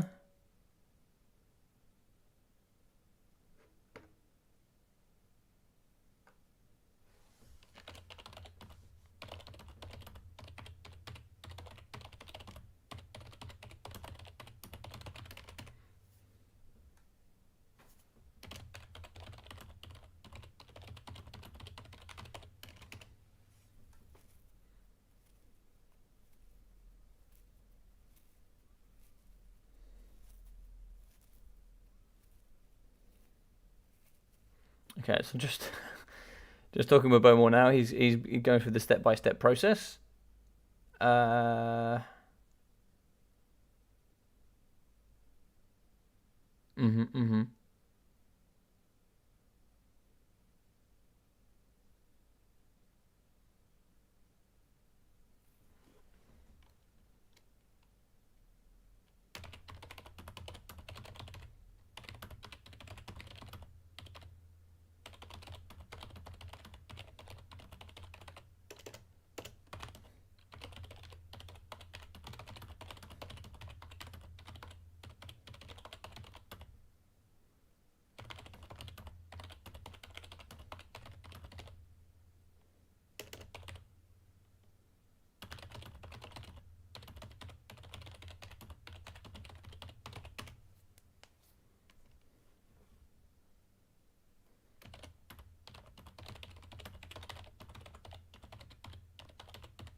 Okay, so we have a verdict here. So I will just share that with you in a minute.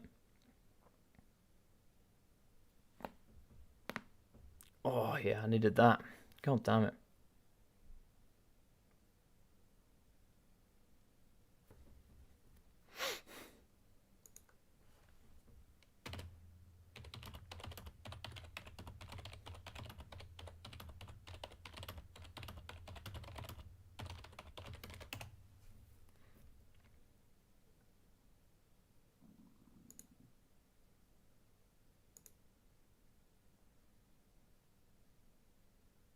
Yeah, apologies guys. We're just discussing very quickly. Pardon me, because of course I didn't see it. I'm not really looking. For me to cast. I'm not looking for rule breaks. Always, I'm looking to cast. Okay.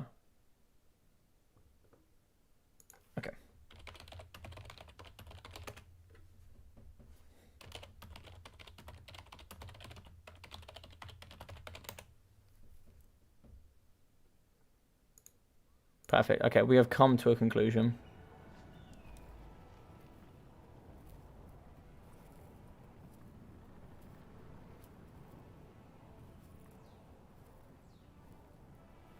Okay.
Sadly.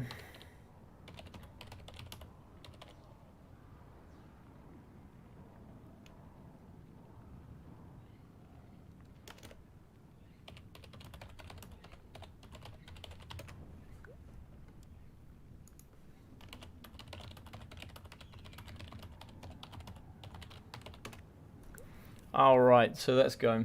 So the decision has been made. We are going to be replaying the match according to the mods and the referees.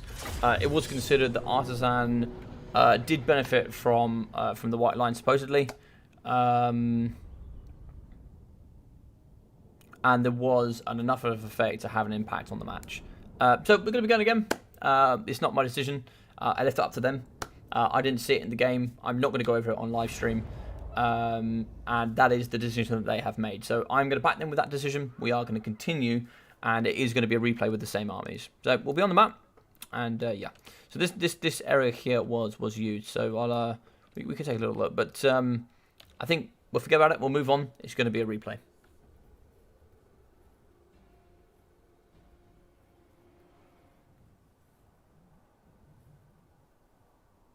Nice profit. Oh, how did your last match go? How did your last match go?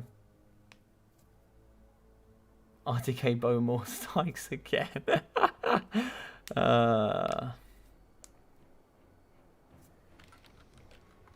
So where is the... Yeah, the line is pretty close, sadly. Okay.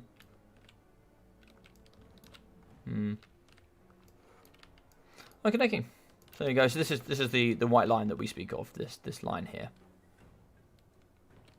So Artisan was deployed here, in roughly this area. So it was seen that these lines were having an impact on the gameplay.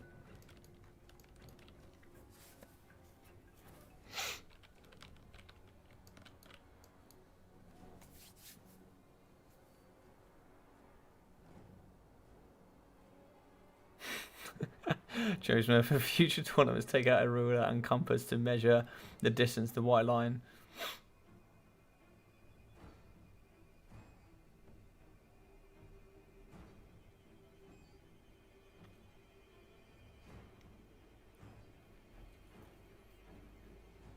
All right. Let's calm down, people. Let's calm down.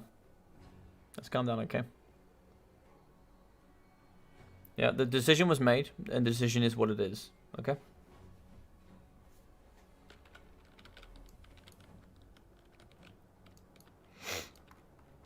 I understand in all these decisions, for whatever reason, people are going to have different opinions. And you're more than welcome to your opinion. Feel free to leave your opinion, but don't please insult other people. People are welcome to have their opinions, but you don't have to insult other people with your opinion.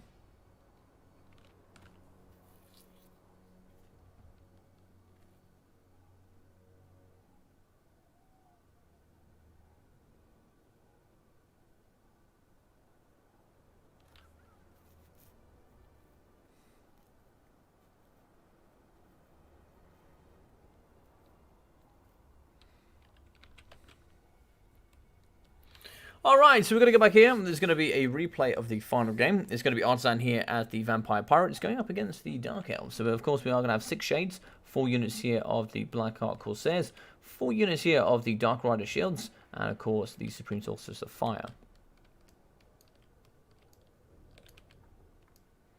Now we are going to see a bit of a build here, and of course we are going to have the double Sirens, 5 units here of the Zombie Pirate Deckhand Mobs, double Polearms, as well as the Shade-Brave Gunners, mixing with the double Deckhands, double of the Carronades, and of course we are going to have double Gunnery Wights with Mystic Inoculus with the Catastrophe Moondar, as well here as the Barrage Spell, Arcane Conduits, Invocation, and also the Undead Summon.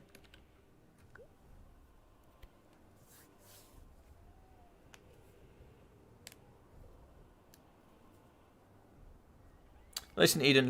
The one thing I will say is if Bowmore has made that decision, he's independent of any clan, any influence, and I would trust him 100%. If he makes a decision, I back that.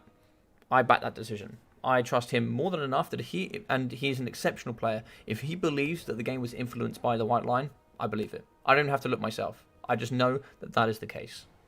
I don't need to question it. So, if you don't believe in him, you also don't believe in me. So I back his decision. I said whatever decision he makes, I believe him. If he'd given the win, awesome. If he said replay, which it was, it is what it is. You can't change it. So we are going to see a replay here, and that's going to be what it is. So let's move on with it.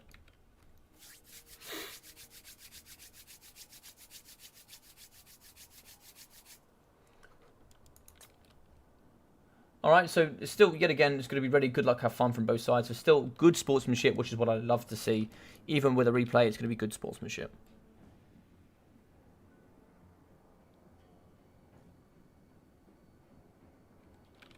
Alright, so both sides are going to be coming forward. We can see the shades are going to be split a little bit more up this time. So I think it's a bit of a better play here from... a bit of a better play here coming in from the RTK player.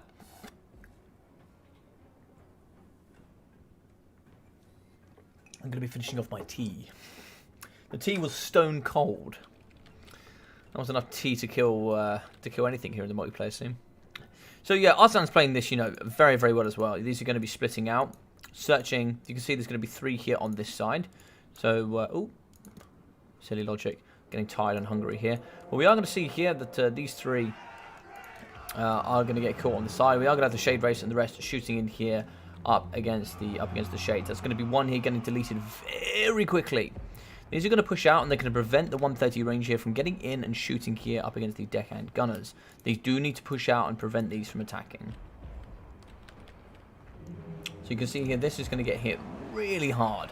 Now this one's not a threat anymore, so we can see these are shooting in up against the bombers. And so we've got to be careful here in the front. So now this is split up, we can now see that they're going to be attacking all different ranges. You want to get these back and forward, get them juking to the maximum potential.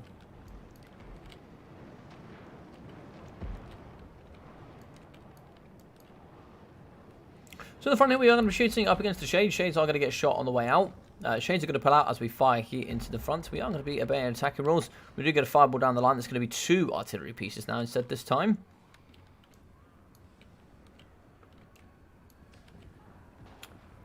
Shades at the front are going to get pushed away. We are going to be moving forward here with the front line of the Black Ark Corsairs. And you can see a bunch of the ponies are going to be coming in and around as well. Some of these ponies could come in the back here and start causing some havoc, for sure. So we are going to get the 360 no-scope here from the Gunnery White. He's going to go a little bit of a whoop and then get a nice shot in here up against the Shades. You know, you can see him there doing some good old Modern Warfare 2 360 no-scopes there with that cheeky little intervention there. In the middle, we are going to see some of these little gaps are going to start to open up here. We can start seeing some units, some cavalry, and this is a really nice utilization of this block. This here you actually cannot go through, so here it actually extends this wall of just a really nice defense. Shade Braves are going to be firing into the middle, and they're going to be firing up against the Shades with dual weapons. You can now see the Black Ark Corsairs. Good armor piercing here for the deckhand mobs. We are going to have the gunneries in. Could we get a scab scraff down the line, though, is the question. That is a possibility for sure. We are going to have here the Sirens going to be nice and close and ready to go. Pole arms at the back. Sirens as well are ready to kind of get in and alongside the Dark Rider shields. We're going to be shooting here into the lines, and there we go. We are going to pour into the middle. These need to come across and blockade as much as possible. You can see that. You can see they're really struggling to get in. They're now going to fire up against the pole arms. Pole arms are going to bring back against the Dark Riders. There's going to be more coming in the back. There is open pockets here. So what you can do is you can feint, come in here, and then actually bounce round and then come into this pocket. So you can actually do a bit of a feint and a bit of a juke here. Arrow shots to the middle up against the Gunnery Whites. We can certainly get forward here. Oh, look at this. It's going to be Flaming Sword of Ruin in the back. Can we get forward with the pole arms and the Sirens? Try and see if we can protect this lot. So they do actually get in here through the middle. We are actually going to get the Supreme Sorceress of Fire here ready to go. Trying to see if she can fight in the middle up against a lot of these units. We're going to get a unit here of the zombie pirate deckhand mobs. They're going to summon and probably push forward so we can get Noculus and the crew here in the back. So it looks like the Shadewave Gunners and the deckhands are going to be... It's going to be an invocation here in the middle. It's going to get some gorgeous healing on some of these artillery models. But here in the back, we're now going to be open, and this is the problem. Polons have gone out. Noculus is going to be ready. We need a summon here in the back to protect. And so we are going to get double summons here in the front. That is a mistake, I think. Burning Head is going to come across us. So we're going to try and catch a lot of these units. We do break the Shade Wraith Gunners. Sorry, the Shade Wraith Gunners. We do break the Dark Riders due to the Shade Wraiths and maybe some terror here from the Sirens. In the middle, though, we are going to be struggling here with the Gunnery White. Yeah, he's going to be getting dumped here by these three. Dark Elves are pushing in. Dark Elves are going to get some extra damage in here. We are going to get a Raststorm here in the back. That's going to be doing some damage here on the Dark Riders. Shade's going to be shooting again. We can see a lot of the Shade Wraiths and stuff are going to be falling. Double Sirens, they need to come over. This is kind of the weak side of the battlefield over here on the white. But we do actually need to get forward here and start dealing with these Black Ark Corsairs. Gunner White is going to be dropping. We are also going to be over here. Of course, we don't know where the rest of it is. So this unit has to be here just in case there is anything coming in from this direction. But he, of course, he doesn't. He should be able to count and know that actually he can see all of them. But yeah, we are going to get some cavalry here ready to go. Carronades are in the back ready to go, but we can see. Look at this. Look at this. Supreme Sorceress, 1,100 health. Balance of power is going to be even, but I actually do think taking the K yet again is going to be the VP. Shade Wraith is going to be giving that negative to leadership here. We do get a break there from the Dark Riders. We now need to start getting those Shade Wraith Gunners shooting in the front here up against the dual weapons. So we are going to be fighting in the front here. We are going to see a bunch of summons here fighting up against the Black Ark Corsair. A bit of a mistake here from JP. He's going to fight into melee combat here with these Shades. Could we get a Scab Scraff down the line here? That would be a gorgeous amount of value there in the middle. Sirens are coming over. Hopefully we get a bit of a break here. More summons from Count Noculus. Count Noculus is like, mwahaha, as he summons just legions and legions of cutlasses at the throats here of the Dark Druchii.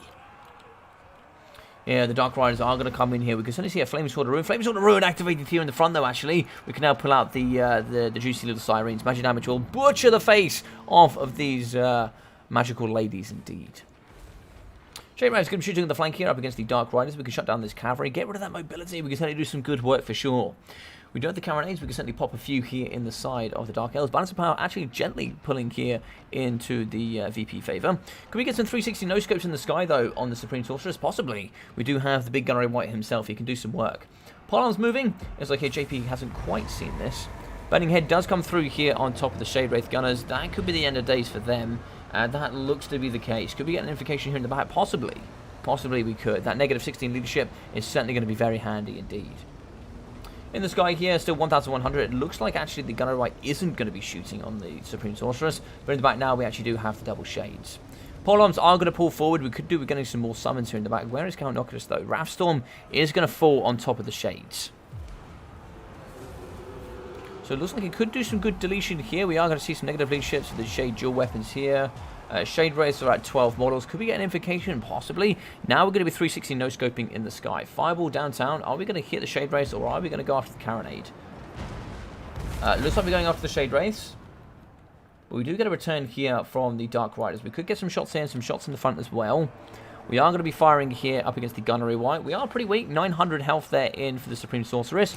We are going to be shooting there in the sky. She's going to be down to 625. Negative 16 leadership. Could she fall here is the question.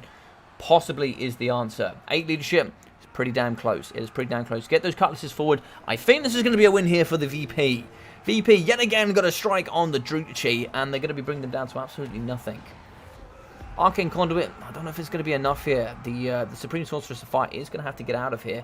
1 leadership she's going to be on. She's literally going to be clutching on the battlefield to anything that's left. You can see the Shades here are, they're certainly going to be struggling as well. In the back, the Dark Riders have cleared out a lot of this in the back.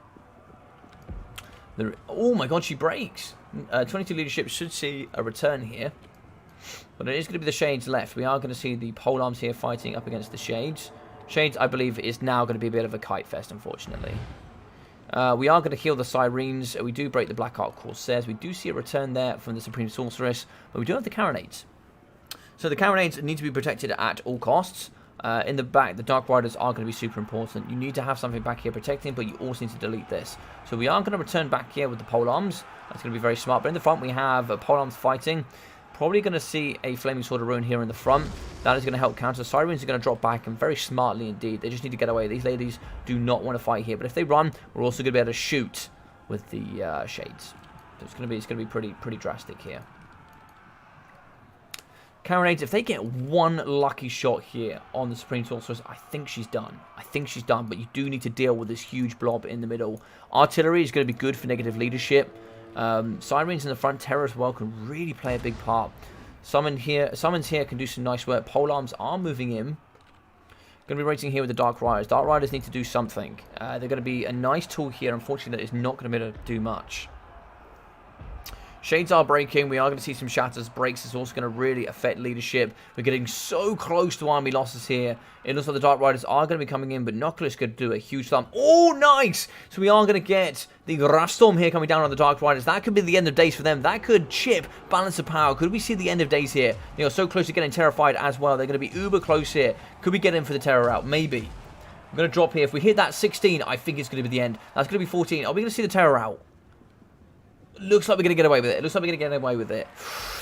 God damn, that is so close. Arcane no Opal Amulet at the back here for the Supreme Sorceress. But she's not going to get shot by anything. Maybe a cannon, but even then, not too much. We could get forward here with the Shades. We need to move forward here with the Sirens, though. We need to prevent the Shades from shooting in the back here up against the Carronades. Shades are going to shoot here in the front up, and they're actually going to miss Count Noculus. Does Count Noculus have hunger? Count Noculus has hunger. Ooh. Here. Oh, they could go. Polearms are ready to fight. They're ready to scrap. I think this is a misplay. The Polearms see this. This is the end of the Dark Riders. Sirens moving in. This could be a Terrify here on the Shades as well. We are going to see a Terrify there in the back. And that's going to be army losses. Is that army losses? And that's army losses. GG's and well played to the VP and Mr. Artisan Tech Priest West. God, what a game here between both of these two. What an absolute game there between both of them. Awesome stuff. Brilliant finish. Brilliant finish indeed. Excellent stuff. A much better game this time from Big JP. 1,250 with 590, 440, 120 and 550 there for the Black Ark Corsairs. 650 as well as 650 there from the Shades with 480, 1,300 and 650. 820, 960, 170 and 5 there from the Dark Riders. 702, 610, 1080 there for the Gunnery Whites. We've got 350, 190, 170, 130 with 600 from the nice cutlasses here from the Deccan mobs. The Polearms coming in at 470 and 420. 180 and 675 there from the Sirens with 0 there from the Deccan bobbers. with 780 there. Sorry, 880 from the deck Gunners. 666 there from the Shade Wraiths. Ooh la la. With 1088 there from the deck Gunners. 670, 630 there from the Carronates as well. GG's well played.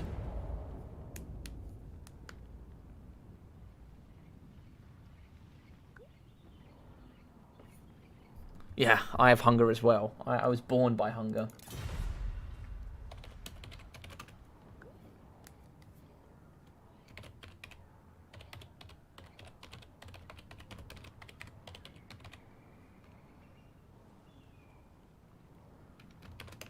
Alright, so well played to Big JP. Thank you very much for coming on the channel, my friend. I hope you really had a great time. And really well played to Arzan. He will be going away here with the first prize.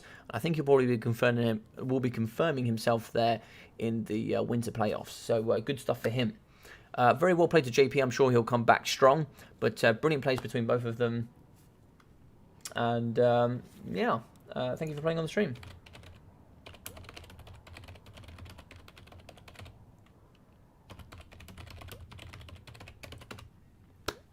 Logic, thank you, Logic, for the games. No problem. Yeah, thank you very much to both these players for putting on an awesome game. If any of you guys did enjoy this, do feel free to smash that like button, of course, and do feel free to subscribe. It really does help here on the channel, and just helps us grow bigger and stronger, of course. But other than that, I think that's going to be all she wrote. We will be back, I'm sure, with some more games next week. Next Friday, I'll be having Battlemania. We'll be doing some other stuff as well. Warhammer 3 content will be coming out from me shortly. And there'll be some more replays over the weekend here for some Warhammer 2 games. For some really, really nice stuff here towards the end of the kind of season here of Warhammer 2. So, yeah, it's been an excellent time playing Warhammer 2, casting all these games. It's been uber fun. Uber fun. Thank you, man, for inviting me into your community. It's been amazing, and I have learned so much. No problem, Prophet Oro, man. Really nice to have you here. Such a nice dude in the scene. That's really nice. If Arslan loses this game now, the poor thing will be left without the $5 to buy candy. The thing is, I can see Arslan doing that, popping down the shop and just going buying candy. But yeah.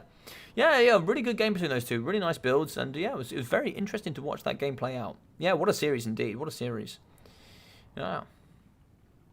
Well, guys, thanks, Logic, and the players for the stream. No problem. Thank you very much, everybody. You take care of yourselves here, and I'll be seeing all of you very, very shortly. I won't be live streaming over the weekend, but I will be back on Monday with some more live streams. So take care of yourselves. I'll be seeing you all there, and yeah, enjoy your weekend.